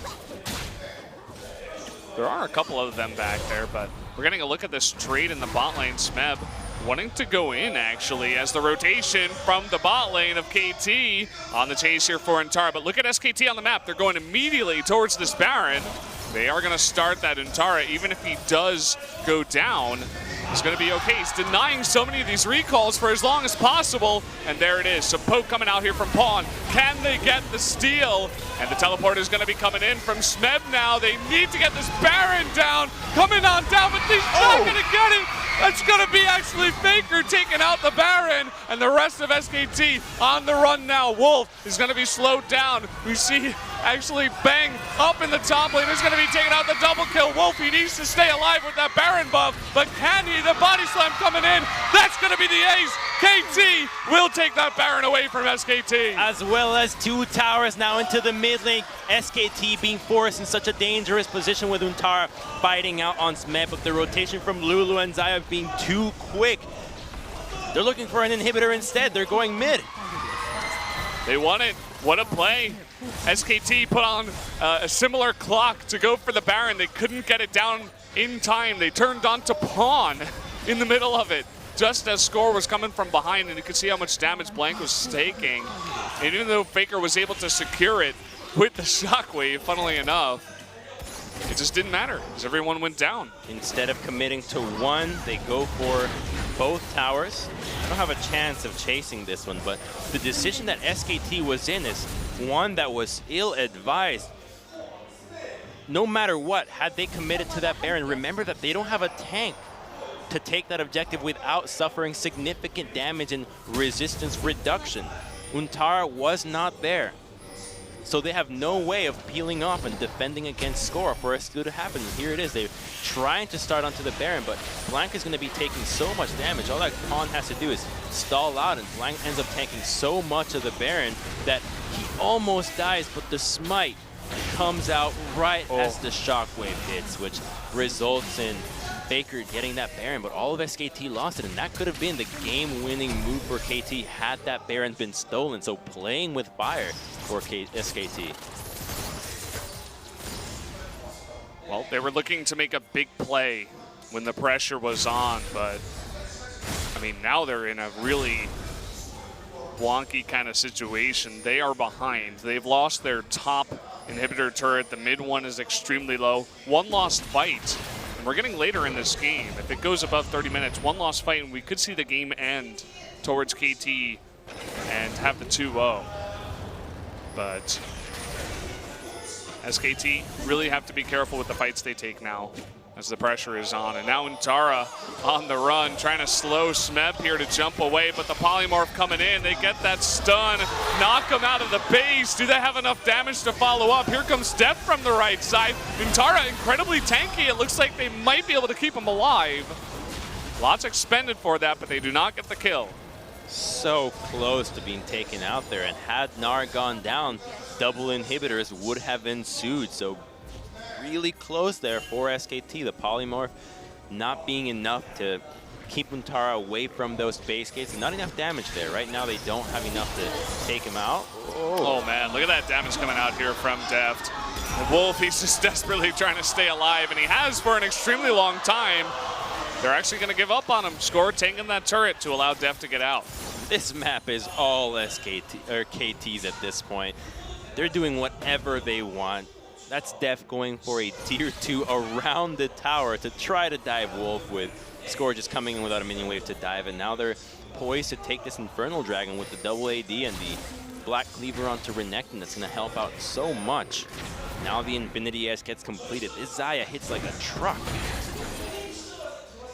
From far away, and you said it in the draft, right? How are you going to get past the front line of Smeb on Renekton and Score on Gragas when you have a Xayah in the back with the help of Lulu and the Feather Storm and the Rapid Fire Cannon to allow her to attack from farther away? It's going to be nearly impossible when KT is already this far ahead.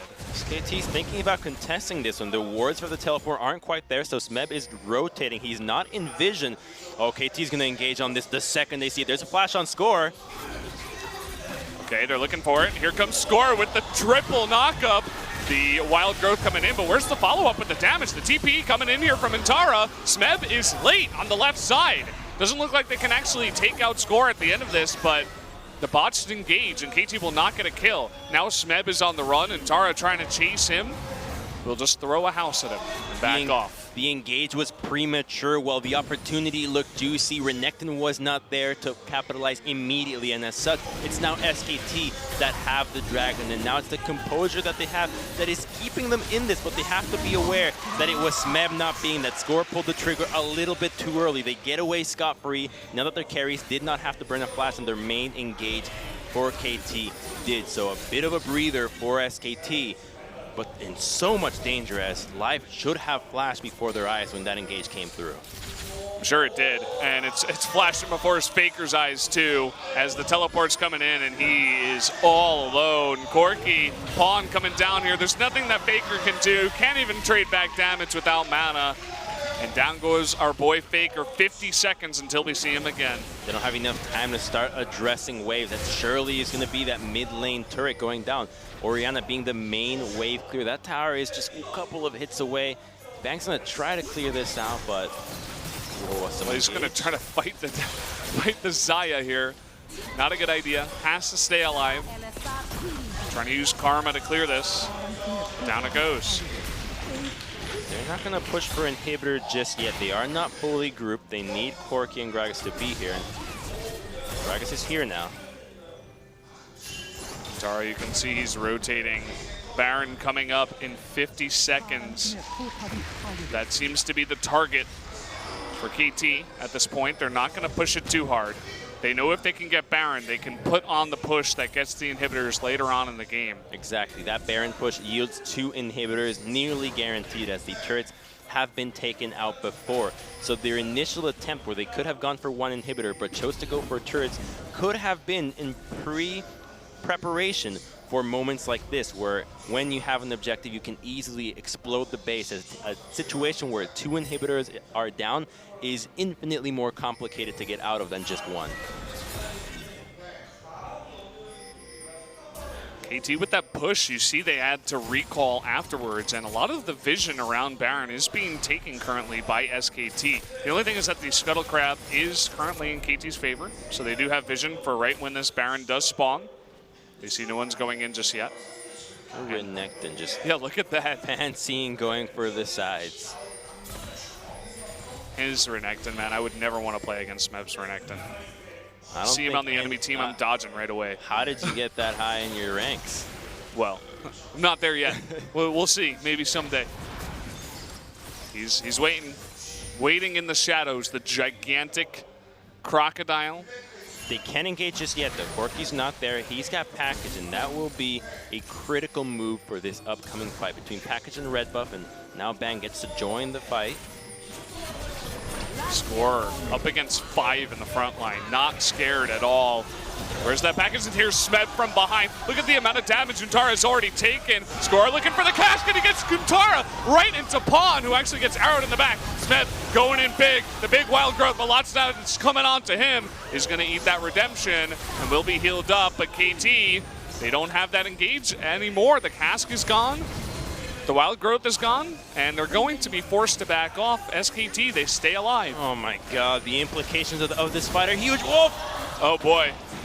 The cost of going for vision. Going for this fight is pretty much nearly the game, because you do lose Baron if you lose this battle, and giving Baron right now to any of these teams would be catastrophic. For KT, it would mean that SKT is capable of leaving their base and fighting easily. Here's Bang up to Def, though. Okay, he's trying to make up for past mistakes. Def with no Featherstorm. What? They're looking for it. Somehow Wolf went down to that on the backside.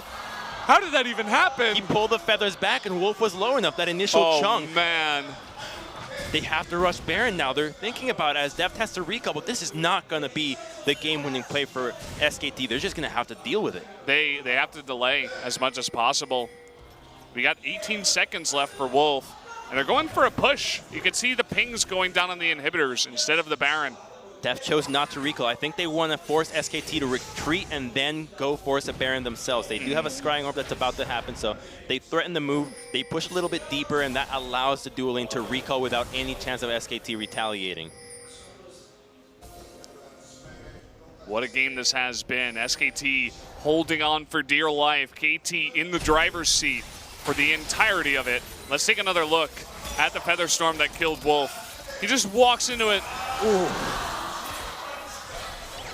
And Deft barely doesn't go down. The polymorph and flash to safety from Mata potentially keeps him alive. Bang still had his flash. It's like a final destination death. Blades come out of you from behind. Yeah. What a way to go. That's a mistake he'll be kicking himself for. If Wolf stayed alive, I mean, would have been potentially 5v4 for a lot of that. They could have gotten even more vision down. Maybe even taken a fight. Oh man, I'm gonna have a heart attack watching this. I feel so tense in this moment. Yeah. It's just really insane right now where this game is at. You were talking about Faker, he's gonna have to be their main man, but at the same time, Bang has stepped it up, has caught up, and he's doing that brave Bang thing. But here we go, Baron is started. Arrow, it's coming in, it's gonna miss Deft actually, and hit Pawn. And that will stop the Baron. KT not comfortable enough to go for that. Guntara still pushing in the bot lane, does have his TP. KT looking to rotate into the top lane. That did force the ultimate, but this is a level 16 Xayah, so the ultimate is going to come back. It's already a quarter of the way there, and they just don't want to lose the inside track to their base. Meb getting a little bit harassed. Thankfully, he does have that double slice and dice. Looking to collapse potentially. I mean, Faker is in the top lane, forced to push that back. And Untara has just been peacefully pushing bot lane still. And here we go. Baron is going to be started once again here by Deft, by Pawn. They can do an incredible amount of damage to that, and we do see the TP coming in finally, but that Baron is getting super low. The flash in, it's not going to be enough. Pawn is going to pick up that Baron. Now Smeb extremely low, but he's going in. A very, very low blank is going to eat it. The flash in from Bang, he's trying to take out Def, but he can't take him out. Mata though extremely low. Here comes Untara looking for that kill. Score still on the backside, trying to just run away. SKT, they want to pick up as much as possible. Here's the TP from Smeb. That was a little bit too much. He is going to cancel that.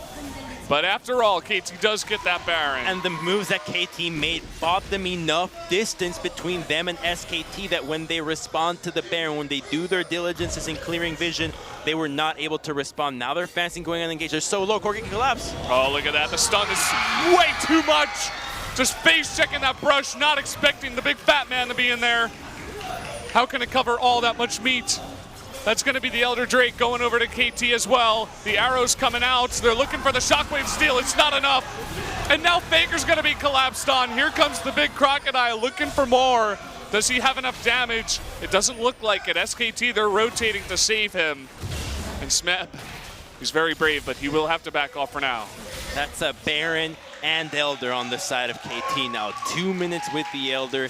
That should certainly be them pushing for double inhibitors now. We're going to look at that Baron again. Here they come, but Blank looking for the steal. Had he remained calm and provided some utility for the team, this fight might have gone a different way. The carries are capable. Look at Bang. He almost gets out Def, but flashes right as Mata hits the wild growth. And so they're only able to take out Mata. 1 kill for all the summoners they blew is not the trade that they wanted, especially when Baron went KT's way. As you were saying, this is the time. We've been talking about this. Baron is on KT. They have Elder Drake buff as well. They have to push now. Bang is getting really scary on that Ashe. We're seeing what he's doing in these team fights, and his team is providing a lot of a front line to at least help him out, make sure he survives. Wolf's shields are getting out of control. He's scary, but so is Faker. There's no magic resist on Def. If a shockwave hits him, he will get one shot. This is so intense right now. This is the game, SKT. They need to stay alive in this one. They can't be losing inhibitors. Faker, he has blue buff that's going to be so important for clearing these waves and keeping them off the inhibitors. The rest of SKT is trying to clear top wave. Here comes the wave with the Baron empowered minions. Smite going to be used. They want to save this inhibitor, but I'm not sure that they can. Looks like they're going to have to give up top inhibitor. They have no business taking a fight right now. It likely will be 2. They don't have a great way of engaging. Without Untara having a teleport to go for a flank or a front line for SKT at the time, they'll need a beautiful shockwave, and arrow goes wide. Arrow goes wide. They're reacting immediately to Smeb's engage, but he's just way too tanky. And that's going to give up the second inhibitor here. KT extremely happy with that. We'll just back off. Yeah, SKT just cannot take this fight. As long as KT does not group up and give the opportunity for a shockwave, they need to fight for their lives for this final inhibitor. The damage is there, but they need to wait for Elder and Baron to fade away. Otherwise, the chances of that fight going well are too low. KT, they still have the remnants of the Baron buff that did just end. Looking to push a massive wave and get a little bit of chip damage onto this turret. Faker is up north, looking for a play. Smeb in the mid lane does a little bit of chunk damage onto score there. Smeb's still in mid. Mega Gnar is up. KT just have to respect when Mega Gnar is up. The flash ultimate into shockwave is the wombo that SKT needs. As long as they keep an eye on the rage bar, they should not be getting comboed out. The ball is out, ready to play. Looking for that shockwave, looking for the money. You can see how much they trust Bang too. Just Wolf throwing a shield to him saying, okay, try to poke someone, try to do some work with the slow that you have on your Ashe. See what you can find. I need a breather, man. It's like a psychological thriller that you don't know what's happening. You need to pause for just a couple seconds, take a little deep breath. Here we go, the engage from mid lane. Dominus is up. They're looking to zone. They don't want to engage just yet. Smeb going for the flash, though. He finds Faker. He's going to flash away, and now they're going to turn on to Smeb, who's incredibly low. But the Wild Growth, the huge cast, getting on in there to repel up. But Eternal with the knockup.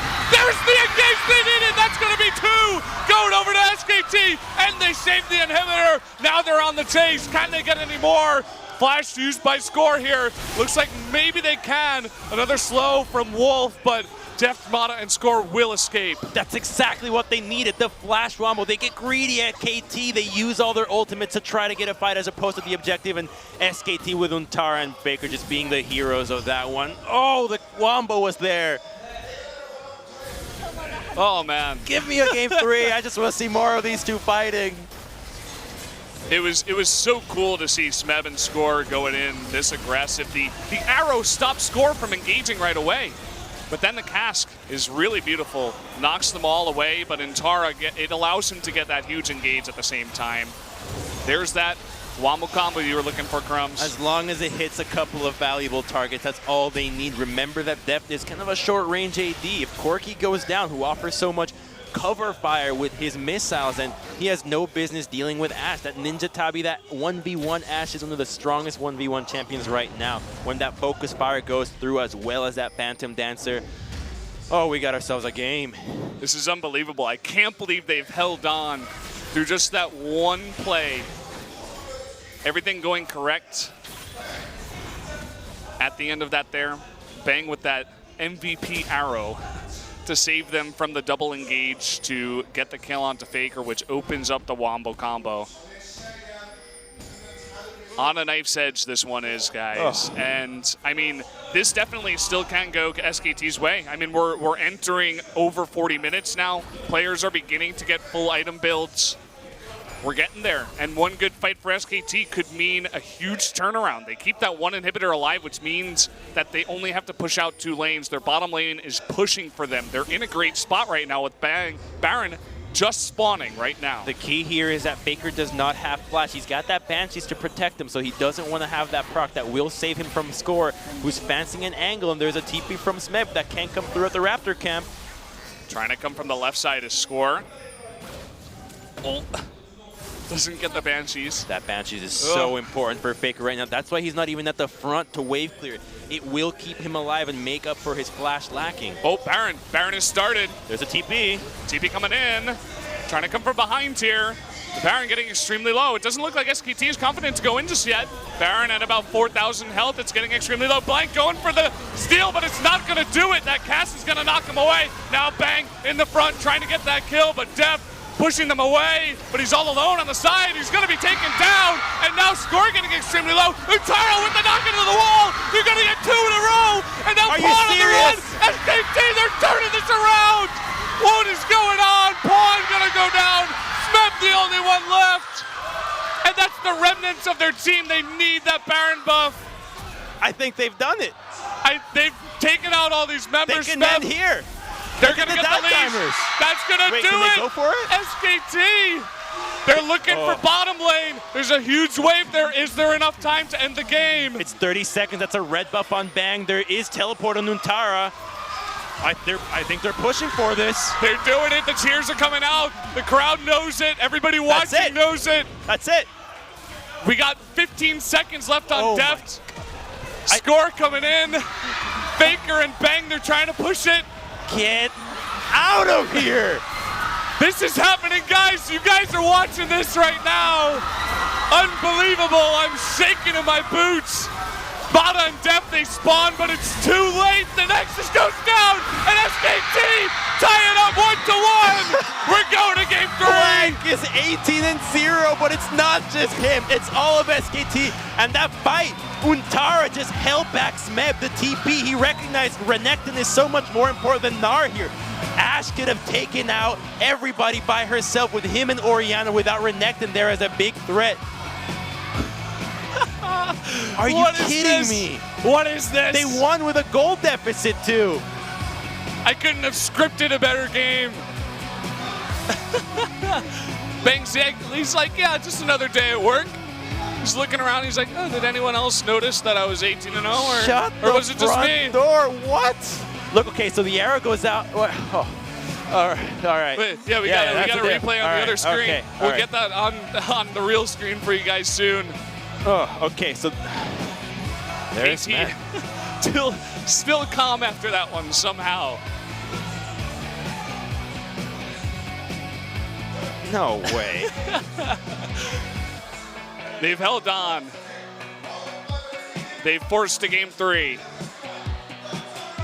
Untara and Blank the 18-0. There's no way. He pulls out it. Excluding him, all of SKT just played the defensive game so well. They were so behind early on. Oh boy. We got ourselves a series, ladies and gentlemen. Oh my God. I'm losing my voice already. Okay. I think Renekton It's happening. definitely. Okay, this is the early game where Blank gets a bit overextended, and the collapse from KT is going to be beautiful with Renekton going in. He teleports in the backside right here and is able to go for that first blood onto Wolf. And this is what started the snowball for KT, where we thought, are we going to have a repeat of game 1? And it certainly looked like that from the start. They pushed this one so well. Yeah, you look at this first play after game 1 and the domination, and you think it's over from here. You feel it in your mind. You're like, oh, and he flashed KT, they did it. And here they catch out Blank again. Blank at one point was like 1-for-1. This is the first attempt where it turns out into a 2-for-1 on the favor of KT, but every kill that SKT could get at this point stalls out the game, and going to the carries is critical for them to stall out into this game. And here's more of the Baron attempts. This is the first one that went to KT's way, where they almost lost so many members, but crucial spells on the Wild Growth made sure that only Mata ended up going out after this fight. What could have been everybody else results in a great disengage from KT. This was another moment for me where Intara and Wolf, they're face checking the brush, and KT, they secure Elder Drake after the Baron. We were talking about how that meant 2 inhibitors. We were correct. It eventually did mean 2 inhibitors. But still. This dive, the arrow you were saying, the arrow that stopped Gragas from coming in at the same time that's Mebdit, and then the combo comes out. It knocked Untara Beautiful. into the backline. It allowed this wombo combo onto the 2 members. That one cask, because it was delayed. That could have been it. But here, the final fight. Look at the shockwave here from Faker. He hits 2 men. He stops the Valkyrie dead in its tracks from spawn. He's unable to participate in this fight anymore. So that shockwave was so incredible for that fight. And now Renekton joins the fight, but it's already too late. Karma and Ash can take down Xayah, Lulu in an easy peasy, especially when they have Elise. And from that fight, that was it. So that was game number 2. Oh. We got another game. I would assume that Blank and Intara are staying in, especially the way that those 2 games looked. You can only expect as much. KT coach doesn't even seem to believe it at this point. Still deciding how they're going to deal with the next game. So guys, after another 8-minute break, we will conclude the series. Game number 3 coming at you soon. KT Rolster versus SK Telecom.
Welcome back, ladies and gentlemen, to more LCK Summer 2017. We did just finish game number 2, the craziest of summer, no doubt. SKT with the incredible comeback over KT, one to go down in the history books. We're going to take a look at the MVP of that game. If there could be one, it's going to be Bang on the Ash. This man was out of control with the positioning here on this champion, doing so much work for keeping the hopes of SKT alive in this game. And here's where it all started going well for them. And just look at the way he's positioning, just dodging out so much, consistently dealing DPS while not taking any himself. The true trademark of a god tier AD carry. Didn't even get to see the last fight, but they were all exceptional. Pretty much every time he fought, he was doing really well. So my heart has not slowed down. I'm not even. I'm kind of worried. I wish I had my heart rate monitor here to see if I should somehow breathe slower or something. Well, there's the gold deficit you were talking about. Down about 600 gold, and Bang with the most damage. Definitely contributing so much to his team throughout the entirety of that game. It was a team effort from SKT to stall things out, and obviously when it hits that late game, you put the emphasis on the carries, but when one is victorious and so is another one making some mistakes, and KT had multiple opportunities to close out that game in a decisive fashion against SKT. However, by the slimmest of margins did they fail to do so, and SKT pounced on the opportunity. Deft, he did pretty well on the Xayah. It wasn't as much of an all-star performance as we did see out of Bang on the Ashe. And even with Mata near his side the entire of the time, Bang looking to carry his team a little bit harder. It's so funny to me how after those crazy games, all these pro gamers are ready to just reset and do it again. We're doing game 3, guys. It's happening. All right, we're doing it. Take a breather. Yeah, no. There's more cardio than I do in like ever. Well, that Lee Sin has been consistent against SKT. Both Peanut and Blank have got the magic touch on the blind man. Galio going to be taken away, as is the norm. Talia coming out. Don't want to allow Faker to play that pick.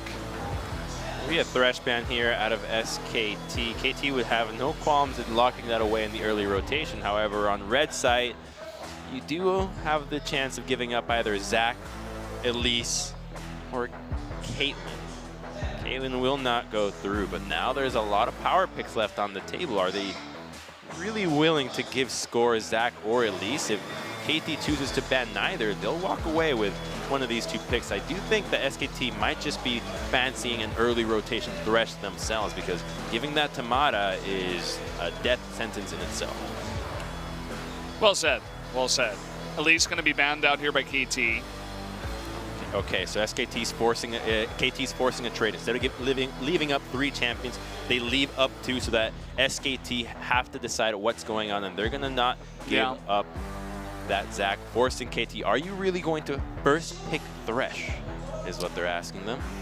Well, the other scary pick outside of Thresh has been the Renekton for Smeb, and this time it's not going to be easy for them to pick that up on red side when they have the double pick. So they're going down to the wire with this one, and they're going to take the karma away, in fact, from the side of SKT. Both Faker and Wolf can play it. It seems like SKT always pick that first rotation as a huge flex pick for their team regardless. And because they don't take the Thresh, it looks like SKT wants to take that away. Both teams just taking the scraps from their earlier victories and applying them to their own strategy. You've got the Karma from SKT now in KT's hand, as well as the Gragas and Thresh on SKT. So a bit of a reversal here. I don't expect it to go down to the rest of the team composition, as they'll just apply a bit of flavor to each one. Now the next rotation for KT, you have Ashe remaining if they really want to take away that pick. No, it will be Scores Kha'Zix. So now he has a bit more carry potential and less utility. Very curious to see that come through. I wonder if we will see the Renekton or not. I mean, it looks like they want to forego that pick. They're going to go with the Rumble instead. And another big SMEB pick, but it's changed in 7.12. Rumble's a strong pick with Kha'Zix here. You got magic damage as well as your physical, allowing you to focus the top side a little bit better. And SKT will give Bang that Ashe once again. 3 games in a row, and with good reason, as he had a fantastic game 2. And it'll probably only get better. However, he is in a much more dangerous situation when dealing with that equalizer. He doesn't have that karma to speed him out of that. If Lantern is not available, you will just cook in that one right away. And it's really hard to get away from that, as you were mentioning. We'll see if they have any other picks to help him out with that. Perhaps an Orianna, throw him a shield, some of that sort. But as I say that, it's immediately banned. I'm like, okay, KT's on the same page. No more Faker Orianna after that last game. You do not want to give Faker champions that provide utility and damage. It's too dangerous. They've already learned their lesson, so they're banning it away. And this could be the time for Deft to bust out a Jhin. It would synchronize with the composition well, as you've got Void Spikes, Karma Poke, as well as that Equalizer to make due diligence and proc your Deadly Flourish and commit with your ultimate. However, between Lantern, between the Cask and Arrow, there's plenty of tools to escape the likes of a Jhin. We're looking at a potential Fiora pick for Untara. With 10 seconds left, they're really thinking about this one. And they're going to lock it in. So Untara on the Fiora top, and Blank on the jungle Gragas.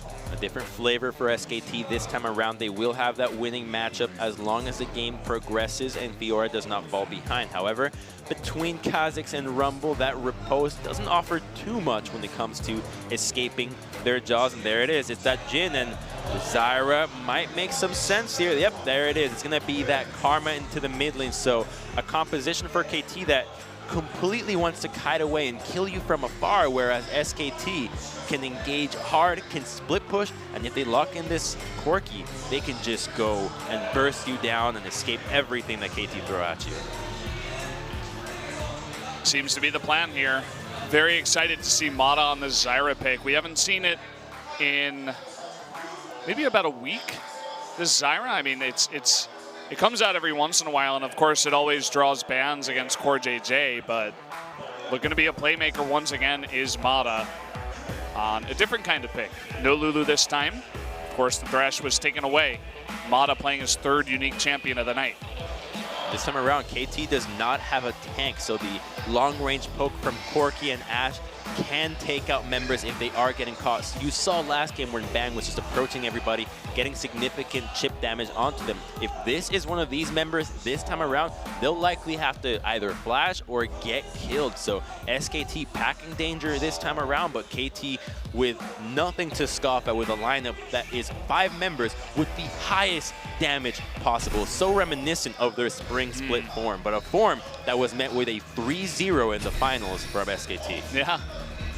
Looking to bring it in with the Karma as well for some kind of utility for them. They'll obviously have a lot of team speed with that, and so much aggression can come out of this team, especially with that backline of Deft as well to support them all. Untara on a pick like Fiora, lots of focus towards him as we get later and later on in the game to do some carrying for himself. And Faker gets his hands on the Corki this time around, and I can't believe Bang got Ashe again. And remember that Corki can also assist Fiora in that split push mission with your package, helping out that split pusher, especially if SMEB gets to a point where he's got that Zhonya's where he's a little bit too tanky to go down.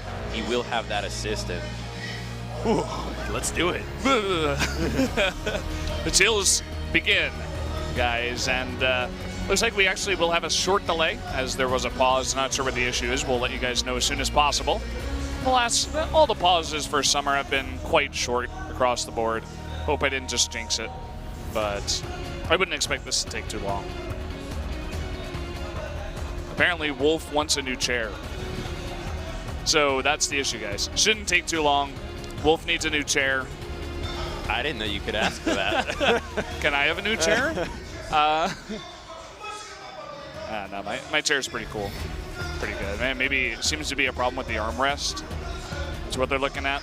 Well, comfort is key. So anything that the players do feel that is not right, not fit for them to go into this third game, that just means so much, is absolutely warranted. A game of this much importance with so much on the line, because I mean, we talked about how hype it is, but what does it really mean for the standings, right? These two teams are up at the top with Samsung 7-1. One win over another top team will get you just that much farther ahead and in that much better seeding as we get towards the end of summer split. So it's worth so much in pride, but it's also worth so much in terms of points. And guys, we are ready to go. Game number 3 has loaded up. The pause is done. We got him a new chair. Let's jump onto the Rift right now for SKT versus KT, game number 3.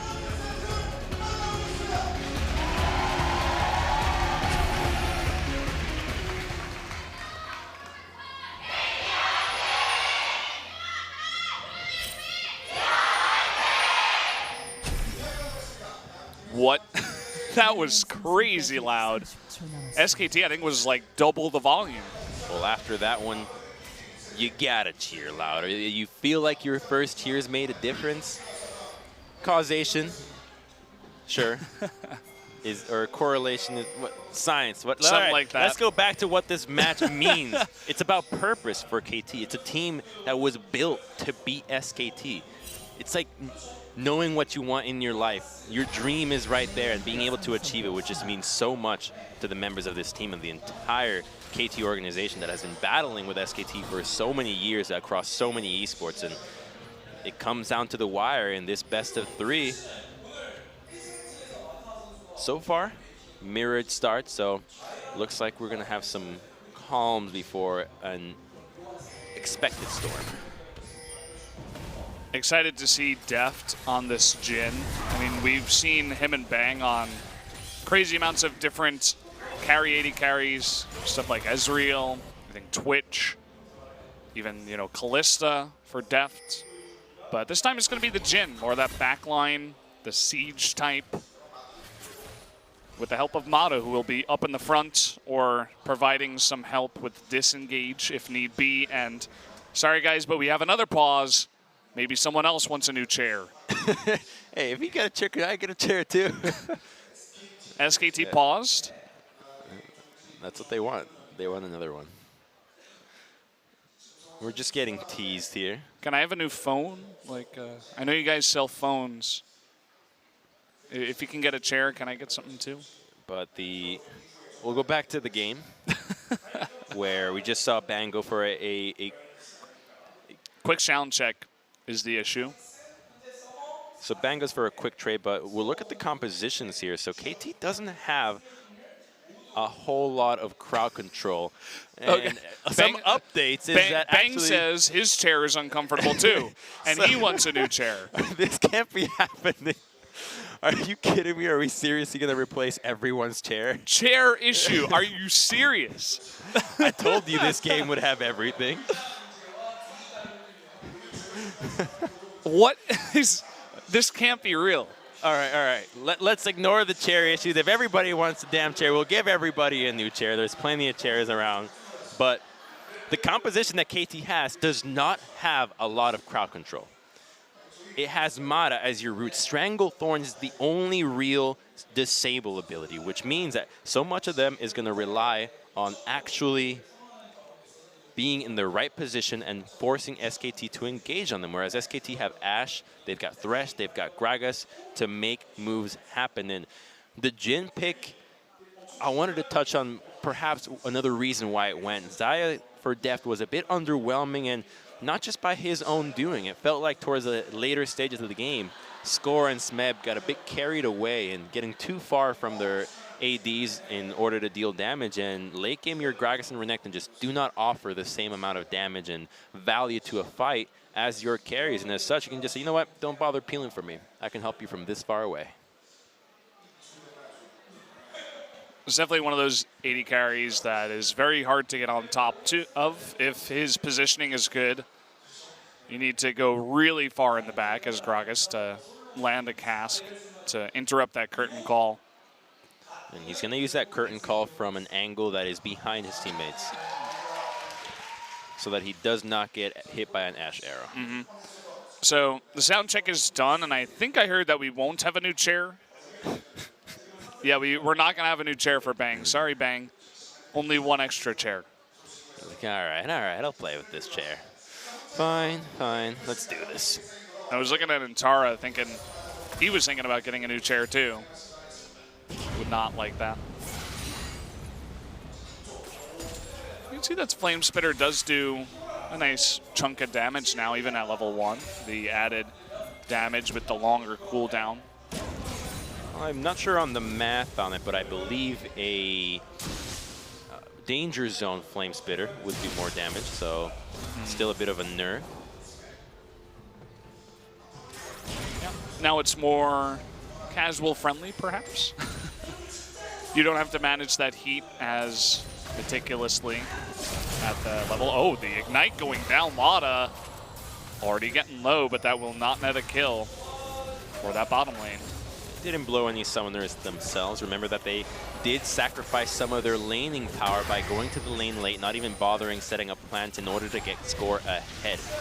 Normally you'd see Zyras that would want to start setting up some plants down there to start getting some lane advantages, but they gave that up willingly to allow score to farm away, and so allowing him to take over the early game isn't such a bad idea considering how impressive they have been in Game 1 and Game 2.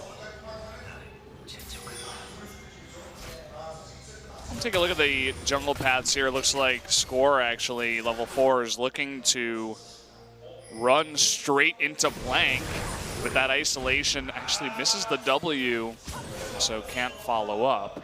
Blank's gonna body slam to safety. All that nets is the Scuttle Crab for Score. Both junglers now are aware of their following route. Looks like Score is going to be going towards that Krugs, where Blank is going to his own Krugs as well. And with a control ward, can likely expect that control ward to be dropped in either the Pixel Brush that is being pinged in the area right now, or in the entrance to the red side, so that Untara does not get surprised by a behind the back gank from Score.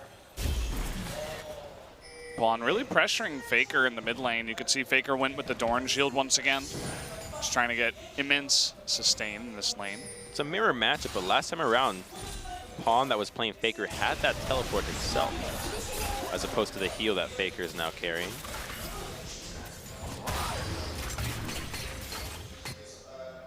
Some trading back and forth. You can see Score looking to grab those Raptors right as they spawn, as is Blank. It's very mirrored in that sense. No real advantage going either way at this point in the game. Too early. And just some minor notes. Look at how Blank is playing out. He doesn't want to drop his ward early on or go for any invade because Corki's not there yet. You got to wait for your laners to get some pressure before you start popping out those wards. The chances of you getting caught out at the ward being killed are too high if you do that. But now he gets spotted out, and the control ward has not been dropped just yet. And it looks like it might just be one of those really aggressive ones. Drops a normal ward at the Raptor camp, the control ward on the retreat. So he knows that that ward will last just a little bit longer, and now Karma moving his way, but this could be a nice attempt on the backside. Score is ready to mirror this, though. We're going to have some action soon. Here we go, 3-on-3. Make that potentially 4-on-3 as Faker is rotating the flash play onto Deft here. Can he land that death sentence? The flash away from Deft, the double teleport, and look at that double root from Mana. Wolf in a lot of trouble. Looks like he will be first blood going down to Deft. Blank forced to flash that ball, but here comes Spawn looking for that kill, and the Q will set it up. That's a double kill going over to KT. And KT's just so ready to respond for anything that SKT throw right at them. Score was on his way down there already. Blank cannot engage immediately, and the teleports just get thrown right off the get-go. He does get the smite for Blank at least, so he does not lose that wolf camp in its entirety. That's 2 kills going KT's way this early on. 3 early games, all KT's favor.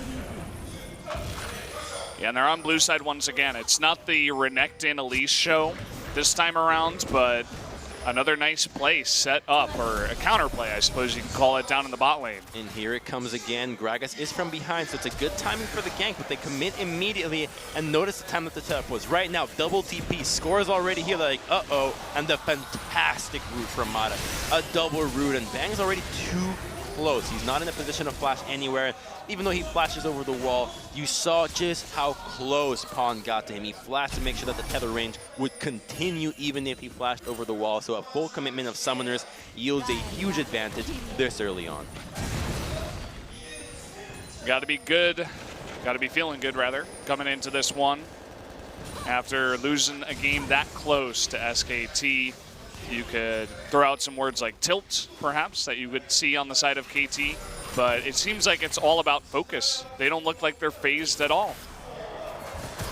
When you're at this level, I don't think that tilt ends up sinking in. They weren't even devastated when they lost at 0-3 last spring finals. Now they're going for a red buff invade, the 7th timer on the initial spawn. Here comes Smeb as well. Yeah. Blank actually does escape there. Just body slams over the wall, smites that red, and that invade will be for naught. Close call. He does, however, lose his Raptor camp, but you can tell how Score is and the rest of KT is planning on extending their advantage by buff invades. The blue buff, however, I don't think they're going to be able to contest that one just yet, as they're not in a position to go for it, even though their bottom lane is pushing in so consistently and is now both of them level 6 to the level 5 of Ashen Thresh. Definitely takes away a little bit of pressure they could have had at level 6. Potentially, if they could land those stuns onto Mata, would be the prime target.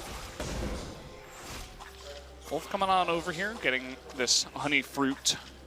Trying to group up with Blank for just a little bit. Going for those deep wards, but Pawn will find them. There's a package on Faker. Yeah, does have that package. Mentor Q will just land on the Raptors. The invade will be cleared out. All the wards that were placed are cleared away by KT. In this position, KT have to be aware that the vision control, the movements from KT have all been dictated towards the bottom side of the map, which means that they should be banking on Untara. However, the time frame for Fiora to get those advantages is so far from now that they need to slow the pace down, make sure that they're not giving up much of the other side of the map, so that Untara can get his items. Already at the Tiamat allows him to have some control in the top side, but he's going to need Tiamat and Trinity Force before he starts popping off. All about that waiting game, and they're behind from the early part of this game already. Down a couple of kills. Score looking to set up another play, but you can see SKT in position, Blank and Faker rotating. My bad, not Tiamat Trinity, Tiamat Cleaver. They both build out of phase. Too much Camille lately. To get some slight buffs to her passive, I think it was. But we did see a band, actually, the second band phase by KT in this game. Yeah, they must have valued Camille higher than Fiora. Oh, look at this. We missed the beginning, but a key lantern. Looks like it will save Bang's life.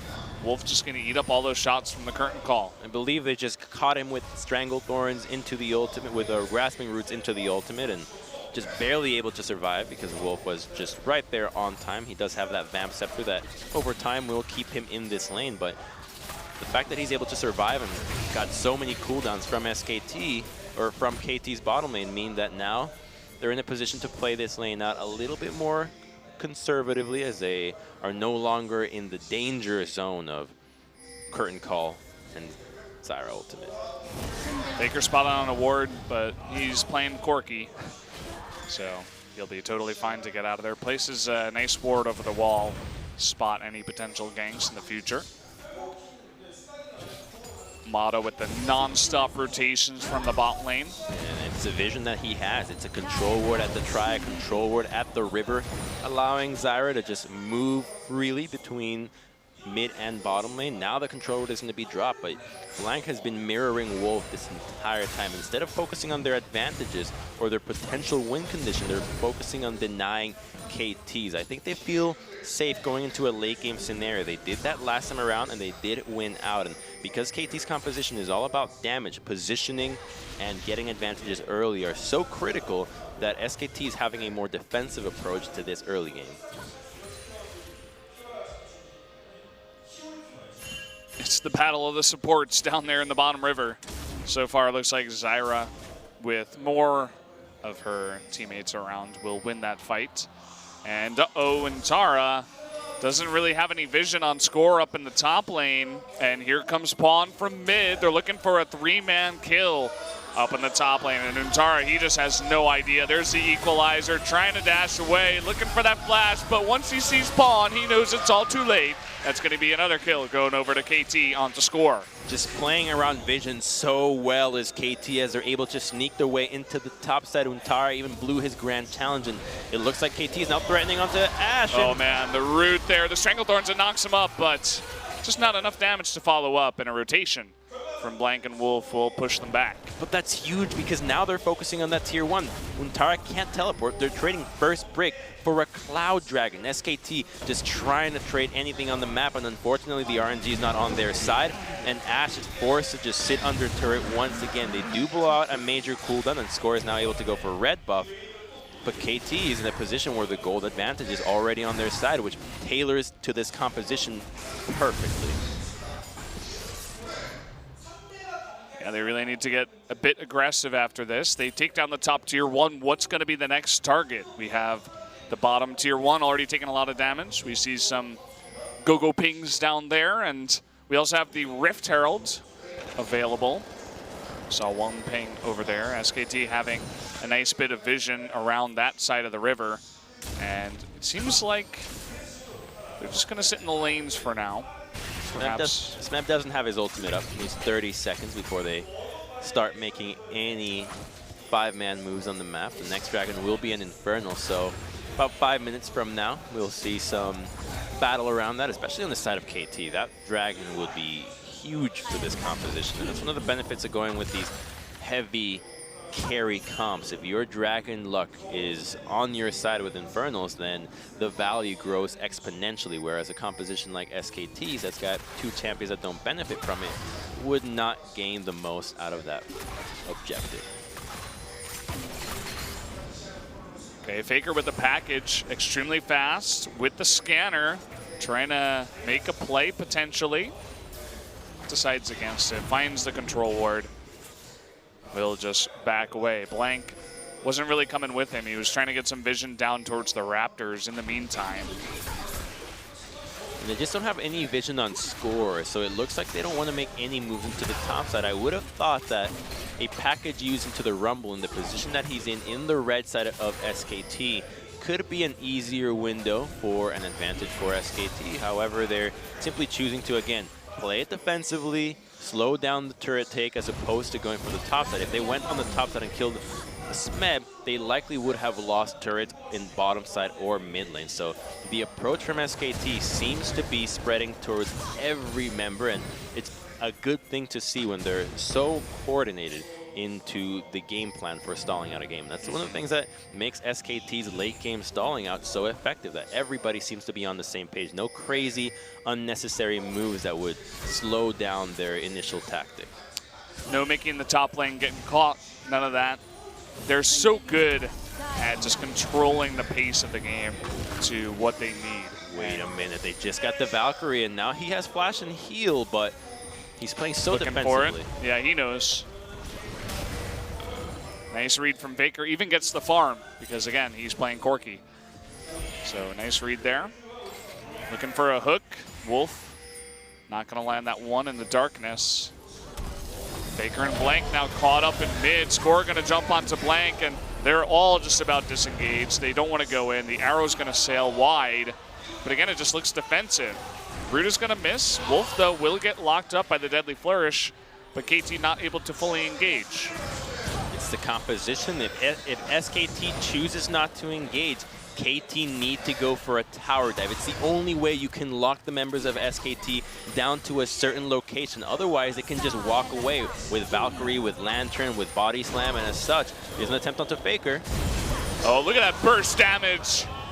Gonna chunk down Pawn. But Faker getting away with the Valkyrie. Seems like he had a good idea. That score was nearby. It was just fine. Yeah, SKT just gets to decide when fights happen in this composition. As long as they clear out the wave and they don't let themselves get shoved in, KT need to reevaluate the way that they approach these fights. 2 minutes is going to be the timer until the Infernal Drake, and if they can get some serious vision around this objective, they can force SKT to fight around this one. And if SKT want to take this to the next level, they could even give that objective up. Would it be wise? Perhaps not, but it's definitely a possibility considering how they have been playing the last 10 minutes. Next level passivity, Samsung level passivity. It's intelligent passivity. It's not unnecessary. It's reading the game. It's 3,000 gold down. It's understanding that KT does not have the tools to force them into a fight. It's like the martial art where you simply choose to fight only when it's in your advantage, and that's what they're doing.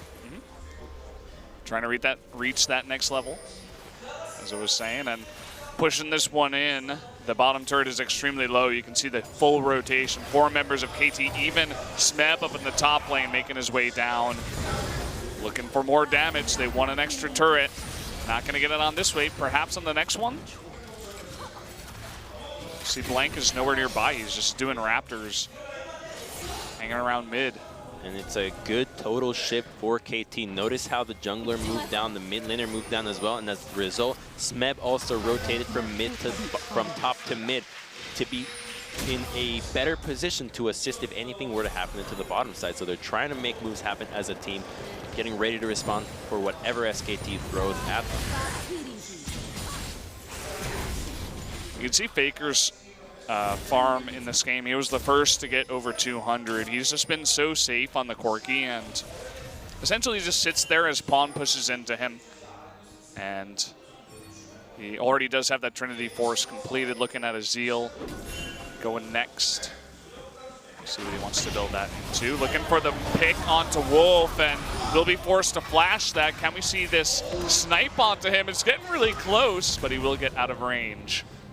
It's risky for SKT to take this fight, even though they have spiked with Trinity Force and Blade completed. Fiora is not capable of team fighting at this stage in the game. Rumble has that equalizer, and they do get too low. It's going to be a freebie. This is going to be free. Just giving on over. There's the stun. And SKT just swoop on in and take it. But there's the teleport. They're looking for kills. And the turret is down. Bang. He's going to be all alone, taken out. Blank just trying to get out with his life. Untara coming on in with his own teleport, but it looks like he will survive.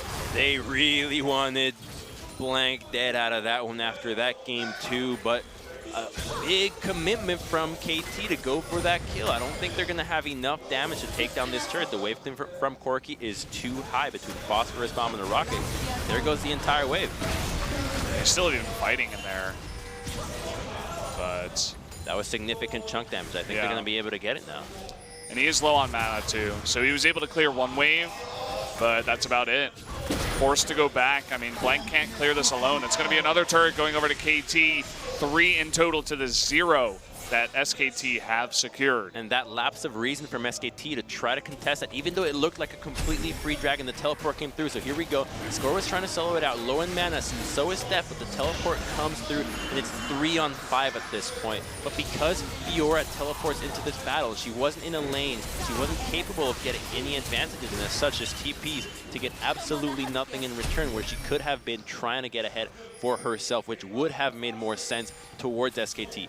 Let Fiora start getting the ball rolling for themselves. She's got that phase now. She's going to need that Black Cleaver, but the itemization from Smeb is too far ahead from her right now. With Zanya's completed, Ninja Tabis and Leandries, the chances of a one-on-one dive are not there.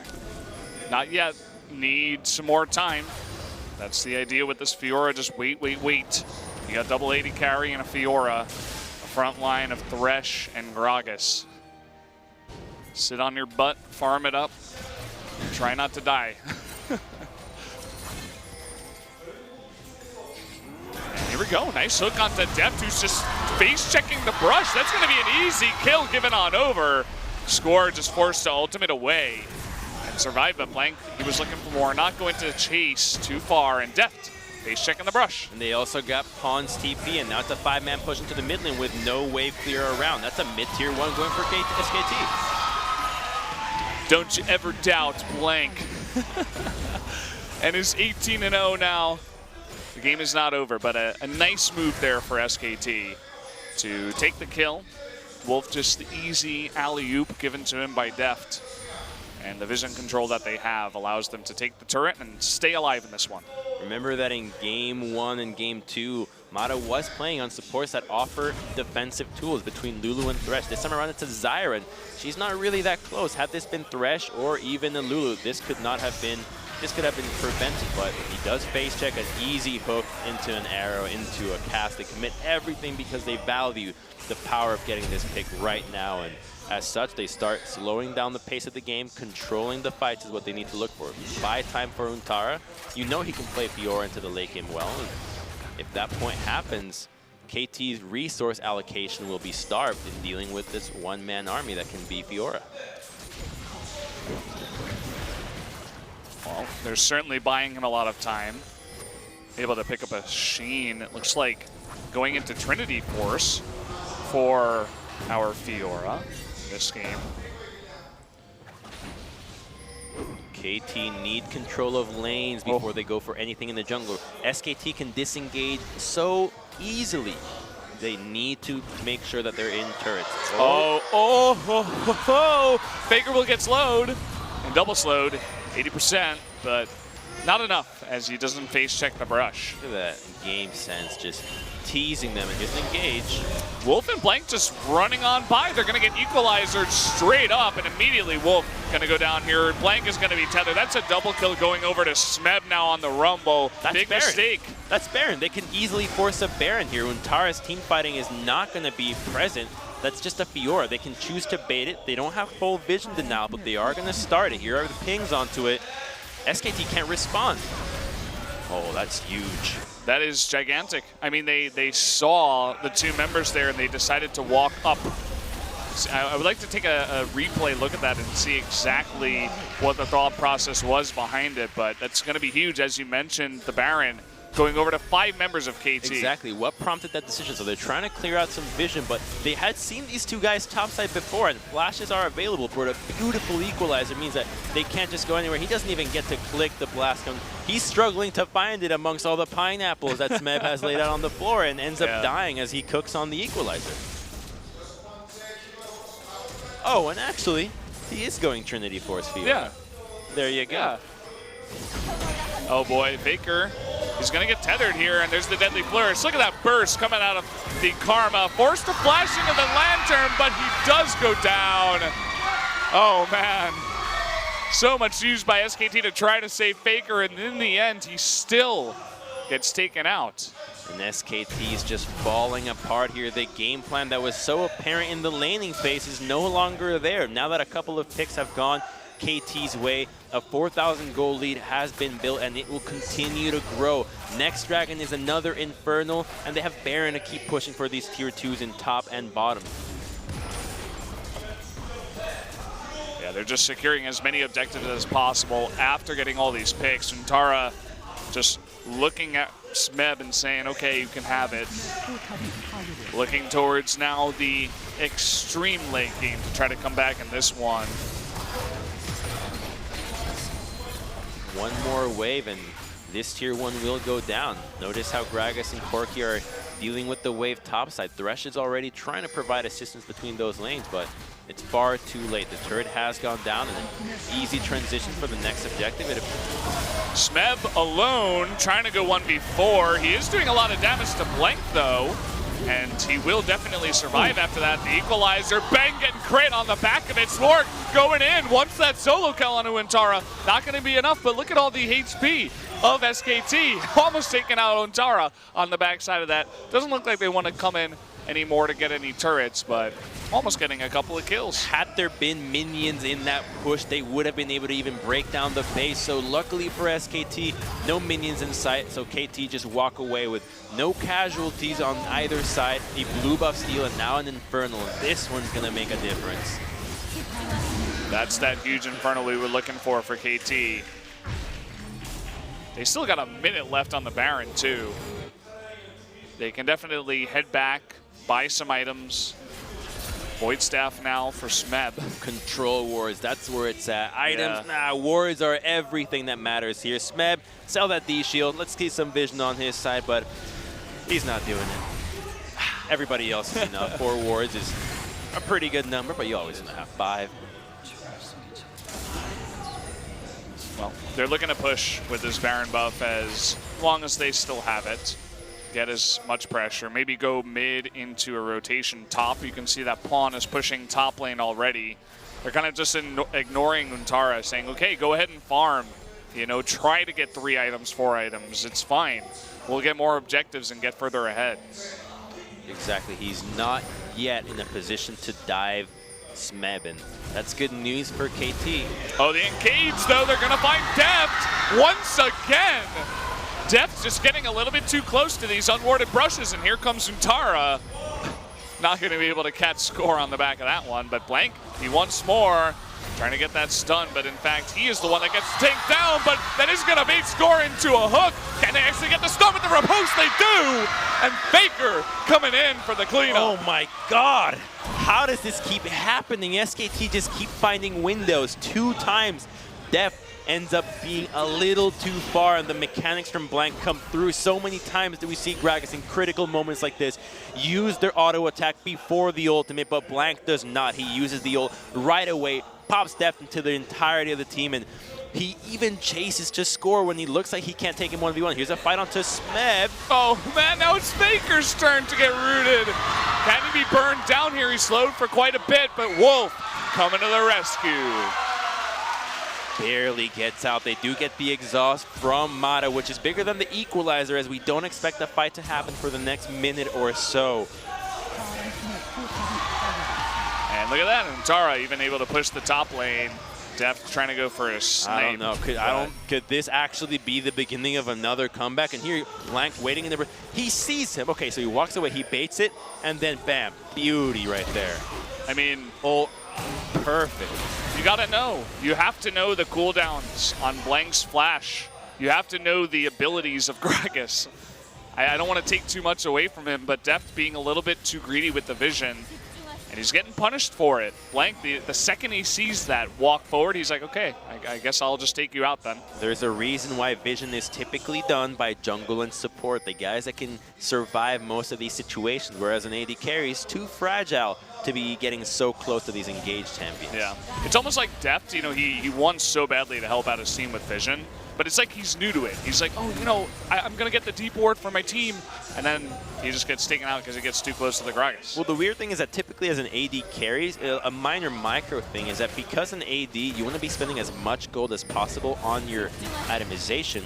You typically want to place control wards as far back as possible. That way you diminish the chance that it gets taken out, and therefore you have to buy less. So being an AD carry and putting a control ward that deep into the enemy jungle is so unlikely to actually get any returns in any amount of time. So normally an AD shouldn't even be in that position. His control ward should be around the left side of mid or pixel brush, not at that point. That should be the guys that are bringing 2, 3 control wards, such as Score and Mata. So a bit of an oversight for Deft, ends up costing his life, and scores too.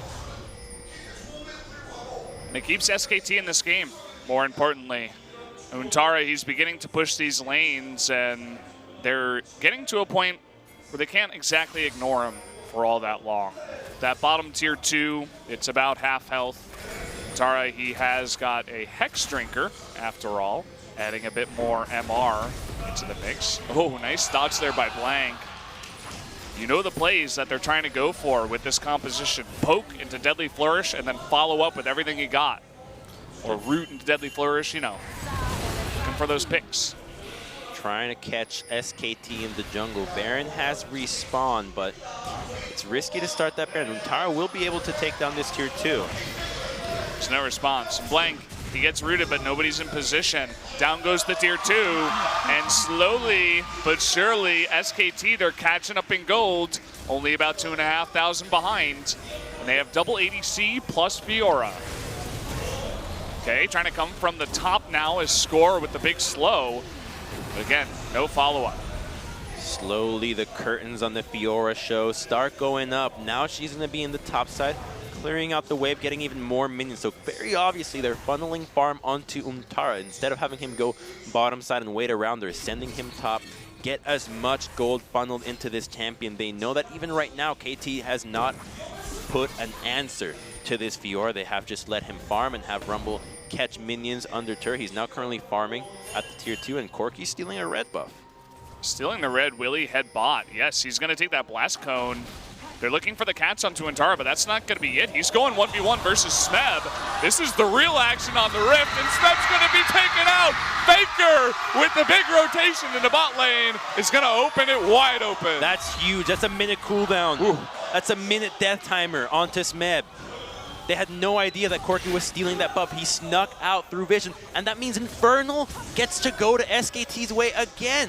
Oh, my bad. Never mind. Whoops, got too ahead of myself. It's a Cloud Dragon, but it's a dragon. Yeah, happened to me too on the replay monitor. We're getting too hyped with these on dragons. The Observer, they're all red. Who doesn't want a dragon? All dragons are red on the inside. If Harry Potter wants a dragon, everybody wants dragons. Very true. They get another one to add up to when eventually they do get the Elder Drake, which is the main point here. The Cloud is going to make it so they are even less susceptible. Deft, please stop doing this to me, man. Stop going so close to the Thresh. Just playing with fire and no QSS in sight.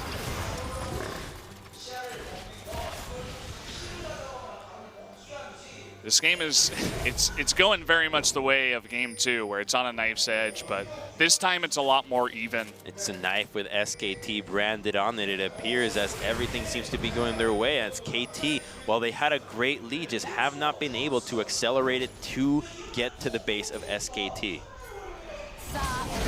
Oh, they're starting the dragon. There's no vision, but coming on in, it looks like they know, and so KT will have to back off. That's desperation right there. They had one control ward, no access onto mid lane. They're getting desperate. They have no idea how to crack SKT. Their defensive formation has been too much for them to handle right now.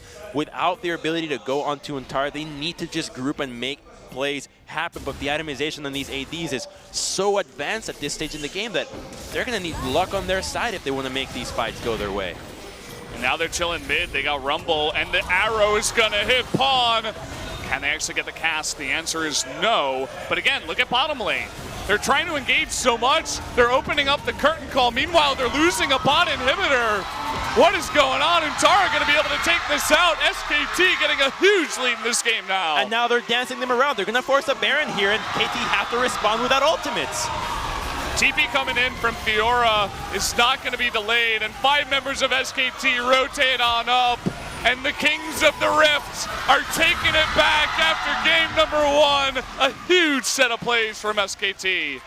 And I can't believe that this could really be Blank going 19-0. Sure, his stat record is impressive, but it's the entirety of the team playing amazingly around each other. They knew that Untara was the win condition ever since they fell behind, and while they did make some mistakes, they recognized that KT was unable to close out this game to get the vision that was necessary, and the advantages that they got out of their composition early were there. But to close out the game, they just have not been on point. The picks that have gone on to depth that were both his fault and SKT being proactive have cost them so much that now, 35 minutes into the game, SKT with Baron is set to start cracking some turrets and maybe even more inhibitors. They've got the gold lead. They have Corki, Ashe, and Fiora.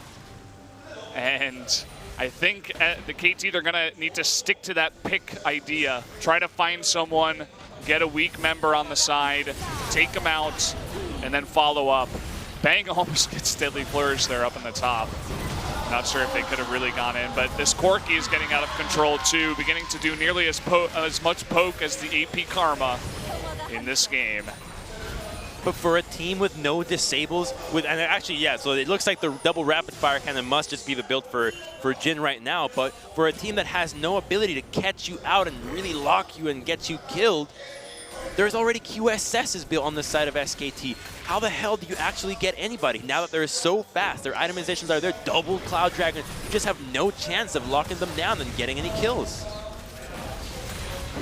Look at how meticulous this push is. Slow and steady is the name of the game for SKT. Taking 0 chances. 1 poke, and you get lanterned out. Here it is, the TP. Okay, the TP coming in from behind, and uh-oh, Blank a little bit forward. There's the curtain call. Who they go for? They go for Faker first, but Blank all alone there on the left side is going to be taken out by that crit. And finally, they get something, but look at the top lane. Untara taking out that top turret. Doesn't want to go down, though. Is not going to commit to the inhibitor. He is on the run. Oh, riposting that deadly flourish, trying to just run away as much as possible. The Baron minions are going to help him out, and he will survive. And SKT get a red buff in return out of this, and while they do lose a pick, the big thing is that they got the teleport out of Smeb. The only way that KT could legitimately get a serious engage is now off the table.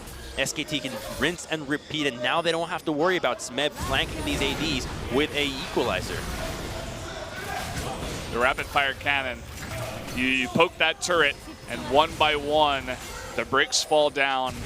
The turret will fall afterwards. Okay, who the hell knows what is up with the Jin builds now? He just sold the second rapid fire cannon for a static. I thought this was the build, but he tried the double rapid before. I'm going to stick by it. I think this has to be it. You don't just double down on your items.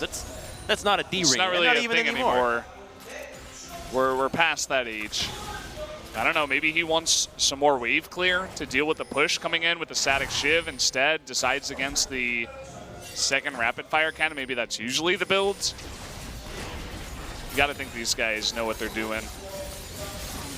But And Untara certainly does know what he's doing with that Randuin's. Normally we might have seen a dead man's play, but with a Randuin's now, that means that he's going to be able to assist in team fights even more, and he's quite difficult to catch, and it does so much work against Jin, a champion that relies so much on those critical strikes that the damage reduction can be significant when you have a Jin that does not have armor penetration right now. looking for a pick, score coming in. They do the poke into Deadly Flourish, but it does miss. Immediately rotation from Smeb into the top lane. They're not going to give this away anymore, but again, no TP from Smeb, but there is a TP to Untara. Immediately, SKT, they're starting the Elder Drake. KT, they're slowly coming in. It looks like just Score and Mata. There's the Trinket, but he is too late. And that will be the Elder Drake over to SKT. A TP coming in from Pawn, trying to get onto Untara. Doesn't even hit him. And he's just going to have to walk back home. KT's just scrambled at this stage. They don't have... They're so frustrated to try to catch SKT. They're just being so slippery and obnoxious, poking here and there, and KT using teleports that are so unnecessary to try to get anything in return. That teleport would not have assisted in any team fight. That's a squishy Karma. TPing into the back of the fight would do absolutely nothing. And now Untara sitting at a GA with an Elder Dragon. Rumble certainly cannot defend this, even at tower. And it's just going to be on a warpath straight to that inhibitor. As long as SKT control mid and top side, Fiora can safely push down bottom lane. But she's going to get ganked, but I believe she can get out of this. You got to be so careful. There's the root into the exhaust. They're looking for it. He's trying to turn, actually, onto Score. Wants to go 1v4. He's going to flash the wall and get out. At the same time, though, did have to blow those summoners, and SKT not really going to find any ground elsewhere on the map. Welcome to not having serious crowd control. She still had Randuin's to pop had things gotten a little bit hairier, and now they don't have the Stranglethorns, they don't have the Kazik ultimate to engage. Baron is going to be in a minute, which means that now SKT have full control of establishing vision so far. SKT have all the vision, while KT have nearly none on the Baron side. All of it is in the right side, and Untara continues to push. KT, as you said it, looking scrambled like scrambled eggs. They're trying to deal with Untara in the bottom lane. They're trying to stop the mid push, but they just look like they're floundering around the base, trying to find a way to stop this. The onslaught. The poking in from Faker, 1 by 1. The inhibitor does go down. It's at about half health. And look at the bottom lane. Tara poking in. Anytime you transition down into that lane, she's going to move in and poke ahead.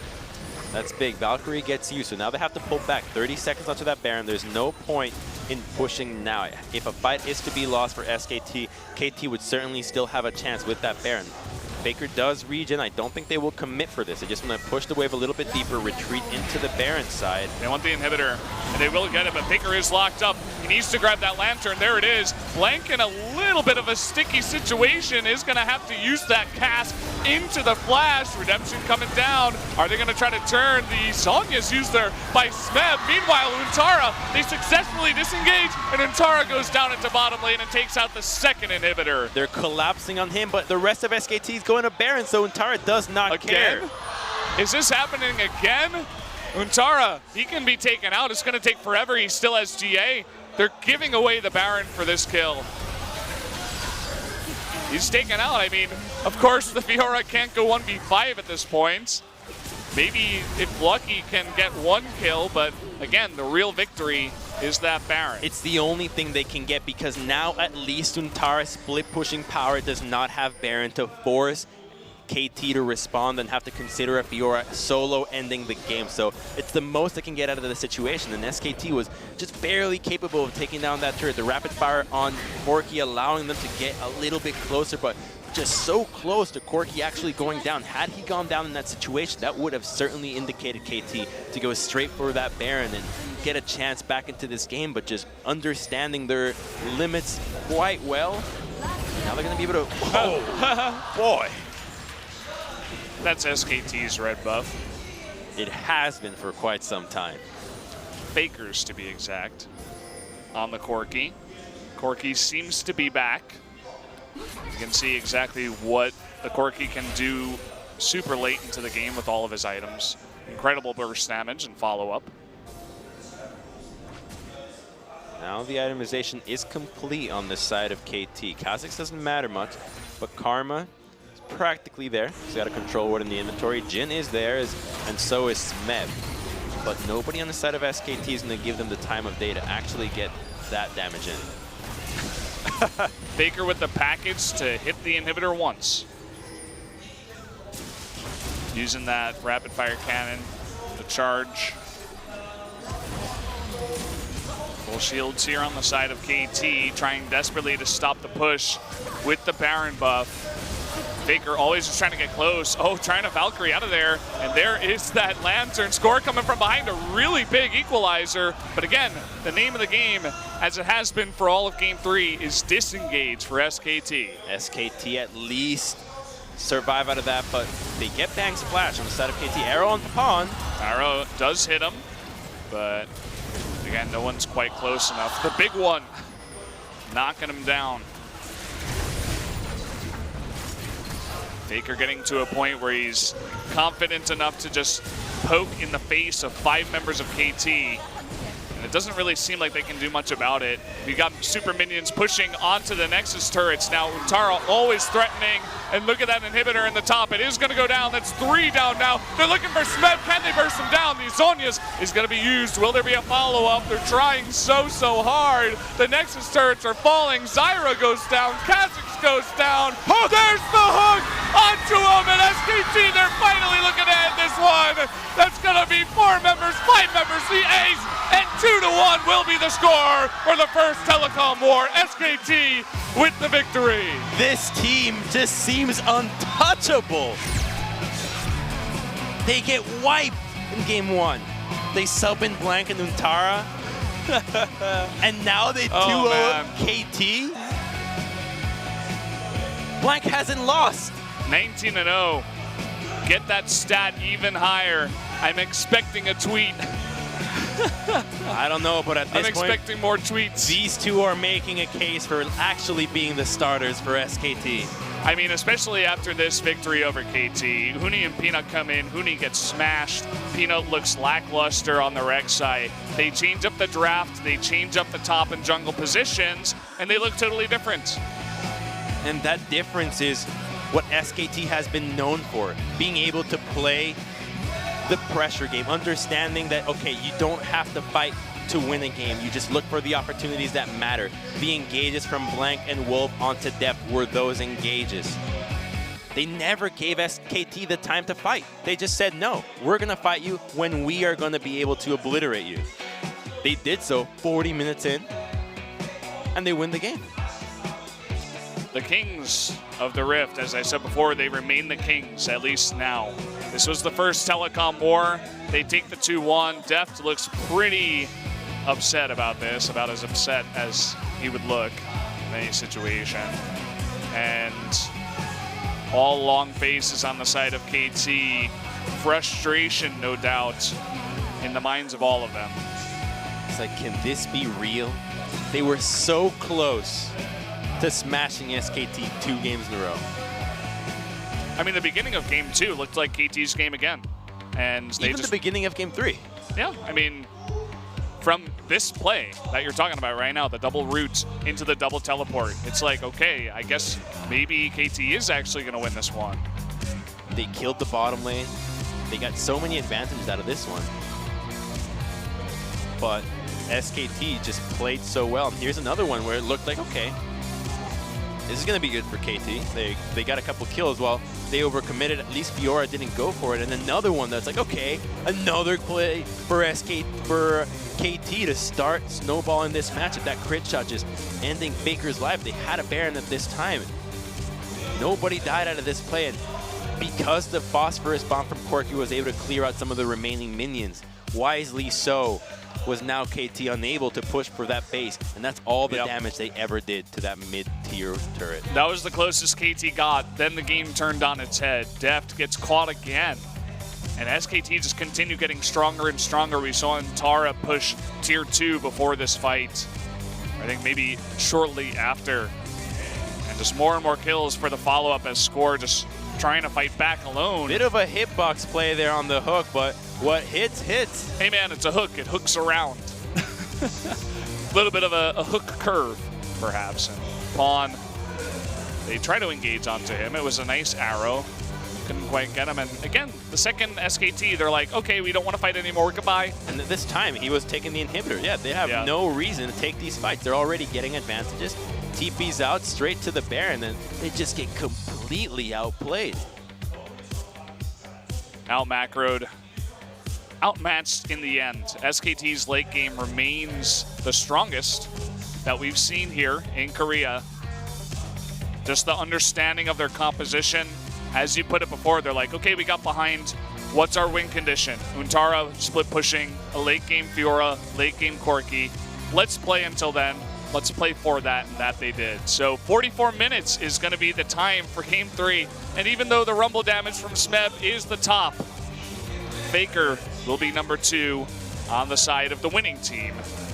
The damage charts do not matter for this game, as it was all about the objectives. It was all about pressure control, and those came at the hands of everybody from SKT. And Untara, while he did do under 11,000 damage, was responsible for so much of SKT's game. A lot of that was because Smeb wasn't really matching her in the lane, you know? They were just going with, okay, we want to engage full on with 5v4 and let Fiora push. Maybe she teleports later, but we need picks.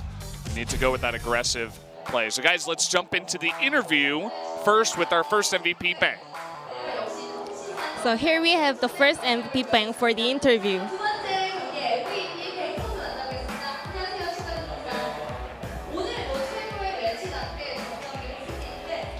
It was the greatest match of the summer season. How do you feel? I think it was fun.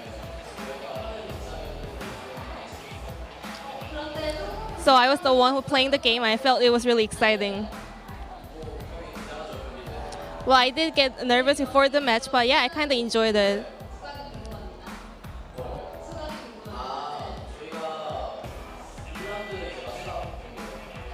So this is the last match of our first round. So really want to make a nice end to begin the second round really well. So we prepared for it really hard. And I feel really happy.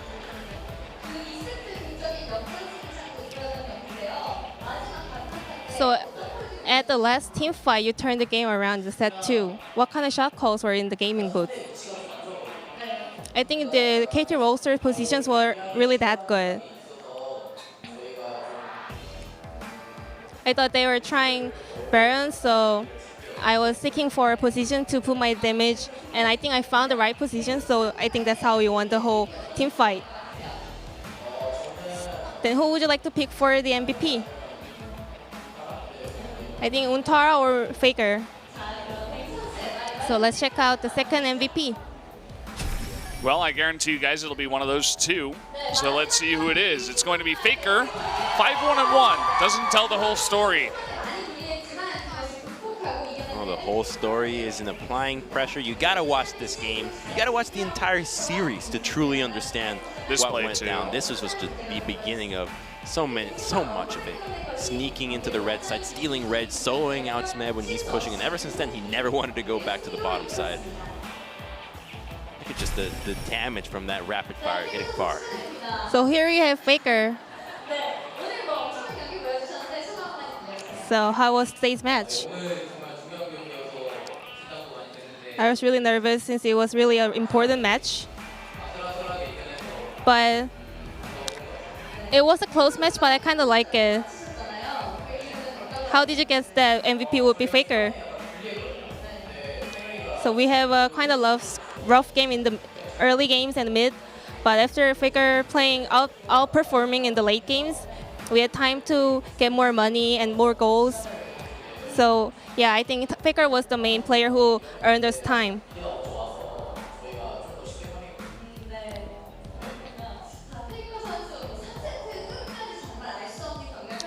So game 3 was really, really close. What was the momentum of the match?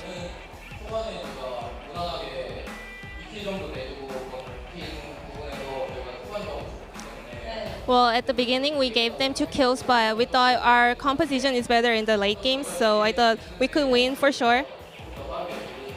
And also, by winning some team fights, I thought we could get the victory. So both games were like you were in the behind, but you finally turned the game around. Like, do you have the feeling that you're going to win at last? Yeah, our dealers are so good. So that's how we won every team fight. Our techniques are good, but in terms of the second match, I think Ash is better than Zaya. So I think the second match, the team fight win was coming from the difference of the champion.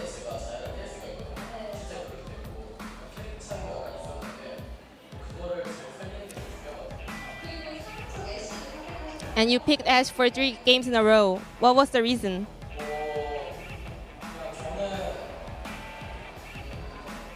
Well,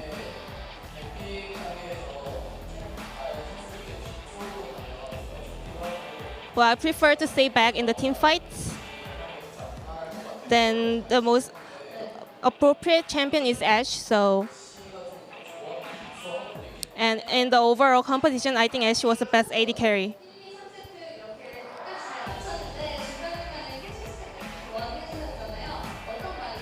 What kind of comments did the coaching staff gave you?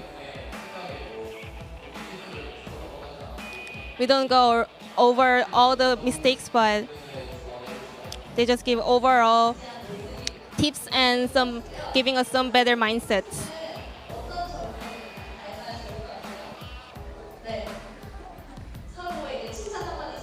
So compliments for each other. I think Faker really practiced a lot. I really appreciate that. As the same pro gamer, I think it's impossible to play and practice as much as him.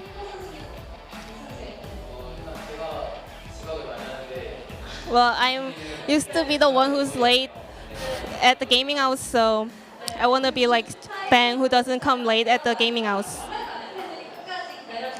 And last message for your fans, please.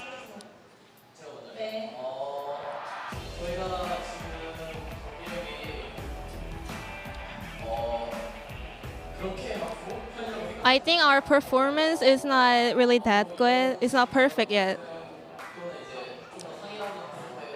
if we maintain this form in the finals or in the Worlds, it will be really rough for us to get more results. So we're going to try hard and practice more for better performance. Thank you for your love and support.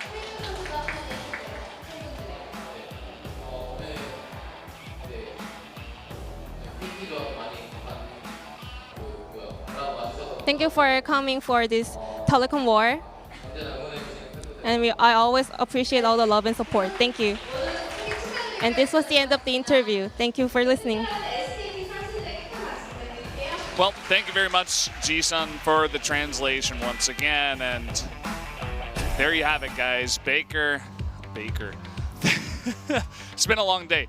Baker and Bang are the MVPs, and SKT are the current top of the line here at LCK Summer. 8-1 plus 11.